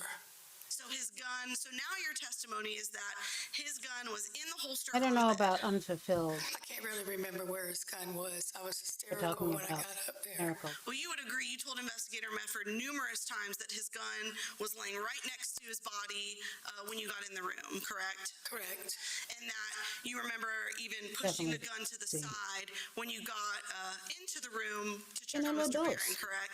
Okay, correct. But now your testimony is that his gun was actually in the holster on the bed when you got into the bedroom? I really can't honestly remember where the gun was. I was hysterical when Always I got in drunk. there. I know it was either on the bed or on the floor. Okay, so now we have no You idea. where know, the gun was when you know we she's got into always the room. drunk because he on text was always asking her if she's been drinking. So now going how. back to my original question of your statement was that Yes, you me talked too, about Carolina. taking the strap off of the gun because you had to take the strap off of the gun when you tried to commit suicide. Correct? Correct. So that's why you threw that in there about the kitchen story? I guess. I really don't remember. So is it potentially because you were worried about your fingerprints being on the snap of the holster? No, not really. Why That's didn't you not just what say you that's don't not know, why I sweet said Trevor? that. So Why are why you did making you say things that problems? then? I don't know No why. pun intended. Okay. I'm gonna hit play again. I paused it at 45:11. I'm gonna hit play. Well, he said, this is what you need to get on your gun because I don't have a strap around my gun. And then he said, is this gun to you? He said, put it in your hands and hold it because Yes. I gotta take lessons. Exactly, Robin.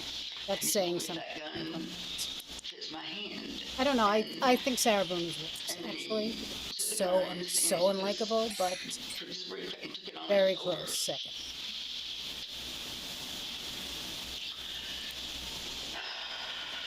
Yeah, I'm curious too.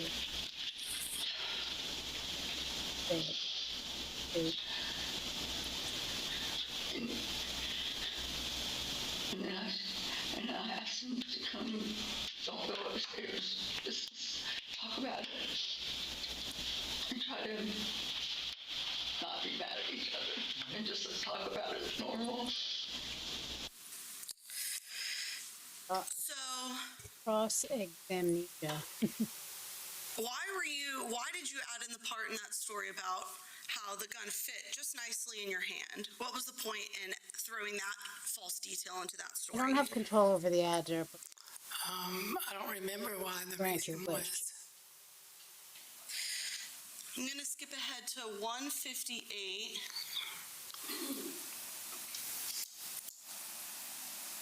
Am I at 150? Yeah, 130. Oh, I'm way off. Okay. Thank you.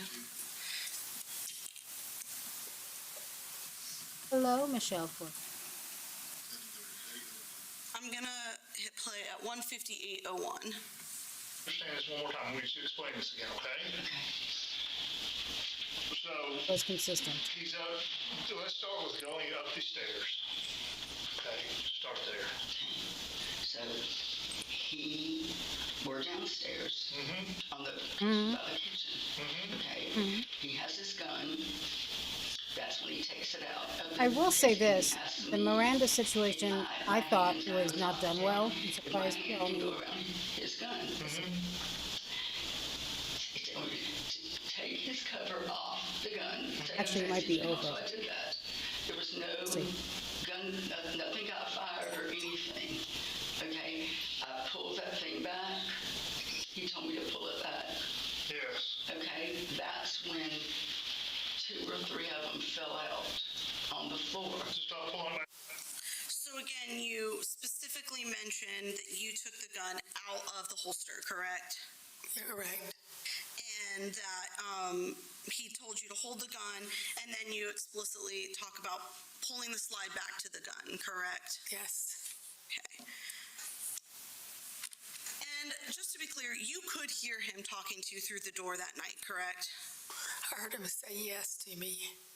So it wasn't that you could not hear him on the other side of the door, correct? I heard him say yes. You also heard him make a noise when he was shot, correct? You also heard him die, correct? And why were you so, in this story, you're very specific with Investigator Mefford that you flushed those shell casings down the downstairs toilet in the master bedroom, correct? Correct. And you're very adamant about, I did not flush them upstairs, I only flushed them downstairs, correct? Yes, I couldn't remember where I flushed them. I was hysterical at the time. Okay, so that was just a mistake that you were being very adamant about where you flushed those bullets. Yes. Why? This story was basically because you didn't want to admit that you had tried to commit suicide, according to you, correct? Correct. So, how did you know to make up that you flushed the shell casings? Why throw that in there? Because I didn't want them to know that the shellings were there, because I cleaned them up after I jammed the cuff on. After I jammed the gun, then the bullets fell out, and I wanted to hide the bullets from not being able to tell. That's why I had the gun in my hand. And Investigator Mefford continuously asks you about those shell casings, correct? Correct. And repeatedly you tell him that you have never touched the shell casings, correct? Correct. Which is also a lie. Correct, yes. Absolutely. I just said that I didn't touch him because I didn't want to tell anything. I didn't want to say anything to him about what had happened. But you did say that you flushed live rounds down the toilet in the master bedroom, correct? Correct. And so you didn't tell him that just in case they did find flushed shell casings in the septic line. Cliff, you're Your embarrassed? testimony, you didn't say that just in case they did find these casings? I wasn't even thinking about what I flushed down the toilet, really and truly. I was just I trying think is he going to plea if they clean give him a up plea? after I tried to They better commit not give him a suicide. plea, Bjorman. So no one would know that I had his gun trying to commit it, and that's what I was trying to do. He killed so many women. Seems like every fight that you and Mr. Barron Never find out. got in essentially revolved around Lilia, correct? Say that again. every fight that you and Mr. Barron got in revolved around Because here Lilia? to judge, they don't really want to. People who really want to, they do. Is that what you repeatedly tell people, that the only thing you fight about is Lilia? Tell who? Everyone that you've told about Lilia. No, I don't tell them Really that. like it. How many people do you think that you've told about Lilia? About Lilia? Could you name them off for me, all the people that you've told? My sister, Dana Gardner. Okay. My sister, Leslie Fenoy. Okay. My girlfriend, Jenny Hall. Okay. Beth Barron, Evan Barron. And I think that's all. How about Jessica? Jessica. Maybe Jessica. I don't remember telling Jessica about it. How about Judy and Mike? Your friends Judy and Mike. Exactly. Another Anthony Toad. That's So exactly you what talked I to Judy and Mike about it? David did. David told them. Yes, they confronted David. I We've talked heard that to them before. first, and they confronted David when he came over. She was found guilty of tampering with evidence. They were with me the night I called Evan. So you told Judy and Mike first then? They heard me. They overheard my conversation. Yeah, that's what I Okay, thought. so you told Judy and Mike first then? Yeah, they overheard the conversation while I was talking to They Evan. make him And then when David came over later on, they That's confronted David about it. whole thing. Because they found out from you. Not just him, but the lack of investigation. You also told your son McLean, correct? I'm not sure I told him exactly about Lilia or not. I just told him he was going to have to move out because we were having problems. In the times that you and Mr. Barron got in fights about Lilia, David would basically separate himself from you, correct? No, not correct. Not always. Okay, well, let's talk about it. So, December 28th is the first night you found out about Lilia, correct? I found out that she was texting him, yes. And that night he left and went to a hotel, correct? Exactly, yes. And They didn't talk about the you pretty hair disagree yet, with did they? Evan's testimony that you pointed the gun at Mr. Barron that night, correct? Correct. But Evan's testimony was that you called him frantic, saying that you pointed the gun at Mr. Barron, correct? I did not have a gun with me that night. I flew to Atlanta that weekend, and you can't take a firearm with you. Okay, and Okay. Mr. Barron was yelling because he wanted to get his keys so that he could leave, correct? The keys were on the bathroom counter. And you had locked yourself in the bathroom. I locked myself in the bathroom in the commode. There's a separate part of the commode area, and that's why I locked myself. But the keys were right out there. He was right there beside him. I kept telling him the keys were right there, and he wouldn't listen. So he's yelling for his keys because he wants to leave to go to a hotel, but his keys are sitting right there? Welcome back. His keys are right there on the stamp Oh, vanity. good. Yes. Thank you, Karen.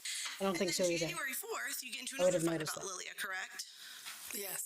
Exactly, Claire. David, again, Preoccupied with pretty hair. correct?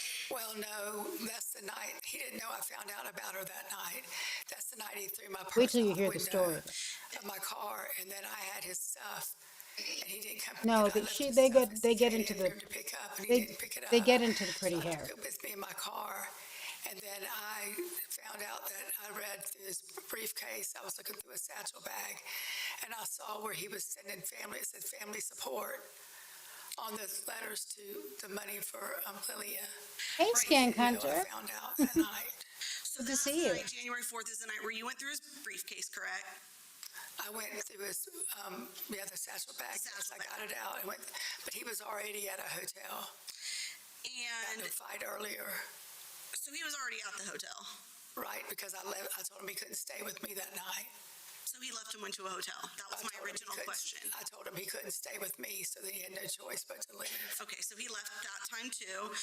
Yeah, I think she did buy good hair a few times, but you know, you'll see why she's upset about it. St. Simon's incident. Crazy, of course. He was also trying to leave the condo in St. Simon's, correct? I asked him again to leave because he slapped me. Even dyed So redhead all and these are split, just you are asking him to leave. or would that to be born Well, with? he didn't have a place to stay, so he had to go find a hotel. So he's trying to leave, correct? Not trying to leave, he left. He's trying to get in to get his belongings so that he can leave that night, correct? I already put his belongings outside the door. Well, earlier you testified that he was trying, you said that you were going to go up and get his stuff, but then he followed you up and then he was trying to There push isn't. his way into the condo to get his things. I was putting the stuff out the door and he comes in the door. I was putting the stuff out the front door and he comes up to it and that's when he pushes me backwards. So when the police came, all of his stuff should be outside the door? It was right there by the door. It was right there by the kitchen door. Inside or outside? Part of it was outside and part of it was inside. So again, on body cam that we have, some of his stuff should be waiting outside for him. No, it wasn't waiting out there for him. I'd put it right by the kitchen door, so it was still inside. I love the name too. He came up there and banged the Perfect. door open, that's why. Okay, so I'm Gives me just confused. joy because every time I see it. 2 seconds ago, you testified that all of his stuff was already outside, and the reason that you wouldn't let him in was because he was trying to come in anyway. No, all of his stuff was not outside. Well, then you said some of his stuff was outside. Oh, is and that some of why his you stuff was don't inside. think Some they're of it was crazy? inside by the kitchen That and some tracks. was by the door. But all of it was inside of It the was condo. inside, right. Okay, so he could not leave until he was able to get inside the condo to get his belongings, correct? Right, and I was trying to get him out to the door. There was only one. February 16th. That's the night you get arrested for DUI, correct? Yes. And he has locked himself up in the guest bedroom, correct? Yes. And March 7th, get in a fight about Lilia again, correct? Looking for tax help? Now there are TurboTax experts right in your neighborhood. They get to know your unique situation and get you every dollar you deserve. So hand off your taxes to a local TurboTax expert today. Well, a little birdie told me rates are taking Ow. a dip, which means that dream home won't be there forever. Don't let someone else. March 7th. And he has locked himself up in the guest bedroom, correct? Yes. Okay. So I want to talk to you about your phone. So your testimony was that the reason that you attempted to shoot the lock off the doors because you wanted to get your phone, correct? Correct. Because he had your phone, correct? Yes, he did have my phone. And he had at this point The told big you lie. that he had your phone, correct? Yes. Is this before or after he forced you to perform oral sex on him? This is after. Well, he had my phone in the beginning. Okay. He had my phone in the beginning. Remember when I asked for where my phone was? And he told me I wasn't getting my phone and no one was going anywhere tonight. So he gets his satchel, correct? Yes. And his gun, correct? He already had his gun in his hand. Already had his gun in his hand. And then presumably he already had your phone in his hand as well, correct? He had my phone. I don't know where he had it in his pocket or in the briefcase. But Maybe he in had his my phone. I crotch. didn't see my phone. And then all of a sudden he puts those things down and forces you to perform oral sex on him, correct? No, he didn't have them before that. Okay, so when did he get the satchel? After he pushed me backwards and told me not to close my eyes tonight. Okay. That's when he got his satchel and everything else. But he already had the phone. I guess it was in his pocket. Did you notice the phone in his pocket when you were forced to take his pants off? No, I didn't. So he pushes you back, grabs the satchel. You said he's already got his gun and presumably already has your phone, correct? Right, he already had my phone in the beginning before any of this even happened. And then he tells you not to go to sleep tonight, correct? Correct. And you walk up, or he walks up the stairs and locks himself in the guest bedroom, correct? After he did everything to me, yes. And so you go and get your gun. Yes. From where? From the closet. And you walk back towards the stairs, correct? Correct. And then I think you testified that you kind of sat at the bottom of the stairs for a little bit to think about what you were going to do, correct? Contemplating, yes, what I was going to do. And you didn't want to walk out the front door because of the wild dogs. I didn't want to walk out the front door because I'd have to go down that road. That was pitch black dark. With the wild dogs? Dogs. Okay. And there's at least 3 or 4 neighbors, like, within a 2-second walk from your house, correct? A little bit longer, yeah. There's 1, 2, 4 neighbors around my house. Because you live in a cul-de-sac. Correct. Or the house was in a cul-de-sac. Right. It's said, And Keist. you didn't think that the best idea would be to go knock on one of their doors and get help. Yes, correct? Skank Hunter, and there's one camera And I didn't know who was there all and the who way in was the not back. there. It was pitch black dark out. Didn't want to try. I didn't know anybody, and it was kind of, it just didn't seem like the right thing to do, to knock on someone's door at 1 o'clock in the morning. Really? But the right thing to do was to take your firearm and try and shoot the lock off of a bedroom door, correct? Well, I was hysterical at the time, so I couldn't even think of what to do. To tell you the truth, I was terrified for my life. Well, you thought enough to sit down at the bottom of the stairs and decide you didn't want to face the wild dogs, correct? I didn't sit down at the bottom of the stairs. I stood up and just thought about it. It took maybe 30 seconds, maybe at the most 30 seconds I was down there. Okay, I apologize. I thought that on direct you would testify that you sat at the bottom of the stairs and thought about what to do. When I sat, today I said that? Correct. Oh, I didn't mean to say sat. I just meant like stood there. Stood there. So you stand there and you think that the most reasonable thing to do is to take your firearm, go up the stairs and fire at a locked door where somebody else is on the other side of it. No, I didn't think like that. I thought that, number one, I didn't know any of the neighbors, so I wasn't going to go just walk up to their door. And then number two, I thought that I could hit the lock on the door, and that would get my gun back. I mean, get my phone back. That's all I wanted was my phone back. I would have thought that he'd take my phone and put it out there. You ever fired a gun at a lock successfully before? No, I've never have. You know if that's even possible to fire your gun at a door to unlock it? You can fire it, I think, at a gun. I don't know, but you can fire it at a locked Welcome to door. the sexy people, Skank If Hunter. you're firing a gun at a door lock so that you can unlock it, you walked up pretty close to the door, didn't you? I was about a foot away. And the tip of your gun was about 6 inches away, correct? Yeah, his satchel. I don't know what these people are talking about. I'm not sure. And your game plan was to shoot the lock off the door, correct? Correct.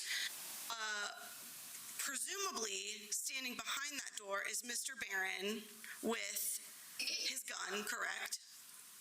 I don't know where he was. Well, you know he had gone into the Oh, bedroom yeah, locked door, correct? But I They didn't would know just he was record standing behind this. the door with his gun. You know he's in the bedroom. Right, I know he's in the bedroom. They get the parts where they sound really stupid. You're shooting the lock off of a bedroom door where presumably Mr. Barron is in that bedroom with a firearm, correct? Correct. He has just assaulted you physically, correct? Correct. He has just forced you to commit oral sex sodomy They don't on have Zoom. him, They don't have any. correct? Just sitting there. Correct. So he has kicked you down onto the ground, correct? He's what? Kicked your legs so that you would fall down to the ground, correct? Right on my Also, knees. On your this knees, grabbed you by judge the hair, correct? said the two alternate jurors' names out loud on the stream. Forced you to perform oral sex on him, correct? Right. And then threatened to But I already basically... performed oral sex before he Don't got forget the gun out. monocle. But Because I did the oral sex, then he got the gun out. So he never had the gun when you were performing oral sex on him? He had the gun in his hand the whole time. He never put it down. Once he got it out of the drawer, once he got it out of the dresser, he never put it down. So where was the gun when you were being forced to perform oral sex on It was in his hand. So he did have the gun out when you were being forced Oh, I'm sorry. Yes, I didn't understand what you were saying. Yes, okay. So he had the gun in his hand. But you said he put it up to my face. Thank you, before Stan. that. He did that afterwards. not thrilled about how it's So looking. did he just have the gun down by his side while you were Makes me feel forced? better. He did not. Where was the gun when you were being forced to perform oral He had sex? the gun in his hand. But where was it being pointed? It was just standing. It was no one. It wasn't being pointed at anybody at that point. Okay. He just pointed at me until he stuck it to my lips. And then afterwards, he points the gun to your lips Yes, and tells you basically, I'm going to blow your brains out tonight if you... exactly. Yes, Okay.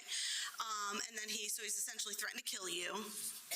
yes, And then he's gone up with that gun that he's just pointed in your mouth, at your mouth, correct? yes, And locked himself in the bedroom door. yes. And about, you said 30 seconds later, you follow him up the stairs, correct? No, I went and got my gun. Okay. Then I came out, and then I stood there about 30 seconds trying to figure out what to do. Mhm. 30 whole seconds. Probably about, I don't know, a minute, maybe a minute. So minute and a half, maybe. maybe a minute to a minute and a half at most, since he Yeah, has it's gang country. None of us have typed pointed a anything firearm at properly you, all day. forced you to commit sodomy, and threatened to kill you, correct? Say that again. Only between a minute and a half had passed since all those things happened, and you're upstairs with your firearm. Yes. Correct. And your game plan is to shoot the lock off of the door, correct? Yes. Get inside of the bedroom, correct? Yes. What was your game plan from there? Well, all I wanted was my gun. My cell phone. That's all I wanted was my phone. And so I was trying to think of a way to get my phone. If he would have just put it outside the door, I wouldn't have had to do anything.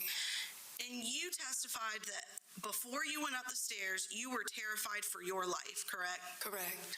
You thought that if you stayed in that house, Mr. Barron was going to kill you that night. Yes, I was terrified for my life. But you were not too terrified to fire a gun at a locked door where Mr. Barron's standing behind it with a loaded gun, correct? Well, my choices were very few. I needed my phone to get out of there so I could call 911 or an Uber. I didn't have transportation to leave because his car was the only one working. And I didn't want to walk down that dark road, in 2 miles. And I didn't want to go to a neighbor's house because I didn't know any of them. So I thought, number one, I thought that when I walked up there that he would put my phone out the door. That's what I was hoping he would do. And at this time, I was hysterical. So presumably, while being in fear for your life, correct? Yes. Your I safest agree, option Jason. between Hello. walking out of the house, No one this bitch is not shooting jealous the of. lock off of a door where an armed individual is behind it, plan B was your safest option, correct? Plan B was what? Your safest option. Yeah, the pizza here. It was an option, yes. Was it your safest option? Yes, it was safest for me, yes, to go through that, yes. And so presumably, if you successfully shot the lock off the Hey, door, detective. your thought process was Mr. Barron's going to hand you over the phone and let you stand there while you call an Uber for help? No, I was going to get the phone. And where were you going to go when you got the phone? I was going to call 911 and get out of there. Where were you going to go when you got out of there? I was going to wait for 911 to come. Where were you going to wait? Outside the front door. Where the wild dogs are? No, the dogs aren't there. The dog's down the road that you have to go down to. And when you get out of the house, you have to go down this road, and that's the road you have to go down to get to the main road. Is that the street without the lights on it and the dogs. So presumably Mr. Barron was going to be calm enough to allow you to stand on the front porch and wait for an Uber or for 911 to come, correct? No, hopefully he wouldn't come Is down there the a big heirloom? stairs. He's the one that left and went up the stairs. You're right. He is the one who left and went up the stairs, correct? He went up the stairs after he did what he needed This to is do his to fault me. he died. What's it, her And fault? I'm hysterical downstairs after he did that to me. There are no dogs. So, moving on. I'd like to see wild dogs. Men over 60 Oh should my not God. be running, lifting, Holy or crunching. cannoli. There's a Jeez. smarter way. It's called chair tai chi. Warner Brother. God. You are a dentist, correct? Yes. And you're required to be certified in life-saving measures, correct? Correct. How often do you get that certification? Once every 3 years. Every 2 years. Every 2 years. Yes, So every 2 years. you get certified in Yeah. life-saving measures every 2 years. In CPR, I get certified. Didn't attempt to perform CPR on Mr. Barron, though, correct? No, he didn't have a pulse. So didn't even try. I didn't have a pulse. So that's when we just give up, throw our hands up, and call it a day for Mr. Barron's life. No, I just didn't. He didn't have a pulse. And I called 911. What you did do was get a towel and start wiping up the blood off of the floor, correct? Well, I was holding it up to his chest to put pressure on it. And then after I slipped in the blood a few times, I wiped it up, yes. With that white towel that we saw that was covered in blood. Well, Aw. the brown one and the white one. There were 2 towels. Correct. Yes. Thank you, Joette. So you Happy were birthday. concerned about wiping the blood up off of the floor, correct? Because you slipped in it. Because I slipped in it. But you were not concerned at all about attempting to perform CPR, Mr. Barron, even though you are certified in life-saving measures, correct? Well, I tried to turn him over and I couldn't get him to push over. I couldn't get him to turn, but there was no pulse. I checked the neck and I checked his ankle and there was no pulse at either place. So did you just assume he was dead at that point? I wasn't sure. I was hysterical. And I couldn't even remember what I did, to be honest with you. If you weren't sure that he was dead or not, why not try and perform CPR to try and save his life? I told you I tried to turn him over and I couldn't get him over. He's 235 pounds. CPR for you. You left your car with Mr. Barron when you drove back to St. Simon's Yes. on March 3rd Well, he had no of pulse, 2025, Cliff, but as someone pointed out, which I didn't think of, that's when you do CPR. fine, correct? Pulse is- No, it wasn't. The interlock device was messing up on us. That's why I didn't drive it. You didn't text Mr. Barron, or Mr. Barron didn't text you telling Thank you you, that the car Joelle. was working perfectly fine on March 3rd, 2025? What day is March 3rd? That would be, I don't know what day of the week it is.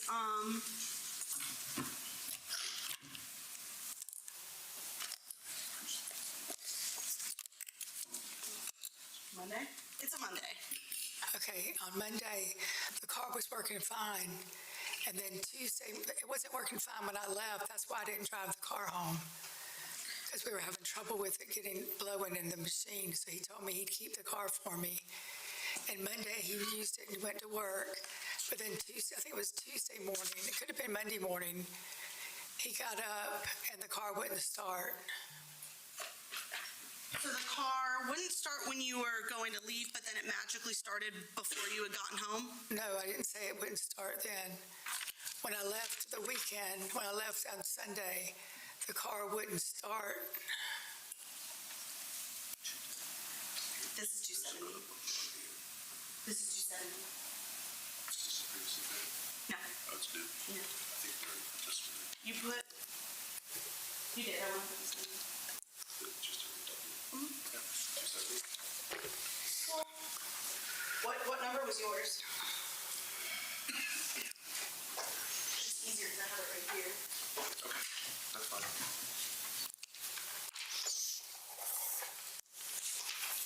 What is the state tendering that? I was going to, but I know that defense, well, yes, Judge.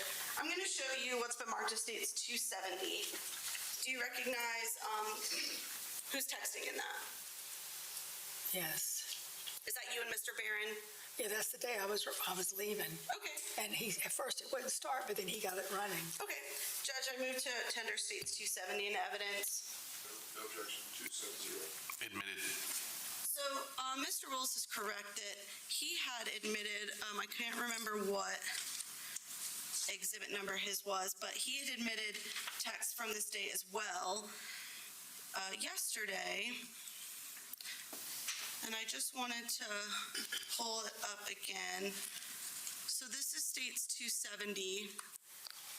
What we saw yesterday was this text from you and Green saying, I'm getting on the causeway, correct? Correct. And then that was at 3:45.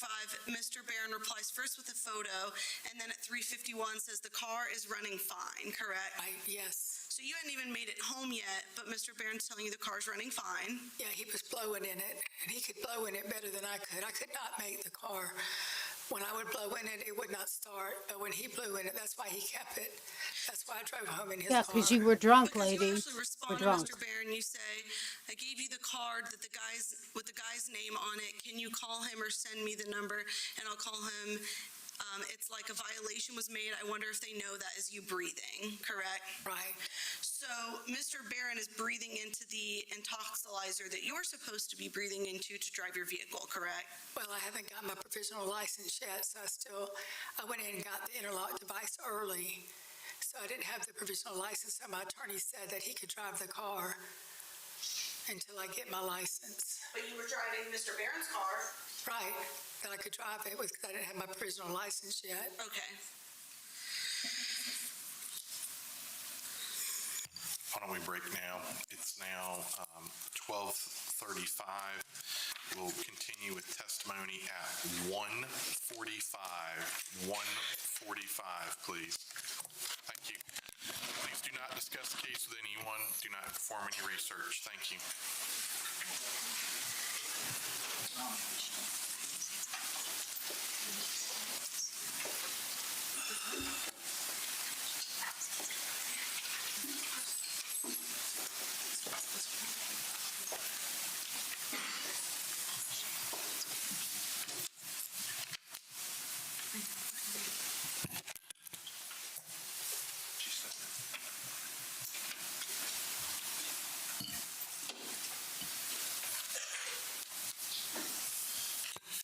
Y'all can sit, stand. Anything from the state? No, Your Honor. Anything from the defense? We'll resume at 1:45. Thank you.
Okay. Sorry about that. I got a phone call from my best friend and they're going to say an emergency, but feeling it as an emergency. So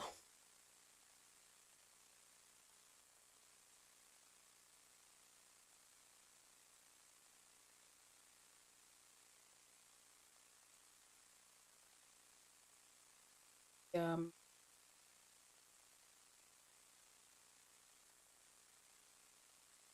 uh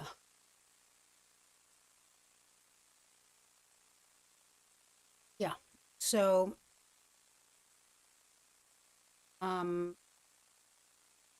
we'll have to continue the rest of this cross. Excellent.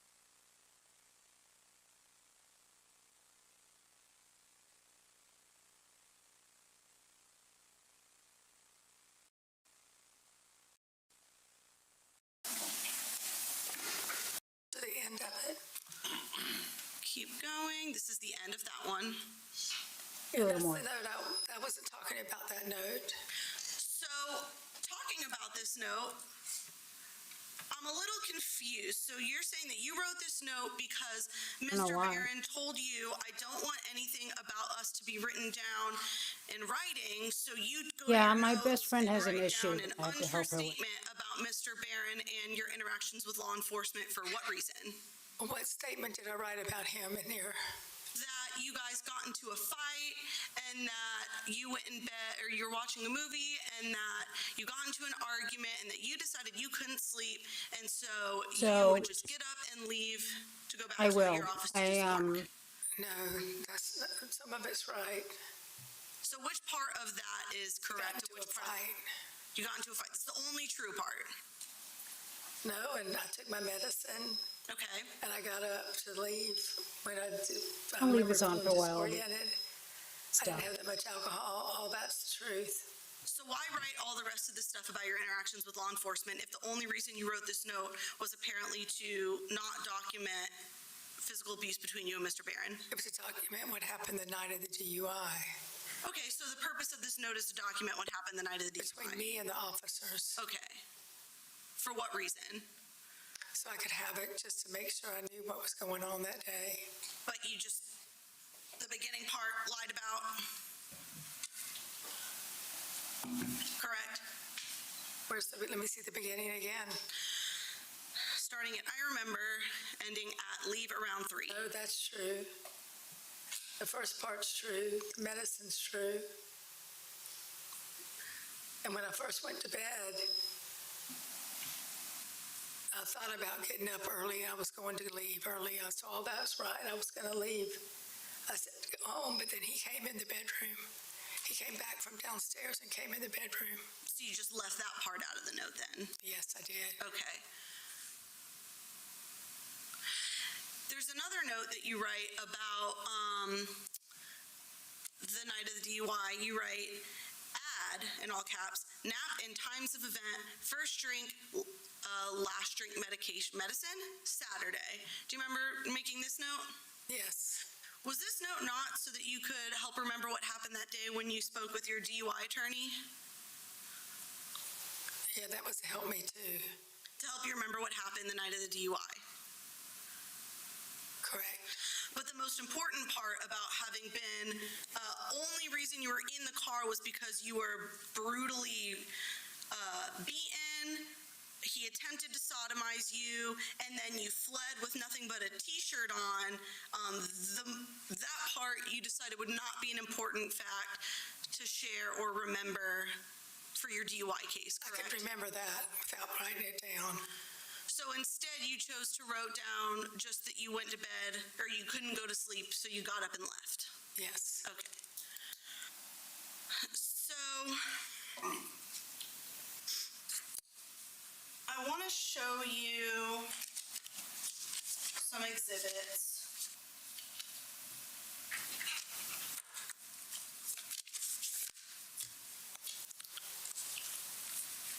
States 253 through 263. If you could take a look at these.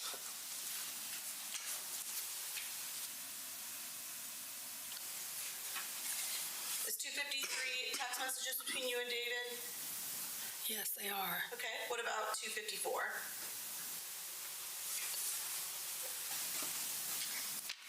I'm sorry. Okay. Yes. What about 255? Yes. How about 256? Yes. And 257? Yes. And 258? Yes. And 259?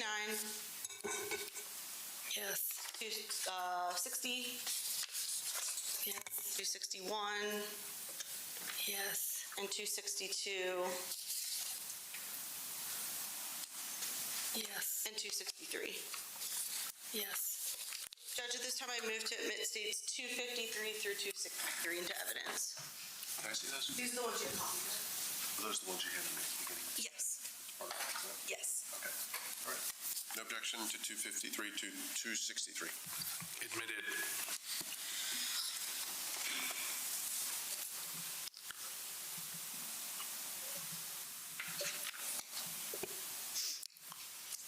I'm going to show you first states 253.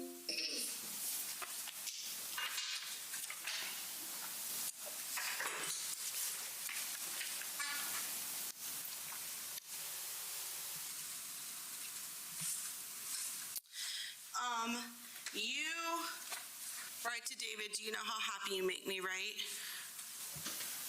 And this is on October 15 of 2024? Right, it's right before we closed on our house. And you said, do you know how happy you make me? Yes. And he said, same. Yes. Yes. And on October 15, 2024, how many times had he already beaten, raped, or pointed a gun at you?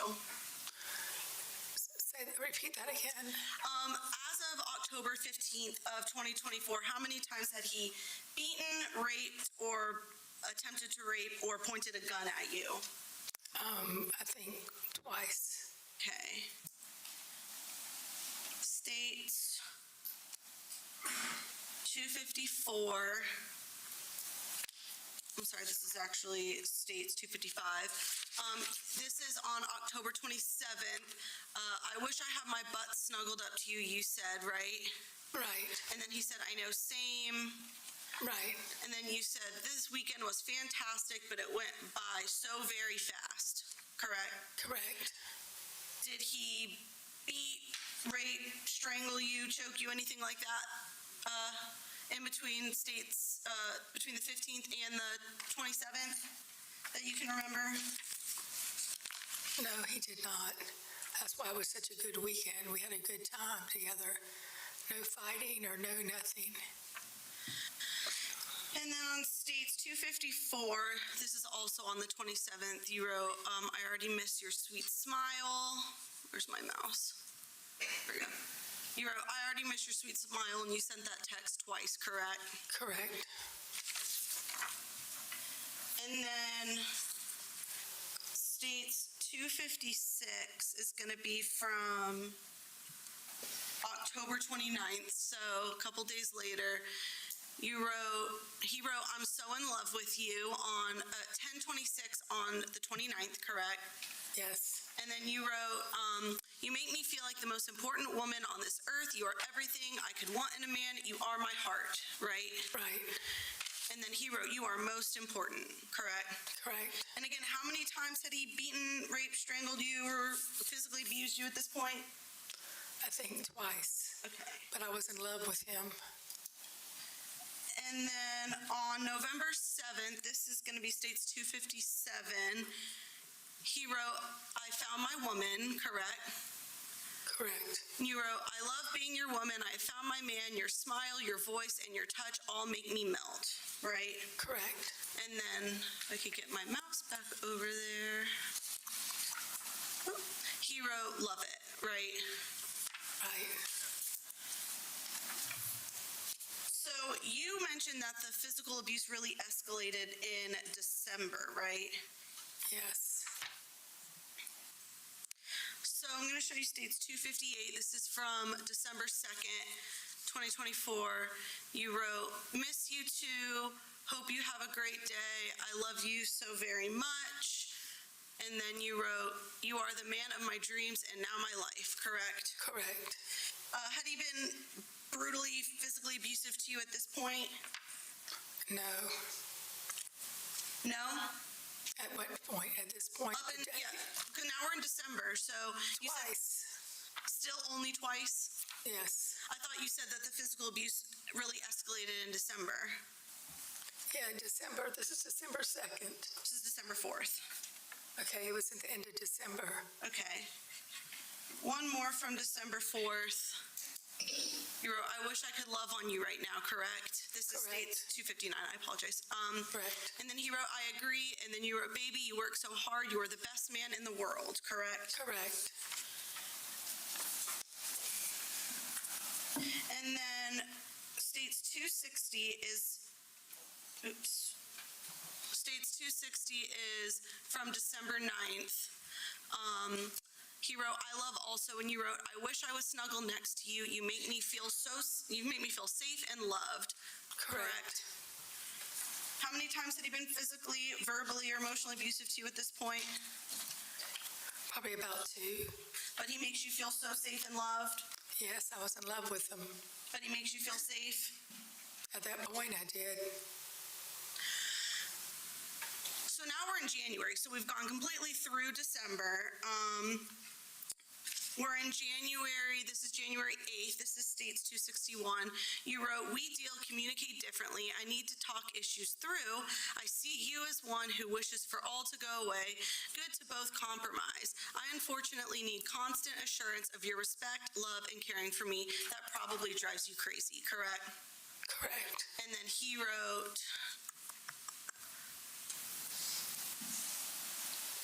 doesn't drive me crazy, correct? Correct. So here you didn't say, we deal and communicate differently, I need to talk issues through, and you need to beat and rape me, correct? Correct. You're talking about your issues with David, but you didn't feel the need to bring up that he's beaten you, attempted to rape you, strangled you, pointed a gun No, at you? I wasn't going to bring it up on those texts. We talked about it sometimes, but usually we just let it go. Usually it was just forgotten. Once it happened, it was gone. It was forgotten. Are you good at letting things go with David? Sometimes I am. How about other times? When I'm in love with him and it jeopardizes my love, if he'd leave me or not because I said anything, no. Did you find that he would do little things that would frustrate you? No. You never felt the need to text him about all these things that would do, or something that he would do that would annoy you or upset you? No, I don't believe so.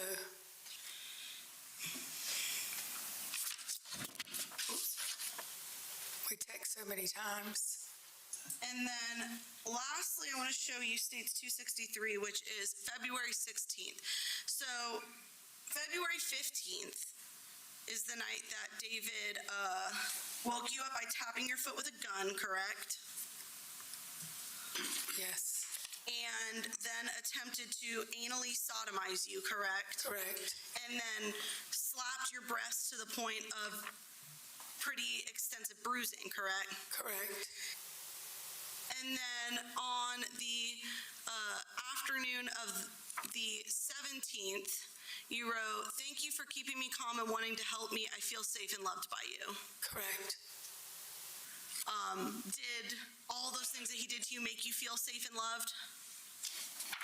After it happened, after I got the DUI, I was upset when I got back home, and he was very calming to me and told me we were going to work it out together, not to worry.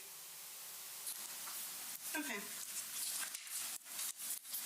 I'm now going to, so earlier on direct, you mentioned that on the night of the DUI, you and David fought about the mortgage, correct? Correct. You also mentioned that David was trying to force you to allow him to put only his name on the deed to the house, correct? Correct.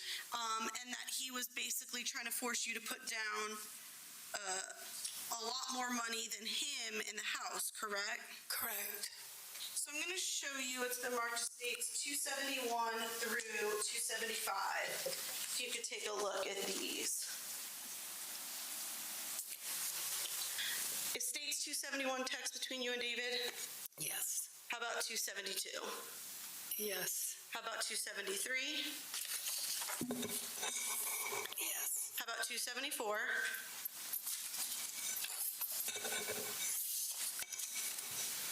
Yes. And 275?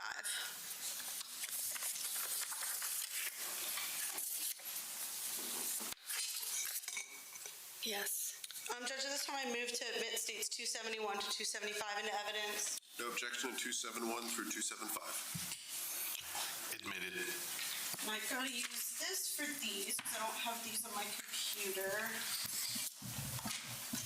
Thank you.